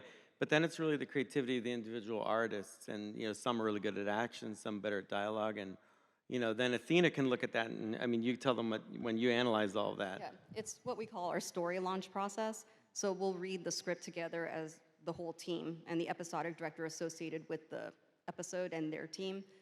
So it's like a 4-hour meeting, go through 26 pages of script, and as Filoni was saying, whiteboard all the different key sequences. Of course, in production, we're thinking about in terms of, is it possible to produce this by way of character count, by way of asset count, what type of effects are going to be in there, how many matte paintings, time of day, all of that gets into consideration. And I remember we would have moments where I felt like I was like I had receipts going, because you would ask me, where were we at this point? How many man days? Are we over? Are we under? What can we play with? What do we need to cut out? And that happens with every episode throughout the season. Well, it's amazing to me to think about, this machine that's making Clone Wars, and then Star Wars Rebels happens, and it's a whole different style, a whole different set of characters, a whole different era. And speaking of expanding the lore, it starts with this cast of characters on Lothal, some space battles, but then you end up going into this world between worlds with Fulcrum and the Bendu and Thrawn, and I mean, the scope of it becomes almost bigger because it started so small. Is that something that you mapped out from the beginning? Is that a discovery process? Can you talk to us a little bit about Rebels and what it was like kind of breaking those season by season? Yeah, it was a little bit of both. I mean, I would say in the beginning, the biggest thing we didn't know, and I think people forget this now, Rebels is the first project that Lucasfilm did with Disney that was like of its kind. We were out before The Force Awakens, and so we didn't really know what that relationship was going to be like. What I found, and I think you agree, is that they gave us a large amount of latitude. But there were differences. The style became different, and we wanted to try something. We didn't want to compete with ourselves doing Clone Wars. And so we started out with Rebels. It was more of like a Miyazaki-esque Macquarie-style mix.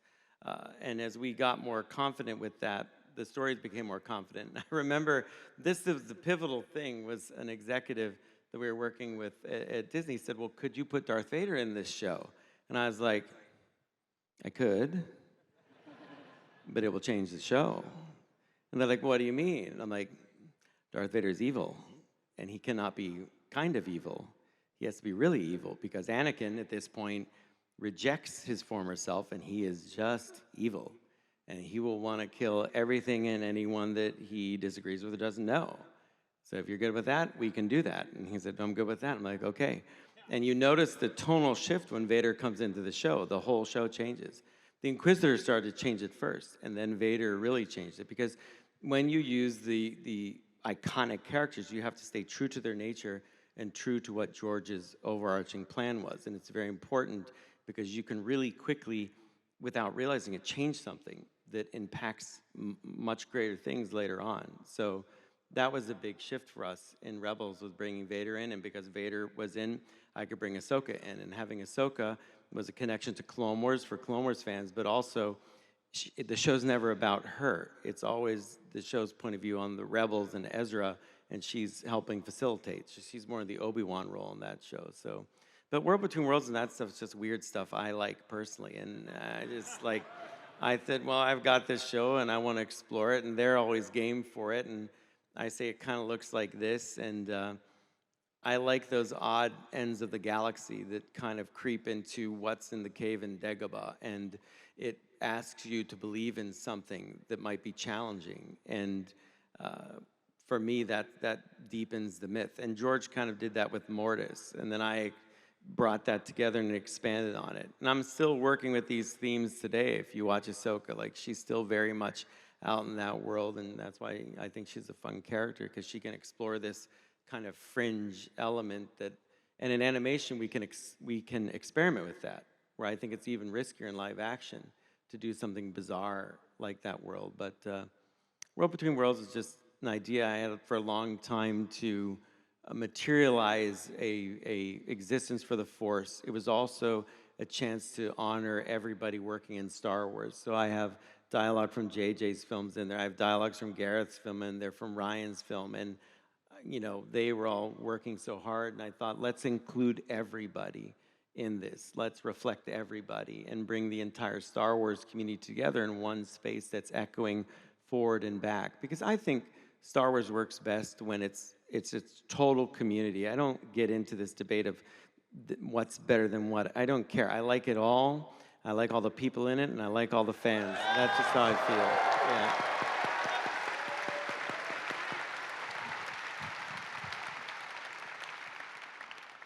That is such a wonderful thing about Star Wars Rebels, is that it bridges so many different gaps and brings so many things together. You mentioned bringing Ahsoka into the show, bringing Vader into the show. Another incredible moment is, and I remember in Celebration when this was revealed, when you brought in Rex, Wolf, Gregor, the clones. And this leads me to my next line of questioning about clones, because from the beginning, this idea, like the Rookies episode from season 1, this idea of the clones having this duality of being, you know, we're all the same DNA, we're all related, we're all brothers, but we have this rugged individualism, and that being explored all the way from the Clone Wars into the Bad Batch. Can you talk about some of the conversations you had about clones with George, you know, and the team? Because I just think it's one of the most incredible aspects of everything that Lucasfilm Animation has gifted to Star Wars. I can talk about all that, David, yeah. I mean, I will say one fun Rebels factoid, and I don't think people know this, is AP5. Athena Portillo 5. Yeah. I love it. That's, if you like the droid AP5, it's Athena. I have to include you all the time, because you're the best. I feel bad I sit here and ramble, and you're so knowledgeable, and you know so much about the Force and all these things. I mean, you are pivotal in the Bad Batch, so what do you think of all that? Oh yeah, let's talk about this. Yeah. We talked about this backstage. Yeah. Talk about the sort of the pitch of the Bad Batch and the decision for the Bad Batch to be the follow-up to Star Wars Rebels and Resistance. I love the idea of what you were just saying in terms of sharing the DNA, but the fact that all the clones had unique personalities by way of Clone Force 99 was the most exciting part of that idea of the pitch. And the fact that it came from the episodes in season 7 of Clone Wars and wanting to expand off of that, that was pitch enough. It was great. Yep. As far as the clones go, what George and I always talked about was that under the Jedi, the clones are all the same, but they become individuals. Under the Empire, the stormtroopers are all different, but they become the same. And that shows you why evil people just crush you and take away your individuality and make you just a number. So now you're TK, you know, 126 instead of being Rex, instead of being Cody. That's what the Jedi were providing, space to be yourself. Yeah, George and I were always shocked at how much people related to them. That really took us by surprise. But through all walks of life, people found some kind of common energy in the clones. And no more so than when George said, we're going to make this Bad Batch group, and they're going to be very different. And we didn't know what people would think of that. And one of the reasons why we did the Bad Batch, too, was that George, that was one of the ideas that he had when we were still working together, was let's do a Bad Batch spin-off and continue with the clones that way. And so, I loved working with George, and I always try to honor that, what he wanted.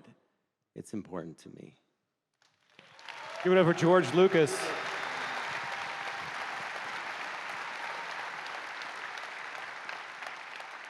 I have to say, I have seen so much Bad Batch love just today. Yeah, it's crazy. On the show floor.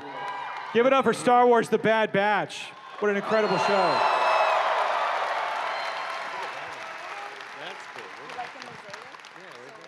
And by the way, I'm pretty sure we have some folks from Lucasfilm Animation in the audience today. There's some folks from Lucasfilm. If you work at Lucasfilm Animation, stand up, because you deserve a round of applause. Anyone from Lucasfilm Animation out there? There they are. And everyone at Lucasfilm Animation watching via the live stream back home, thank you for all of your incredible work. That's so cool. Speaking of which, I do want to take a moment to address the live stream. We are streaming this panel right now, so people are watching all over the world via the live stream. Thank you for tuning in, and I want to say to all of you on the live stream, enjoy everything that Star Wars Celebration has to offer. And let's hear it one more time. Don't go anywhere, all you guys. We still have a lot more to come, but let's give one more round of applause for the last 20 years of Lucasfilm Animation. And thanks for tuning in on the live stream.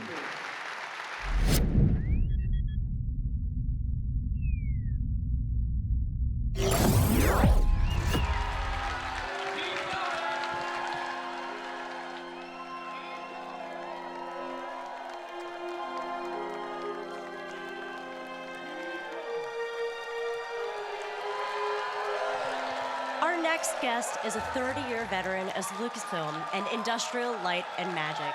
Please welcome to the stage, Janet Lewin.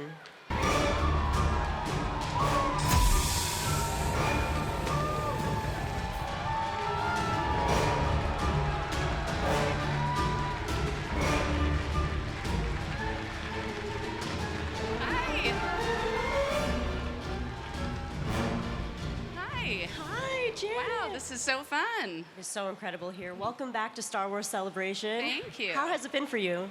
Amazing. Are you kidding me? Look at all of this Star Wars love, all the fans. This is why we're here. It's amazing. It really is incredible. I look out at the crowd and I kind of forget that we're in Japan because it's such an incredibly international crowd. I know. It's so diverse, both in terms of nationality, but also age. You know, I love seeing the little kids getting, their love of Star Wars and just everyone. It really does transcend time. It does. It does. I love that. You've been successfully leading ILM's business operations for several years now, and now you've stepped into this very exciting new role. Thank you. What does that mean for you and the future of ILM? Yeah, well, I've been at ILM for 30 years, and we're also celebrating our 50-year anniversary this year. So it's an incredible time to step in and lead ILM into the next chapter. I absolutely love what I do, and I see so many exciting opportunities for our company. We have, obviously we're a part of Lucasfilm and Star Wars is in our lifeblood, but we do so many diverse, different projects for our filmmakers, episodic, immersive entertainment, interactive. So it's just an exciting time to think about how we can partner with storytellers and help them realize their vision. Absolutely. Everything that you bring to life from the story is just so, it really is magic. Yeah. It's exactly what it is. I love that. So half a century, 50 years of ILM. That is the golden anniversary. What is it like looking back at its history? I know we talked a little bit about possibly looking at the future, but what is the history of it for you? Yeah, well, having been there for more than half of ILM's history, I really have gotten a bird's eye view of what it's like to be at ILM. And, you know, we're all about collaboration, innovation, servicing our storytelling partners, and I think it's having had the opportunity to see ILM grow from, you know, just a couple of hundred people in San Rafael and, you know, sort of secret lots to now a global enterprise of 3,500 employees across 5 studios. It's been just amazing to see that transformation. Truly, when you said 35, I got chills. That is, the growth is phenomenal. So, Light and Magic Season 2 is out now, actually. I know. It's out right just now. got released. Yeah. What are the differences we can expect in Season 2 that we didn't get to see in Season 1? Well, it's honoring a different time period. So it really picks up where Season 1 left off. And we sort of affectionately refer to the 1990s as ILM's sort of teenage years. You know, it was a very transformative time for visual effects. Lots of competition was starting to, you know, build. And also at the same time, new technologies were making visual effects more, more available to filmmakers. So we really saw the 1990s as our first growth opportunity, not just doing Star Wars, of course, but working for lots of different filmmakers. And Light and Magic 2 really gives you a peek behind the curtain, not only of the process and the methodologies that changed with the digital revolution, but also the people. And I think at the heart of it, it talks about, you know, the amazing risks people took to realize these new visions and to change their ways of working. That's really inspiring, not only for filmmakers, but for anyone. Absolutely. Yeah. During such a great change in the industry, what do you think allowed ILM to thrive when the competition is very fierce and it is kind of scary new territory when the technology, like you said, is suddenly available to everybody else? What do you think made ILM stand out from the rest? I think, you know, our artists are resilient and they are storytellers. That's what we like to say. We're all storytellers.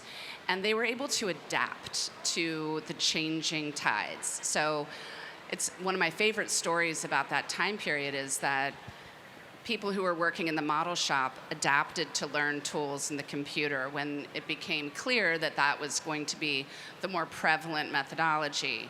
And likewise, people who were doing hand-painted matte paintings learned how to use computer graphic tools. So we still retained a lot of the original artists, but they just learned a new medium. And I think, you know, that is sort of in our DNA. We attract and retain and nurture talent who has that spirit of innovation, resilience, adaptation, and innovation. It takes so much tenacity to go from analog to digital, especially when you're so used to an art form like you said, hand painting, and then you have to move into the digital era. But the fact that ILM was able to foster those talents and just continue to grow and evolve all together is truly, truly so powerful, and it's just so incredible to hear about. Yeah. The Light and Magic panel was really, really beautiful, honestly. I was so thrilled to watch everybody get back together again, and I asked Ahmed and Rob the same question. But in your panel, what were one of your favorite stories that you guys shared? Well, I mean, I love the story of Ahmed and Rob's partnership, friendship, collaboration, and I didn't know, I mean, I did know having had the opportunity to watch the season, but that Ahmed was so influential to Rob in designing the Yoda fight. I think that's just emblematic of, the type of people that George handpicked to be in his, leading the charge creatively in his project. They're so collaborative, ingenuity, and, kind of taking risks together. Yeah. That panel was so moving, and exactly as you said, Ahmed talking about and recalling what it was like to conceptualize the Yoda battle just in his mind, watching a lot of anime, for example, and then seeing it actually come to life on the screen and knowing that it's about to happen while Yoda kind of like trembles forward. It was so incredible to hear it from Ahmed's perspective as well, because we as fans, we didn't know, obviously, but we kind of suspected it as it was inching forward, and it was just such a wonderful panel. Thank you so much. Oh, absolutely. Janet, is there anything you want to say to our fans out here in Japan? Oh, thank you guys for being here. It's amazing to see you. We have so many fun projects in store for you. I hope that you're going to binge watch Light and Magic 2 tonight, because it was just released. And of course, Andor Season 2 is out. And have fun, and thank you for all the support and encouragement and inspiration. Janet, thank you so much for everything. Thank you. Everything. Day 1 of Star Wars Celebration Live is still rolling along. Don't miss it. Thank you.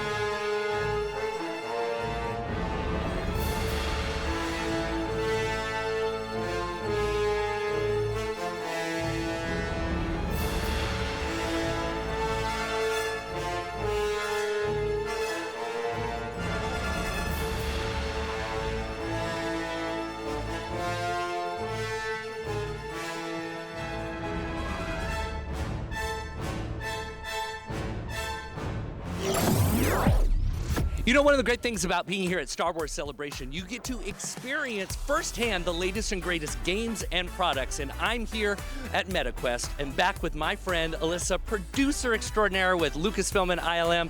Alyssa, how are you feeling today? I am feeling great. Yeah. I'm having mixed emotions right now. Yeah. It's so much to take in. I don't know if I should be happy or excited or a little sad. I don't know. I'm feeling it all. I'm so sorry. I think you should be feeling joy. I should feel joy? Yeah, you should feel joy. Well, I know, because I can sense a whole lot of joy behind me right here with the brand new game here coming from MetaQuest, Star Wars Beyond Victory, a mixed reality playset. Tell us all about this. So this is the very first time we are showing Beyond Victory to anyone, and we are showing it here to anyone who comes and visits us at the MetaQuest booth. I love that. See, that's why you come here. It's amazing. So, brand new. Of course, there are other great MetaQuest games in the Star Wars galaxy, but what sets this apart? What do you mean by a mixed reality playset? So, some of our previous games, they were VR only. You're immersed, you're in the world, and you are living your best Star Wars life. This one, we have a little bit of VR and we have a little bit of mixed reality, which means sometimes you're in a world where you're fully in the cutscene, you look around, everything is the world. Sometimes there's a game board in front of you, you can see everything else around you, and you are playing on the game board. You can walk around it if you want, you can take a look at things from different angles, and you can really dig into the story that way. So it's part your world, part the virtual world. Is that what I'm understanding? Exactly. Wow. Why did MetaQuest want to go in this direction for this next level of gaming? The MetaQuest 3 and 3S headsets are great at it, and we were really excited to get to play around with it. Honestly, it's a great way to both experience a game and not feel cut off from your friends and your family and your pets. That's a great point. So you're still part of the real world, but you're getting a little bit of that Star Wars with it too. Exactly. And this mixed reality playset has 3 modes. First of all, there's a playset mode. A mixed reality playset, you're going to play with Star Wars toys in a way that you have never played with them before. We can be kids. Yes. What else? Love that. adventure mode. You can play a story. The story of Vola Bolas. Vola Bolas right here. An aspiring pod racer. They get mixed up with Sebulba. It goes about like you would expect it to go. Ooh, intrigue. Yes, exactly. And then there is an arcade mode where you can pod race in mixed reality. I've always wanted a pod race. Alyssa, I love all of the game modes. I cannot wait for all of you to get out here to play. Can't wait to see y'all. Get over here. Yeah, get on over here. You know where that is? Right here at the MetaQuest booth on the show floor. It's gonna blow your mind. Woo!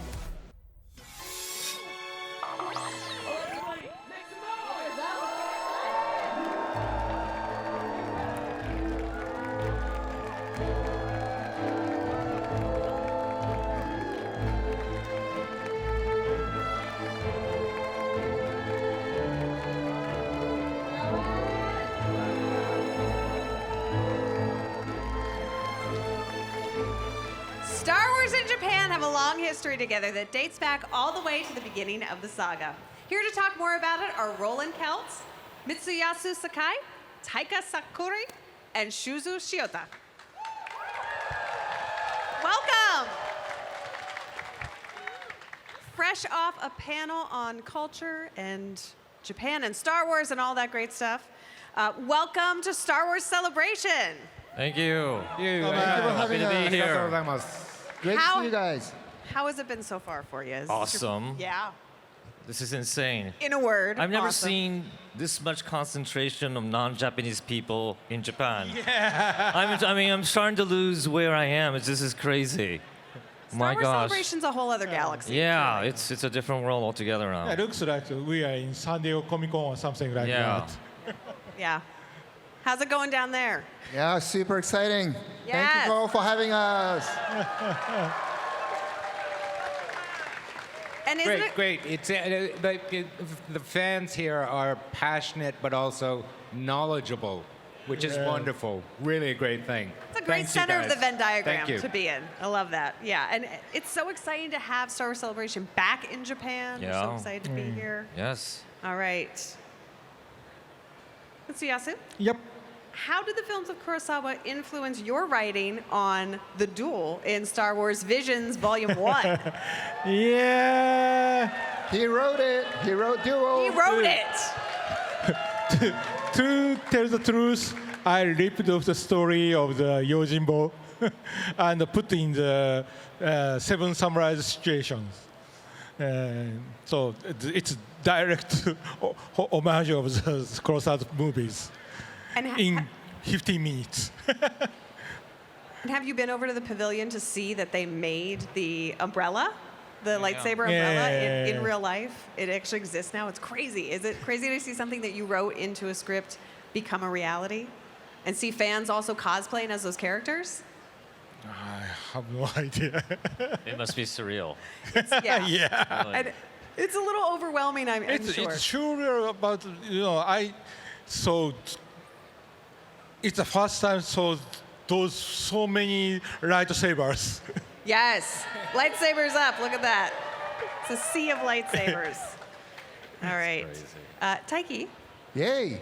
can you tell me how Star Wars has helped inspire the creators of some popular Japanese anime? Sure. So, as you may know, like Episode 4 was first released in 1977, the year I was born, actually.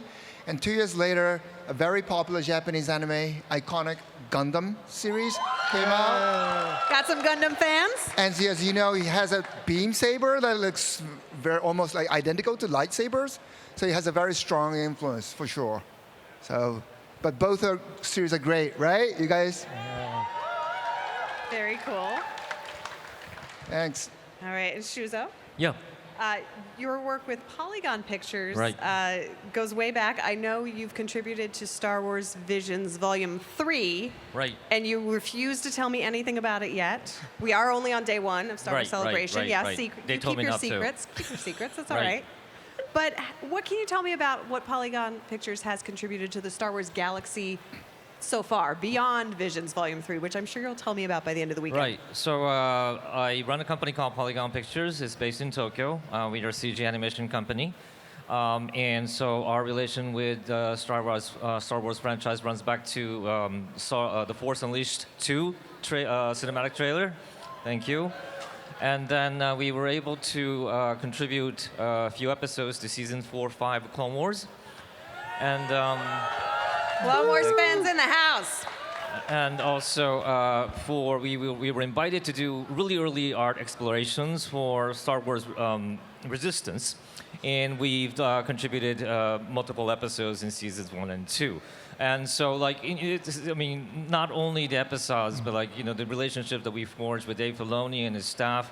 I think, they embraced us as partners. We've learned so much from them. And like you said, we finally are going to do a little short for Star Wars Visions with season 3, which we'll be announcing Sunday, I think, right? Yeah. I think so. Promises. It's gonna be super good. It's really good. Yeah. So I'm really happy. Oh, I can't wait to see it. Yeah. All right, amazing. And Roland, you're not out of this one yet. I'm here. All right. How would you describe the unique place that Star Wars has in Japanese pop culture today? Well, I'm used to appearing at anime cons in the United States. Some of you may go to anime cons once in a while.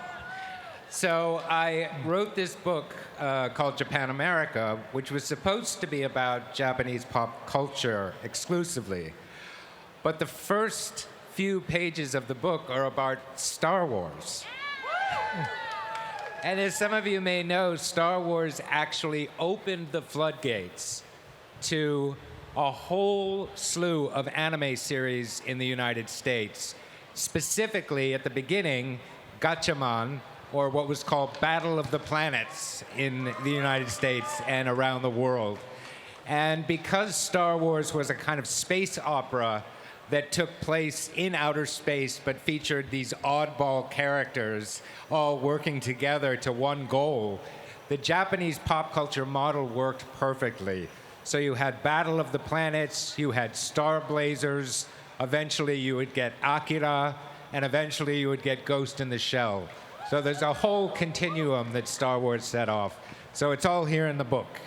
It's all here in the book, I promise. Amazing. I love Thanks it. a lot. Plug here. I love it. I love a man who brings a prop too. Bring a book over to the Star Wars Celebration live stage. You got it.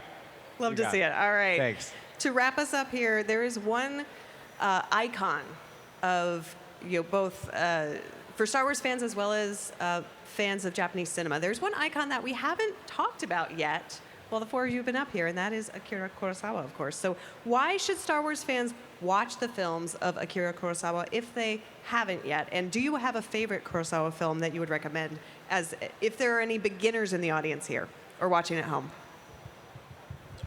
Well, I mean, it's not a secret that George Lucas is very much influenced by Kurosawa Akira's work. Hidden Fortress was something that really influenced him, in the New Hope. Me personally, Seven Samurai is awesome. Yeah. For me, Jedi's philosophy is just like the samurais and Asian martial arts culture's philosophies. So I think we have so many common kind of things, moral and justice kind of things. And so when I wrote the duel, I not only just ripped off the Kurosawa's story, but also put into that Japanese samurai kind of philosophy into it. And I hope everybody feels that way.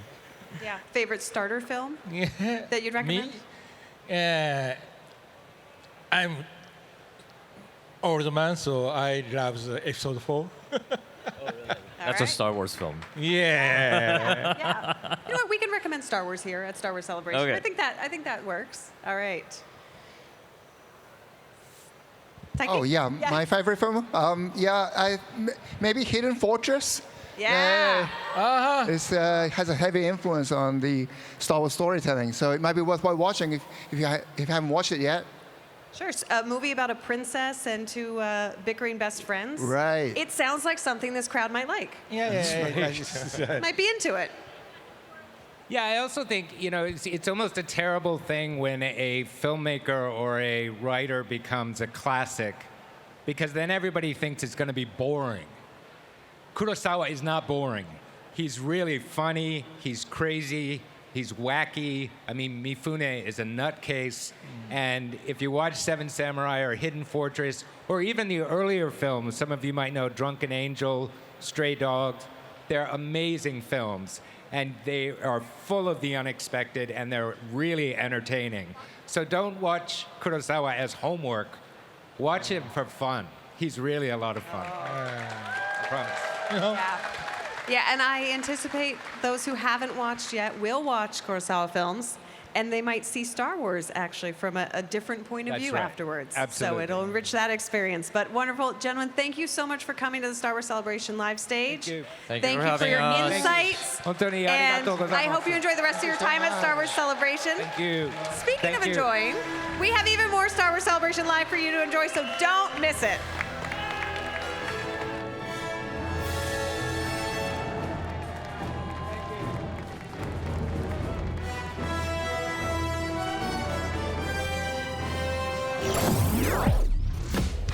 I'm here at the Fig Pin booth with Danielle and Robert, and y'all brought so many exclusives to Celebration. We've got a whole table full.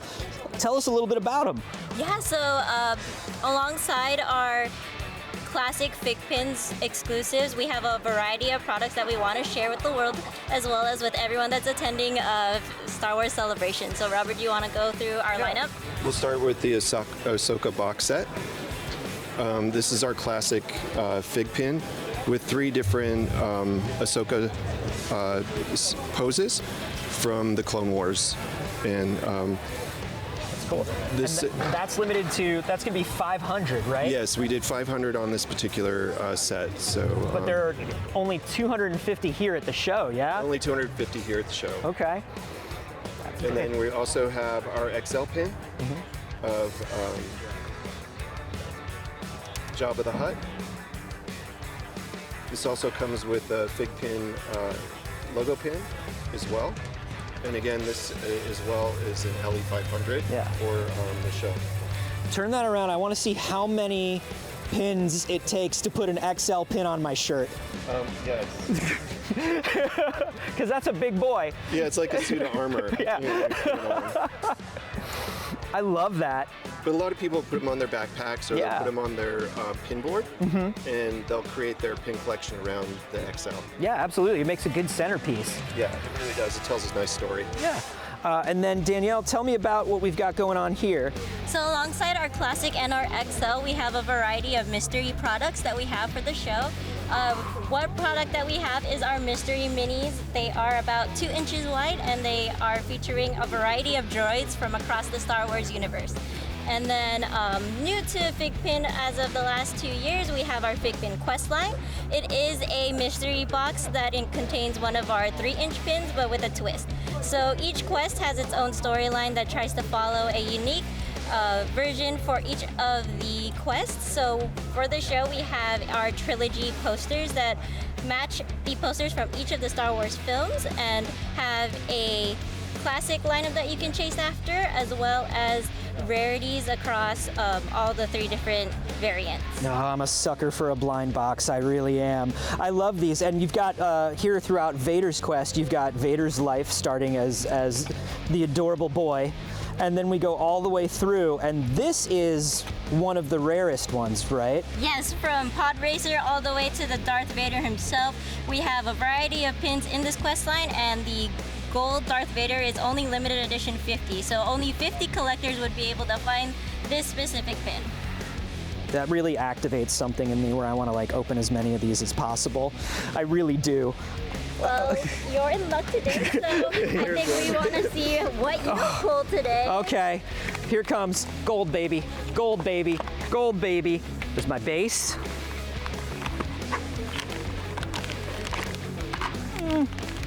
Hold this. You're now the host. All right, so he is now opening a silver bag in hopes for the gold Vader. I can do it.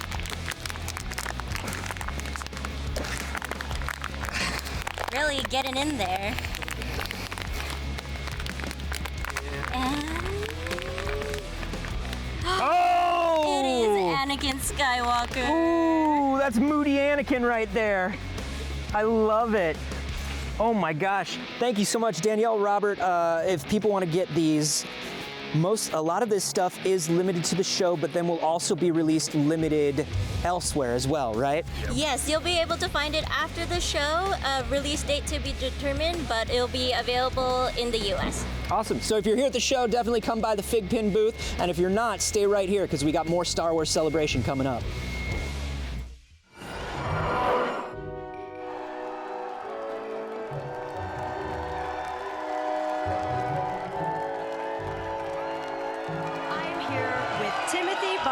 From Jazzwares, who has some really awesome products to show off. I got to hang out with Tim a little bit earlier today, and his booth is absolutely incredible.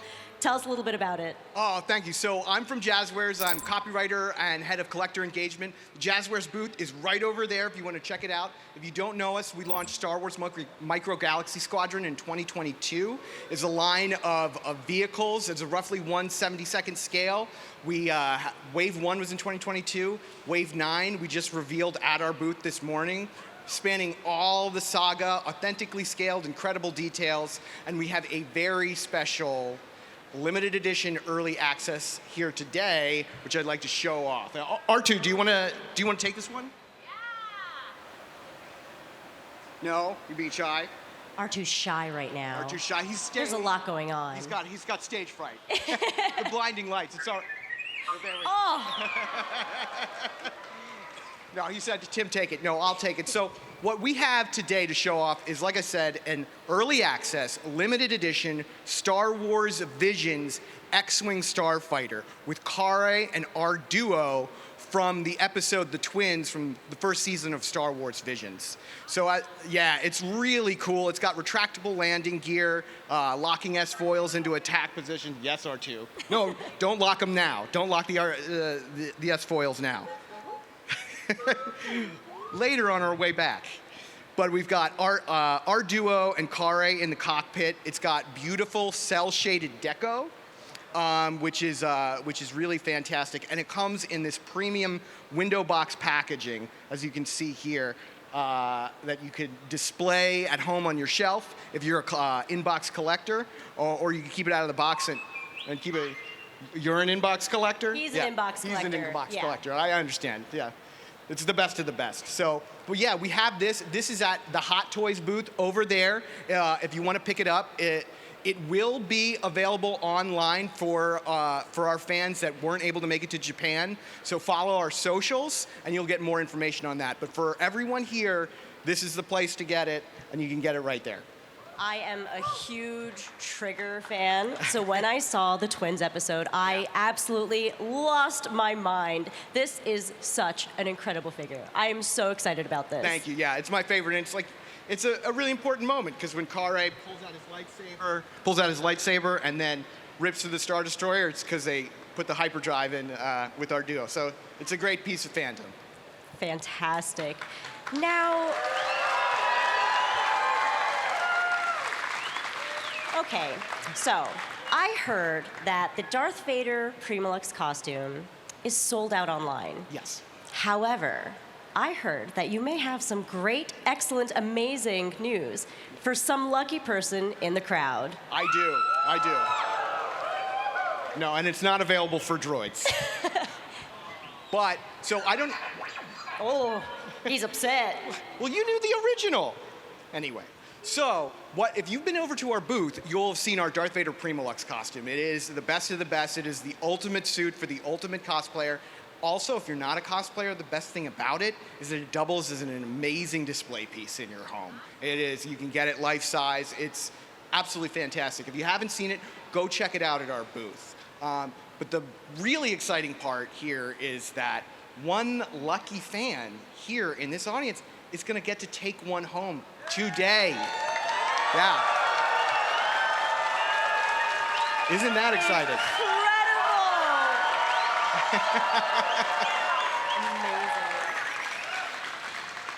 Incredible. Archie, do you want to select who's going to...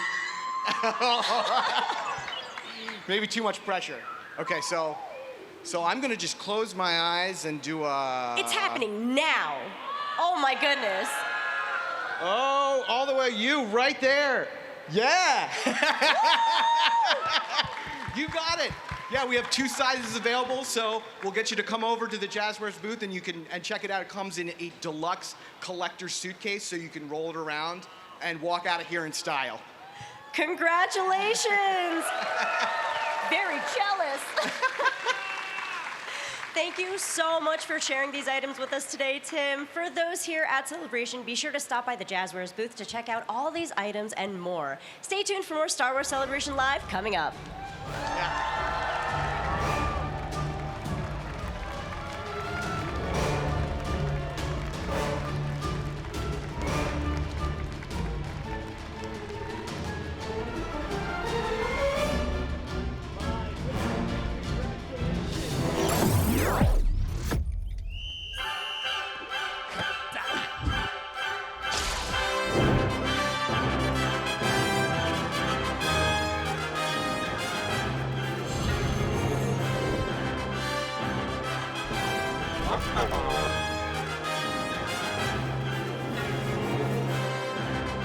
Where is Skywalker? Race you to the top. I'll give you a head start.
Ago, we were introduced to our ghost family for the first time.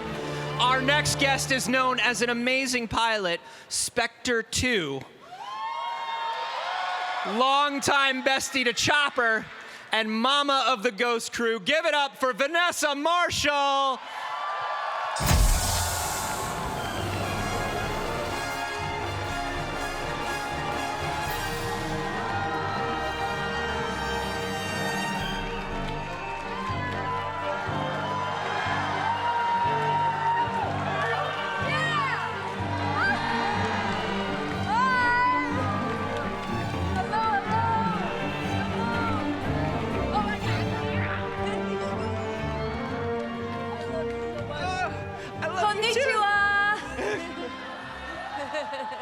Oh my goodness, here we are. I love you more. We're in Japan, baby. Dude, I have one sentence. Ready? Yeah. Watashi no namae wa Hera desu. Yeah! Solid. But the only problem is Hera in Japanese is a spatula. Oh. So that is why many people look at me like, your name is Spatula? That's right. So it's an old family name. Yeah. That's right. I come from a long line of spatulas. Hey, how you doing? Hey. I mean, it's just day one, but I mean, there's a lot going on, right? Okay, I'm not bragging, but I am crying. I got the Hasbro Ronin black figure. Yes. It's a good one. Guys, I got it. Okay. Oh, I love it. Do you know what I told them over at Hasbro when I saw it? I said, I'm all for the return of the wire cape on figures. There were a lot of action figures in like the 80s especially that had like the wire capes. Yes. And I'm like, thank you for bringing them back. That's I'm such a so good glad. detail. Yeah. I also love the little R2 with the bamboo staff. Oh, I know. And the cherry blossom stormtrooper. It's so good. It's everything you need. But I'm going to tell you this. What's that? Vanessa Marshall, you are a connoisseur, I would say, of the mullet. Yes, I am. And Kanan has an award-winning mullet. Yes. In his spoiler alert. Spoiler alert, Kanan makes a mega sacrifice, but he does so with a champion mullet. Yes. So let's thank him for his bravery. Thank you. Anybody who gets a mullet at all should be thanked for their sacrifice. But I don't know if you saw over there is a Cal Kestis with mullet. No. Yeah. Where? Which I think at Hasbro they have it. It's a Cal Kestis with mullet and handlebar mustache. Oh. Which is the canonical Cal Kestis. Wow. Let's go. Well, That's- actually, a dear friend of mine, Joey Andrade, his whole family is here. Comic book writer. I don't know where you are if you're here. Maybe Shout not. outs. Well, I was at my table, and he went and acquired the Ronin, so I need to physically go over there myself as well. So I don't know if that's cheating, but I do possess the item. You possess the item, and I you're will go see the mullet. You're probably going to possess the mullet. I know, No. knowing you will probably do it. Well, I mean, we can only hope, We can. right? We have hope. This Hope is- that things will get better, and they will. There it is. Yeah, there it is. Hey. This is, I mean, we're celebrating some good anniversaries. We've, of course, got the 20th anniversary of Revenge of the Sith, but Yes. 10 years since you started playing Hera. That's right. It's crazy. It's so crazy. That flew by, by. I know. It's incredible. Well, last year I was at a convention in Arizona, and we decided we were all sitting around, the little rascals, the rebels. Yeah. And we decided, why don't we do a rewatch podcast? And so I ended up going to iHeartRadio and saying to them, the Star Wars fans are not to be underestimated. I was like, Star Wars family wants to hang 24 hours a day. Am That's I right? Yeah, we do. Yeah. Yeah. So we were able to make this happen, and I'm so grateful. It's on iHeartRadio and wherever you get your podcasts. But it's Taylor Gray, Ezra. Love it. Tia Surkar, Sabine. Oh. Vanessa Marshall, Spatula, aka Hera. Yes. And John Brody is the moderator, and he's Freddie Prinze Jr.'s best friend. Oh. Yeah, and he very much. Well, first of all, there are arguments about lightsabers versus jetpacks. Sure. Things like that happen. Sure. And The classic argument. It tears every family apart at Thanksgiving. no, it's true. Like Tia and Ezra, well, Yeah. Taylor go at it, and John and I just sit back like the kids are fighting again. But anyway, it's just lovely to rewatch the episodes, and it means so much even after 10 years with all the other content Yes. that we've had to just enjoy, and/or everything. It's just Rogue One, everything that has happened along the way. Yeah, To and do a rewatch, I highly recommend it. It's very fulfilling. Something that's been very interesting over these last few years is watching the Rebels characters cross over from animation into live action. Yes. Which, of course, Chopper was first. Okay, of course. Chopper was first. Yes. Always, make no mistake. Chopper is always first. Although that was right? that we did hear a call for General Syndulla there. I know. Which was well, nice. It's funny. Yeah, I did not expect that at all. But David Collins mentioned it, and I thought he was being facetious. I was like, yeah, right. And then it actually happened. That was crazy. Yeah, but even crazier is now we are watching a live action Hera. We are watching a live action Sabine and I'll Ezra. tell you, as a fan, I was dying to know about Jason. I have so many questions. Is he force sensitive? Is he going to sprout Laku at any minute? I mean, these are the things I care about. Yes. Dave did clear up that this child was created between. There was a scene that was at dusk, and then there was one at dawn. Mm-hmm. And I think I think it's Clancy's character that interrupts us. Yeah. It was in that commercial break Yes. that a baby was made. That was I was Wow. told. Sorry, y'all. That's the most romantic way for it to happen is during a commercial break. Do you know what I mean? Well, it was news to me. I'll never forget being. We were at the finale, the screening. Yeah. And it was news to me. I'd see this little kid, and I'm like, wait a minute. How could I have had a child and not known? Hi. You know. Oh my Yeah, it gosh. feels like something you'd remember. Yeah, a little bit. Yeah. Anyway, but hi. But it's Is Holly here? Where's Holly? Is she next to you? We're looking for Holly. Oh, Holly. Holly? What? Everyone's pointing to like. Anyway, wherever you are. Wherever Holly, you are. Thank you. I love you. But watching these characters grow, obviously seeing in Ahsoka, Yes. seeing Hera and Sabine and all these things. What has it been like for you to watch the character grow through Rebels and then continue growing through Star Wars? So many questions I had were answered, and there are many more to come, and I'm so excited. And I thought everyone did such a brilliant job. Yes. And Mary Elizabeth Winstead has just been such a kind soul. You never know when. Yeah. I don't know. On-camera acting is quite different from voiceover. We're voiceover actors. We're like a bunch of clowns in a clown car, and we're like, "Hey, what are you doing today? I don't know. What are you doing?" And What are you doing today? I don't know, a French accent. Like whatever it calls for. I don't know, but we're a little more cash, maybe. Yeah. And I think the stakes are slightly lower in the sense that we don't have hair and makeup and a gaffer and all these things that can complicate a shoot. So with all those things, you never know if they don't want to talk to you. Right. Do you know what I mean? But she forfeited some of her time to take pictures with me at New York Comic Con. And she did not have to do that. And I've never met her in my life. And that just, to me, that speaks of the love of Star Wars family. And even Saw Gerrera, Andrew Kishino, Yes. voices Saw in the Clone Wars. Forrest Whitaker came up to me at a celebration, and he said, "How is Andrew doing?" Oh. And exactly. Now, That's he didn't wonderful. have to watch all of the Clone Wars, but he did. And he's like, "You tell Andrew I give him my very best."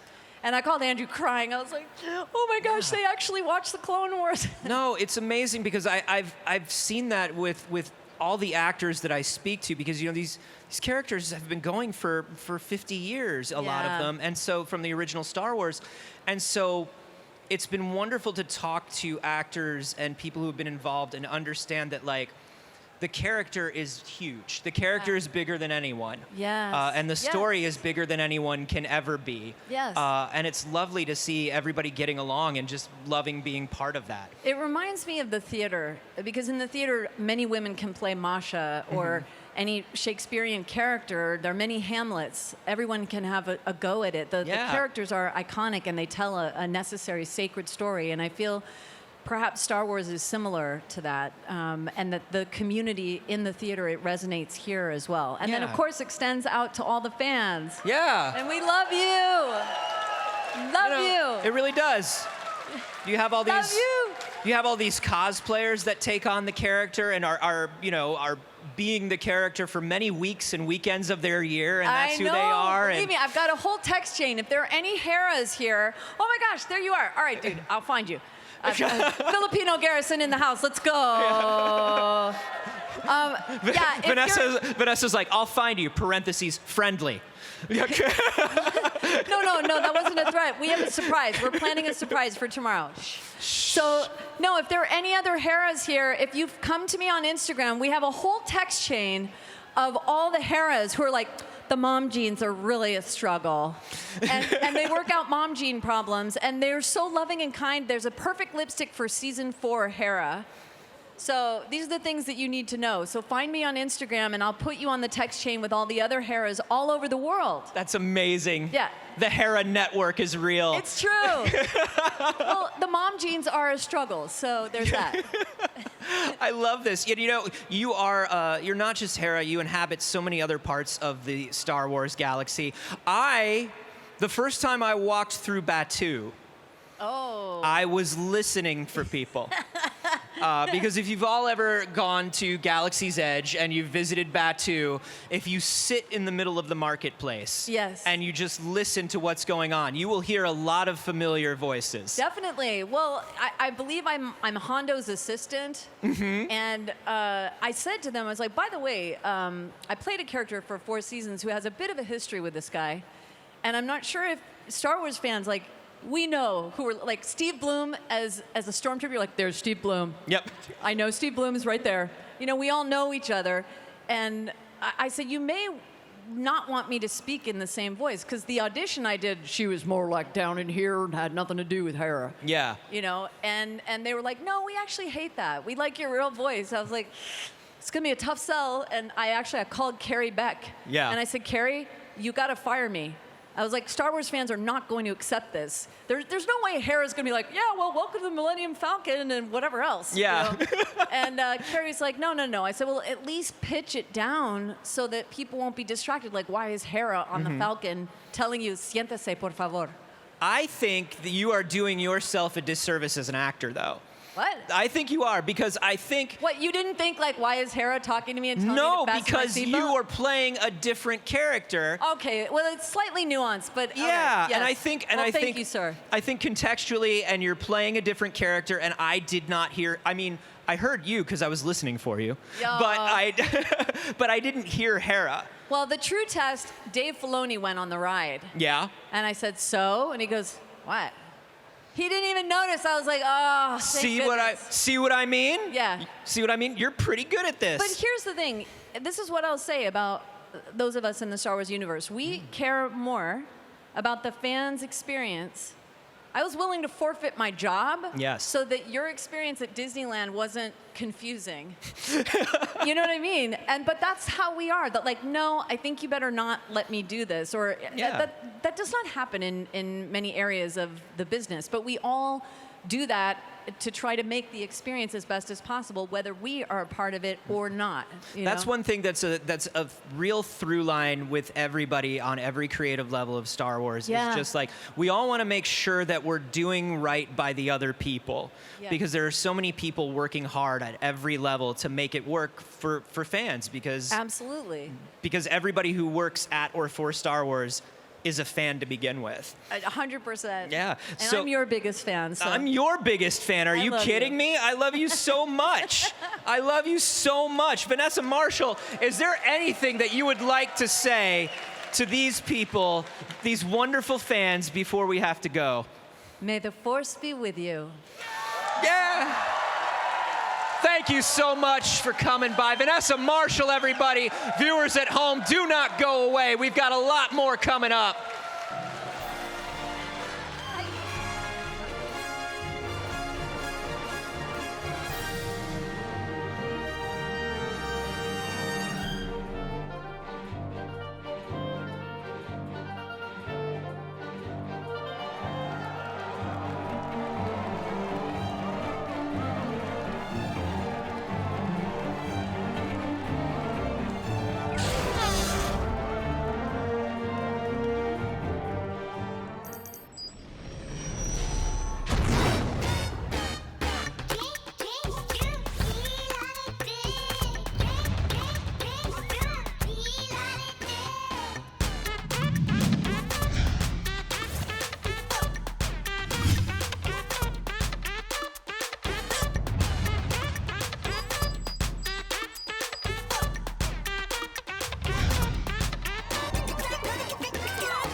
Next guest has been with Lucasfilm since 1999 when she first joined Industrial Light and Magic, and she has been the absolute GOAT ever since. Make some noise for Lucasfilm's very own Welsh dragon, Lynwen Brennan.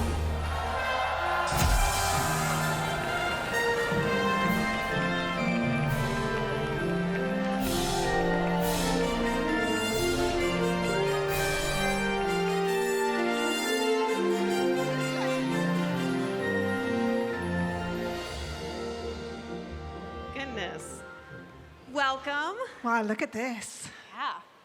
There's nothing that really can prepare you for a Star Wars Celebration live stage, am I right? So true. Yeah. And you are fresh off the Light and Magic panel earlier today. I am. That was fun. Super excited for Light and Magic. Season 2 coming out today, now, Yes. available very soon, maybe Exactly. right this very minute. But welcome back to Star Wars Celebration. Thank you. Such a pleasure to be here. Linwin, tell me what it is about this amazing event that makes you and Lucasfilm and ILM want to put it on year after year after year to celebrate Star Wars with the fans. There is nothing quite like it. I mean, so much of what we do is behind the scenes, and everything we do is for the fans. So being able to be here and celebrate what we love with what you love together, there's nothing quite like it. It's the favorite thing. Getting a lot of love over here. Me too. And this is your first Star Wars Celebration in Japan. It is. I was just about to give birth last time we were in Japan, so I really had to weigh up my priorities, but couldn't come. Understandable. That's a pretty good reason. All right. And ILM is turning 50 this year. It's so hard to believe that this innovator in the industry has been around for 5 decades, and with many more years to go. Many more years to come, many more interesting The first things. 50. Yes, the first 50 for ILM. What are some of your fondest memories from your time with ILM? Wow. I kind of have to pinch myself every day because I grew up in a tiny town in Wales, as far away from the film industry as you could possibly be, really. And when I first saw, I was a fan of Star Wars, of course, but what made me fall in love with visual effects was Jurassic Park. And I remember seeing that Brontosaurus walk across the screen and thinking, I've got to work at ILM one day. So I started on a 6-month gig. It took me a long time to get there. I took a 6-month gig on episode 1, and I'm still there. I love it. It's something just gets in your blood. It's the most special place filled with the most incredible people who just are such a team. We're doing impossible things every day, and it's never ever boring. It's such a pleasure to work there. I can't believe that I get to work with those people. Oh, well said. Well said. Your story reminds me a bit of Dave Filoni's as well. He was just up here earlier this morning talking about he came in for a 2-year gig. My buddy. 2 years, and here we are now. 6 months for you, and I know. Yeah. I know. Yeah. What excites you about the future of visual effects? There's so many interesting things that have happened in the first 50 years, but ILM and especially led by you, ILM is pushing that envelope every single day with every single project. I think that we are actually at the cusp of another evolution in visual effects. I've lived through a few of them, been there a while. The transition from practical to digital, and then just the growth in the amount of visual effects, and there's literally nothing we can't do now. But as the tools are improving all the time, and it just gives more possibility for the incredible artists to use their imagination. And visual effects is much more involved from every part of the pipeline now, right from pre-production right to the end. And it used to be that we were really a post-production craft, but now we're so integral in the filmmaking, and that's been that is a real treat for us to really involved in coming up with the ideas as well as executing them. Yeah, I love that. And I mean, Stagecraft recently, such a game changer in what you can do, how many worlds you can go to with a TV series like the Mandalorian. Yeah. But I want to talk for a minute about Light and Magic, one of my favorite documentary series. Yes. So Light and Magic shares some of the effects magic that's been created over the years, but why do you feel like it was important to really shine that light on this legacy, and also, I think most importantly, on the people who have made it happen over those first 50 years? You're exactly right. I think that, Larry did such a great job on season 1. But there is stories left to be told because, again, there was more evolution in the art that ILM was at the forefront of, and especially starting with episode 1. That's when I started. That's when we really expanded, and there were so many firsts on that film.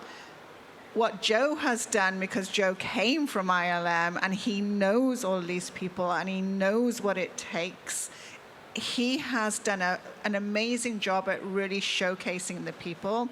I just said on the panel, actually, that sometimes visual effects is its own worst enemy because we're so secret and it seems like it's such a black box what we do and so magic. And it is magic, but it isn't like a magical button that you press. It's incredibly talented artists and R&D engineers and producers who don't know how to do what we need to do when we get into it, but they figure it out together, and that is the magic. That is magical, them working together and shining a light on those people, and not only their talent, but at times their insecurities and their worries and the pressure that they're under.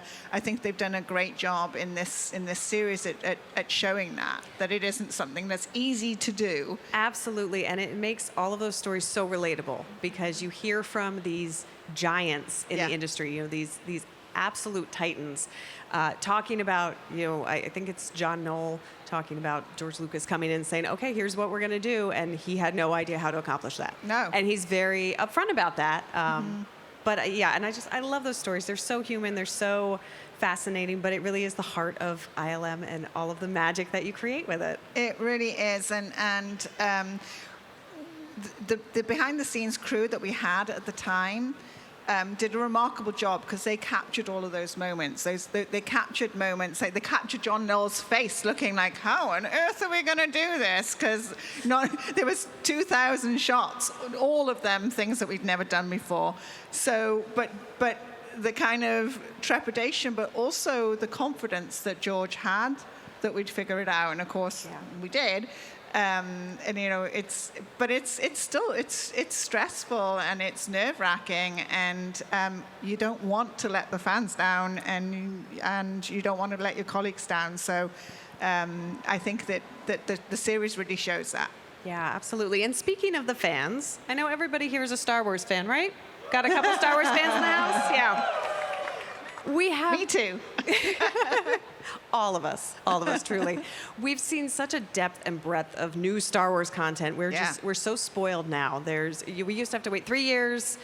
There used to be dark times between the film series, and now it feels like there's always something new right around the bend. There's always something to look forward to. We just announced Star Wars Starfighter this morning. Now I'm looking forward to that in 2027. But can you speak to how it is for you to see the brand continue to grow, to see all of those there's all those innovations and elevations, but with Star Wars in particular, to see that storytelling continue to expand in all forms?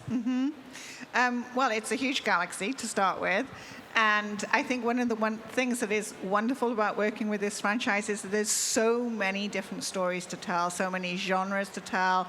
The audience is so vast to come into Star Wars from many different entry points, whether that be from the products, from Lego, from animation to live action, or from gaming. And so one of the things I love about my job so much is I get to interact with all of that, all of those platforms, and our teams, and working with storytellers that have ideas that are authentic to them, but are also very authentic to Star Wars. Yeah. So Visions is an amazing example of that. And working with these incredible filmmakers that can tell these very different stories, but they all have a DNA and a thread that feels very Star Wars. That's incredibly fun.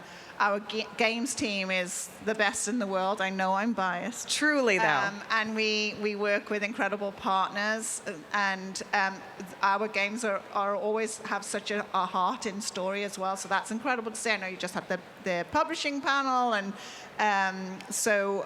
seeding stories in publishing that we then get to explore. in other platforms. It's never-ending possibilities of creativity, and that's always fun for us to see, what we put out there, what resonates, what we can build upon. Absolutely, and there's such care that goes into every detail, every pixel, and also the way that those stories weave together in such a beautiful tapestry. So love to see it. Is there anything else that you'd like to say to the fans gathered here today? I just want to say thank you, because you are what inspires us. It doesn't matter what the platform is and what the story is. We're doing it with you in mind, and we're doing it because we are fans too. And but just being able to come here and literally celebrate at Celebration with you all is a real treat for us. So thank you all for coming. My goodness. And thank you for coming, Lin-Wen. Thank you for being here with us and for sharing some stories from Lucasfilm and ILM and your time there. We still have a lot more Star Wars Celebration Live coming your way, so don't miss it. Thanks all.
After mourning this character back in 1999, he made a triumphant return in animated form years later. Formidable warrior, scheming mastermind, and is one of the best at yelling, Kenobi! Give it up for Sam Witwer! I once had a real name. Now, I am called Maul.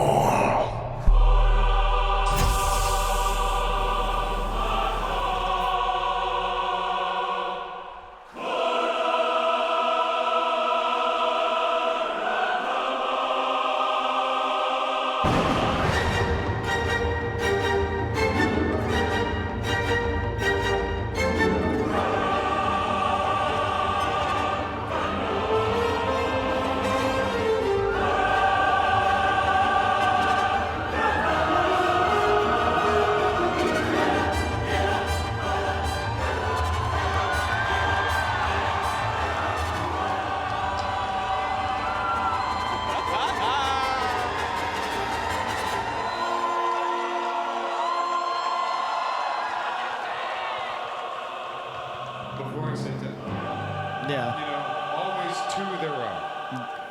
I must invite my Sith compatriot, Athena Portillo, producer of Maul, Shadow Lord.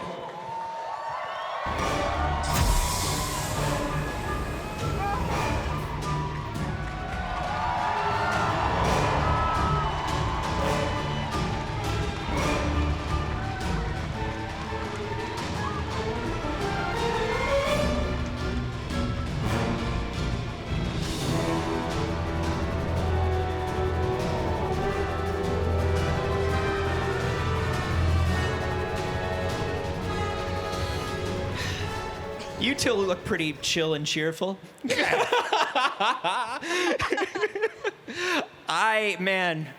Athena comes out, and you know she's running a show about a Sith. Oh, yeah. You know. She's not playing around. You're not playing around. No. This is very serious business. It is. Thank you so much. Yeah. She produces like a Sith. She Oh, does. thank you. Oh, yeah. Turning you against your compatriots, Yes. whispering things in your ear. Mistrust, Yeah. yeah, exactly.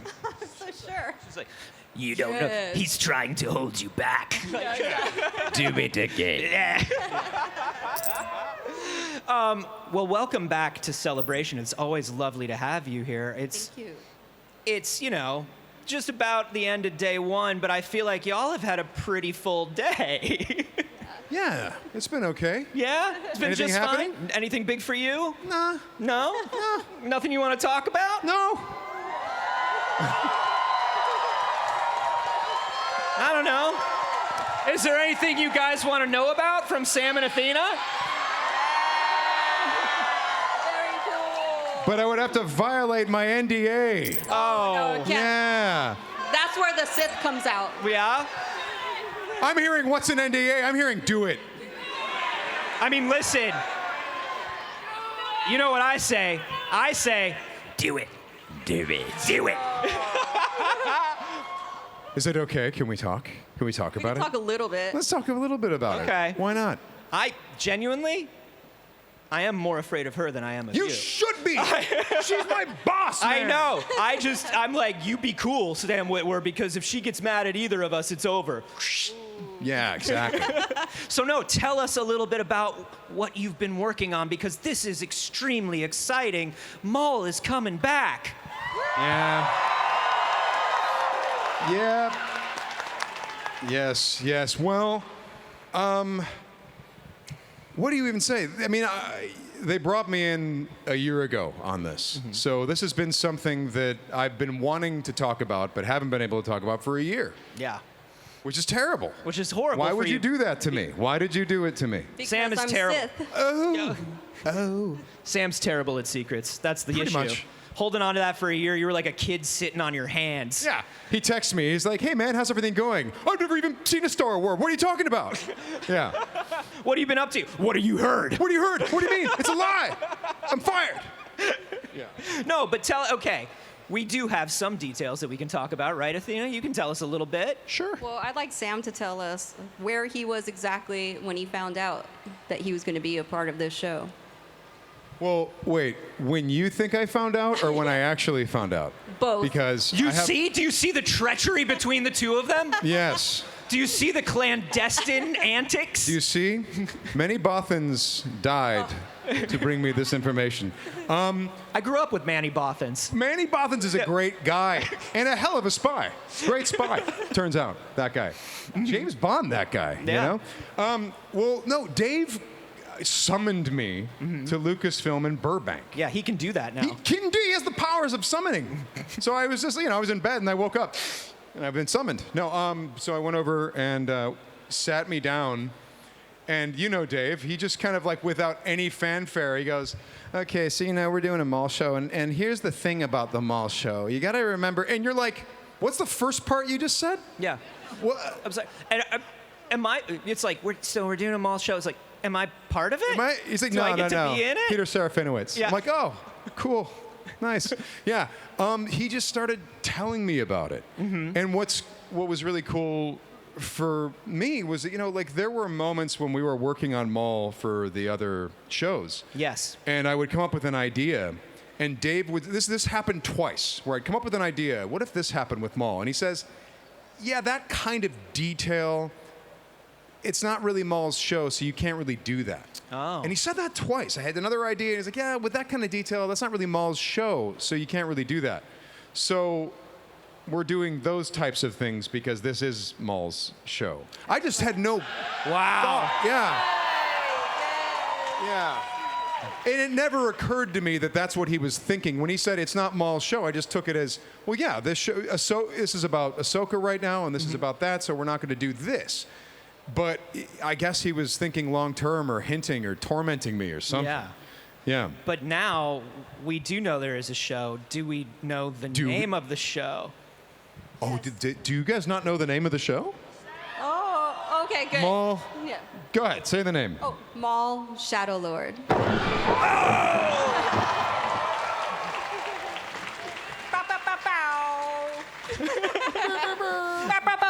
That's right. Athena was like, how much air horn do we get to do during the Maul thing? And I was like, I mean, listen, as much as you want. Pretty much. Yeah. Yeah. So that's right. Maul Shadow Lord, and this is Maul's show. Now we can tell these details about, because I mean, I think one of the things that y'all did in animation that was so wonderful is you added so much depth to this character who, in the films, we really only see for a handful of minutes. And you really used that character to even go into depths of whole new civilizations and things like that. I mean, Maul has built so much. It's got to be cool to be able to tell stories about him now. Yes. What are you going to be telling us? A lot, but unfortunately I can't tell too much. But what I can say is Sam Witwer's involvement in the show has been pristine, so I'm very excited about him being able to review the scripts and provide input and all of that as well. So Dave Filoni and Sam created the character for animation, and so it's very important to hear his thoughts as well for the character depth. So very excited about that. She's been so good to me because we've known each other for a long time and we've worked together on Clone Wars and Rebels and all that. But she's the mastermind on this. She's the one who, when you have a producer who refuses, like, if something happens and she goes, "Oh, that's great, that's not good enough," and you go, "Well, what do we do?" She's like, "You try it again." We try it again? Yeah, try it again. Try to do it like this and do that. Like, she has been working with Dave for so long that she's like, if Dave is Darth Sidious, she's like Darth Maul coming to, to make sure his influence is felt. And then Dave himself arrives, and then he does his thing. But it's so wonderful to have a producer who will she just refuses to see you fail. She continuously inspires every department to push further than we've ever pushed before. Thank you so much. Yeah, no, it's true. Let me tell you, it's very rare that I ever work with or hear about a company or hear about a creative team that people are working with where everybody unanimously loves somebody and values their input, but everybody I've spoken to loves Athena and values Athena's input so much. Yes, absolutely. Thank you so much. Yeah, of course, it's true. And I think it's wonderful. I mean, the thing that's great about you, Sam, is, I mean, you all know that Sam is a brilliant performer and stuff, but a lot of you also know that Sam is a Star Wars encyclopedia. Oh, yes. He can't help it. He can't help it. Yep. You care deeply about this. Well, holocron, not encyclopedia. Holocron is the term. It's holocron. Because they don't have encyclopedia. No, they don't have them it's there. called holocron. Yeah. Because if you go to the Jedi library, yeah. And so I would imagine that your job is sort of wrangling some of that. I actually love it. Yeah. I feel like I have an opportunity to have my own personal podcast with Mr. Witwer. She's so patient with me. I have learned a lot from Mr. Witwer as well. Calls at 10 p.m. at night. Yeah. I was thinking about Ben Quadraneros, Athena, and I just don't think what happened to him was fair. As we all do. Yes! As we all do. Yeah. Yeah. No, Where's the Ben Quadraneros series? Lucasfilm Animation. Well, we just hit our 20 years. There's 20 more, so you never know. That's right. Quadraneros Power Racer. That's right. Yeah. Yeah. Quadraneros, a Star Wars story. That's right. Think about that. That's right. That's got a good ring to it. Really good. I like it. We shouldn't talk about it. NDA. Coming soon from Lucasfilm Animation. No, so this is, I mean, I genuinely want to say, for those of you know a lot about Sam and about Sam's fandom, but like Athena's fandom runs just as deep. Like Athena, there's like a photo of you, 8 years old, dressed as Princess Leia. Mm-hmm. Like you were in it from the beginning. You and I, whenever there's a celebration, we like text each other about kind of like fandom things that are happening in the city. Like, oh, I found a nerdy restaurant that's themed after this. Yes. You are just as much of a nerd. Yeah. You could say it, nerd. But it's okay. Yeah, but also you're a bit of a holocron yourself, and I don't think people know that. Oh yes. She's like, no. Well, not as much as Sam and you. But oh come on! No. What's great about Athena is there will be some moment in a show called Maul Shadow Lord that we're discussing, and I'll go, well, it's like that episode in Clone Wars when this and that happened, and she knows because she was there. She worked on it. She was, we have kind of a dream team on this, We got Maddie. Yes, Matt McNevitz. who's He's writing. our head writer. Yeah, he's our head writer. He's writing incredible stories, and I love what he's crafting because we learn some different things about this character. He's got some different traits that you wouldn't necessarily think he has that make perfect sense from what he's been through. Yeah. It takes place, what is it, about a year after the Clone Wars? Yeah. Oh, okay. Yeah, he's dusting himself off a little bit. Ahsoka kicked him to the curb. That wasn't nice. So we get to really explore that. And then Brad Rao coming off the Bad Batch, which is just, he's brilliant. Yes. Brad and Maddie together are like, have you ever tasted chocolate with peanut butter? It's really good. Yeah. They're the no, I space- haven't, but now that you bring it up. You should try it. Yeah. Yeah. It sounds like it would work. Yeah. You can call him Sam's peanut. Sam, my middle name is Reese. Sam Reese. Just call him Reese's. Yeah, peanut- no, that's Yeah. good. Because you don't want to take it, you don't want to, otherwise it would be too egotistical. I Those agree. Sam's pieces. Yeah, Sam's pieces. I don't. No. That's Take not a really step cool. back for once. You know what I mean? Yeah, it's yeah. not Let's all call about it my you. middle name, Reese. Yeah. No, but it sounds like this is, you guys have the team that you really need, you really want And to do this Joel specific Aaron and thing. Keith Kellogg and Oh the my God. entire team. I mean, these people we've been working with for forever. I mean, I've met these people, 15, 16 years ago? Yeah. Started working with them. So we have the dream team on this, which is fantastic. Yeah, And you know these people. You know that they're going to do something special and that they want to do something special. And on this show particularly, everyone's been kind of pushing a little harder.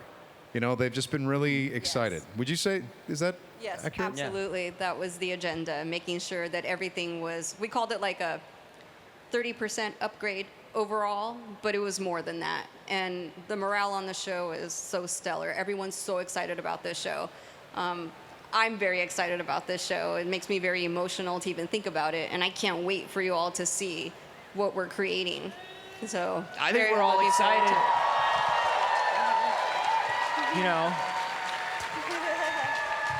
And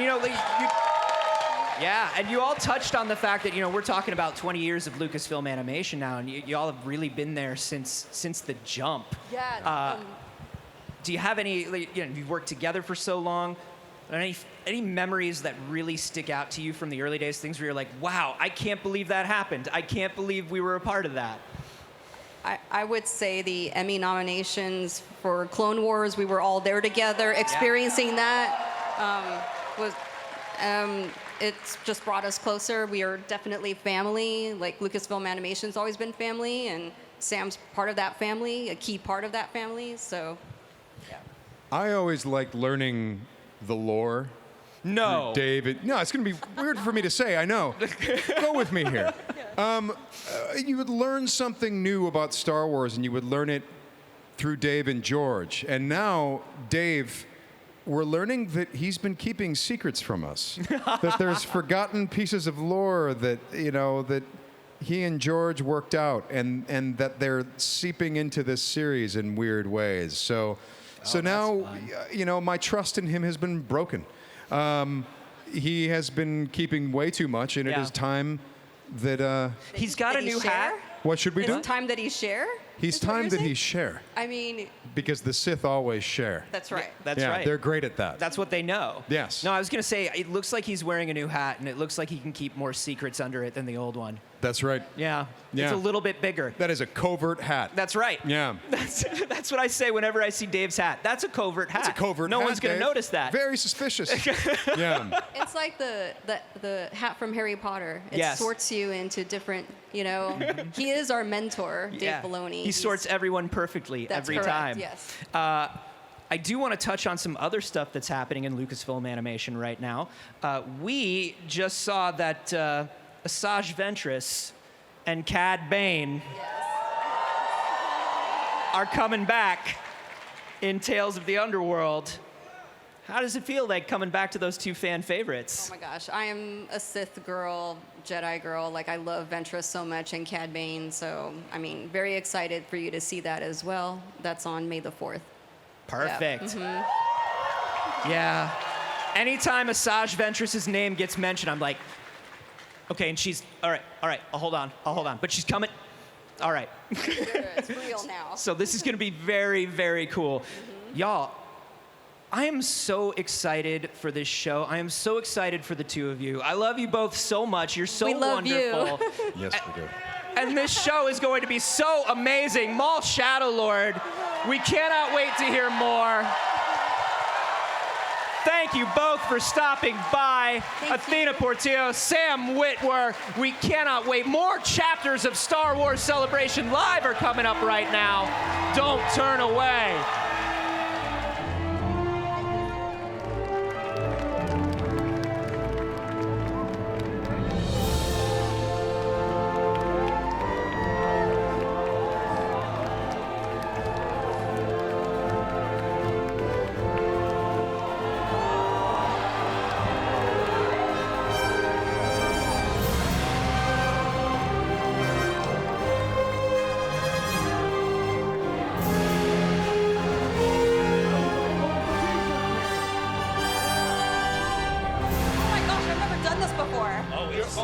I'm probably gonna mess up. You go first.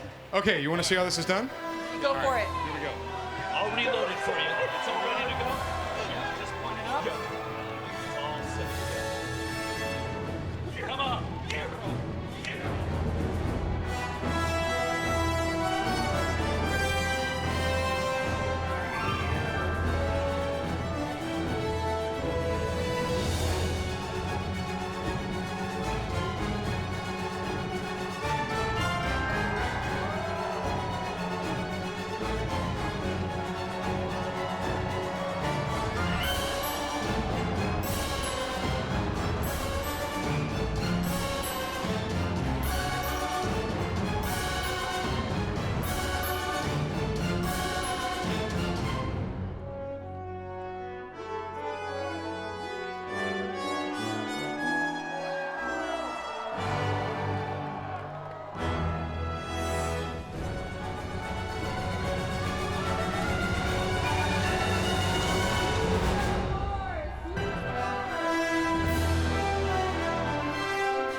Thank you, everyone. You guys have been great.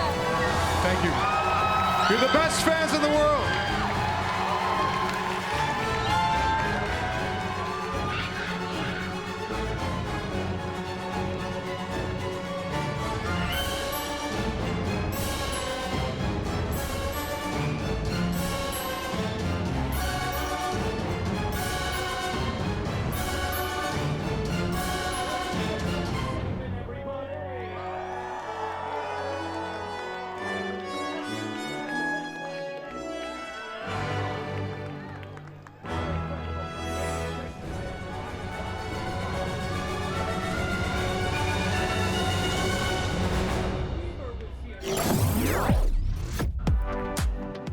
What's up, everybody? I am at the Anime and Manga Pavilion featuring Visions with James. How are you today? I'm thrilled. Look at this. This is incredible. It's honestly tear-jerky because I, as a huge anime fan, have always wanted to see Star Wars in an anime way because they have so many crossing points. There's such a Venn diagram between the storyline, the action, everything about it. So to see Visions actually make it happen was just such a dream come true. And to see Visions in physical form at the floor is honestly mind-blowing. Can you tell us a little bit about the booth? Yeah, I mean, we feel the same way. We've always been huge anime fans at Lucasfilm, and we always felt that, like, we had to find some way to interpret Star Wars through that unique lens. And so ultimately we came to Visions thinking it would be a celebration of anime through unique cultural perspectives and animation together. And there was no better place to do it than Japan. And so we worked with some of the most amazing creators in the industry to create these really unique shorts that we couldn't do anywhere else within Star Wars. And so being here, where it was actually conceived and it is from the culture, just feels so incredibly special. It really does. I'm so happy about all of this. I see that we have some figures, some sets. Are they the real sets? These are, yeah, we have, so Visions Volume 2 became a global tour of animation, and so it had different styles from claymation to hand-drawn art, and so we have original frames here, we have maquettes and actual models from the claymation. We also have really incredible made for this event replica models. So if you want to see a great samurai sword, come here.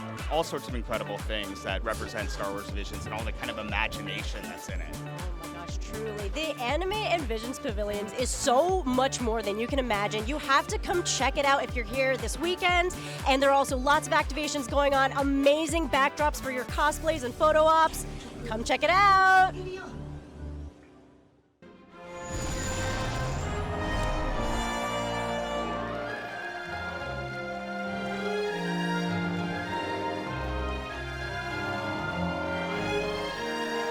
I'll tell you what, that is how you kick off a Star Wars celebration live. Am I right?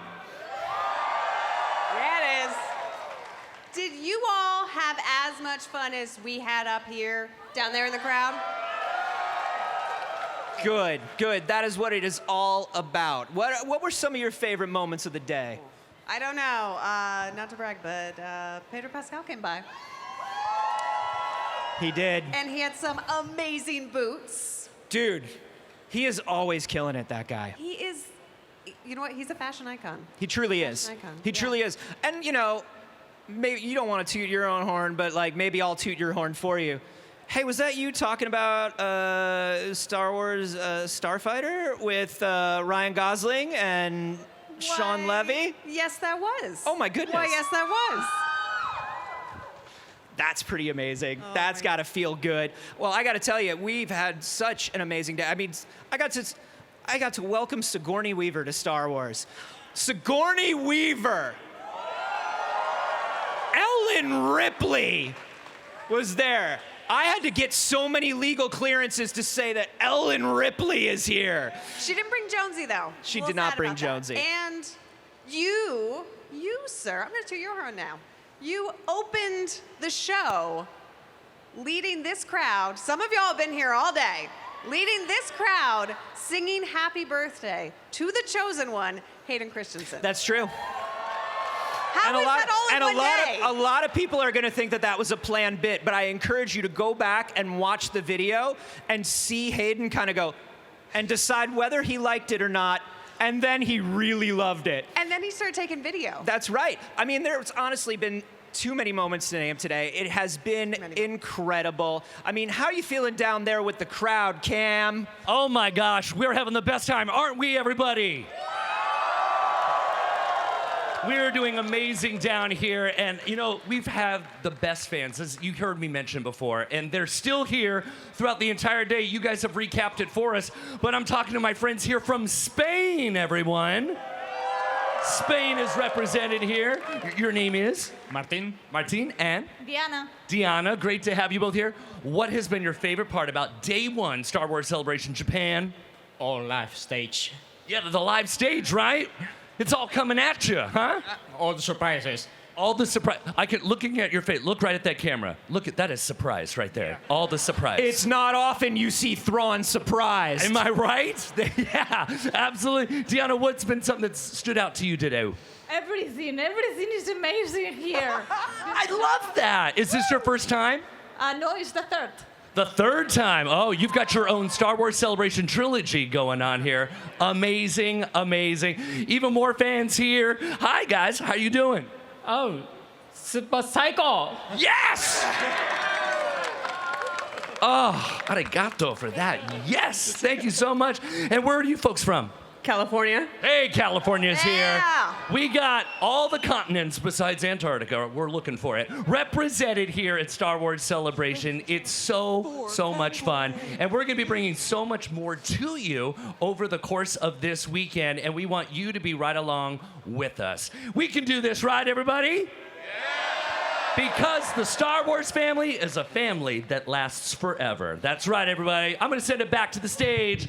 We love you guys so much. We love you, Cam. We love everybody that came out. And I want to remind you all, this is just day 1. And if you missed anything, if you're just joining us, you want to head to Star Wars social channels and StarWars.com to catch up on all the news. Plus, we have 2 more days that will be overflowing with even more Star Wars and even more brilliant vegetable art. Oh, that's right. The vegetable art and the Star Wars news. 2 of my favorite things. That's right. Thank you so much to you and to Oki for hanging out with us today and making some amazing veggie pieces, Oki. No one's going to want to miss it. So remember to come back tomorrow because I've heard a little rebellion might be starting up.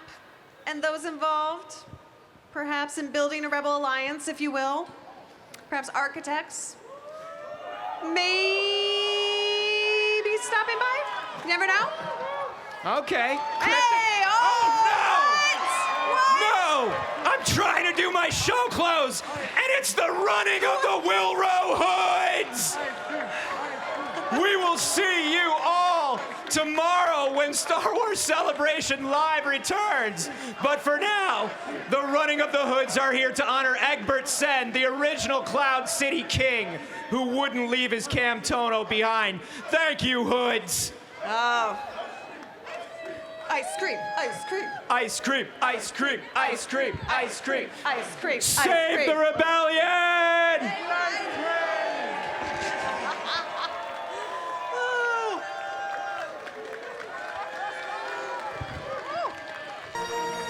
Thank you.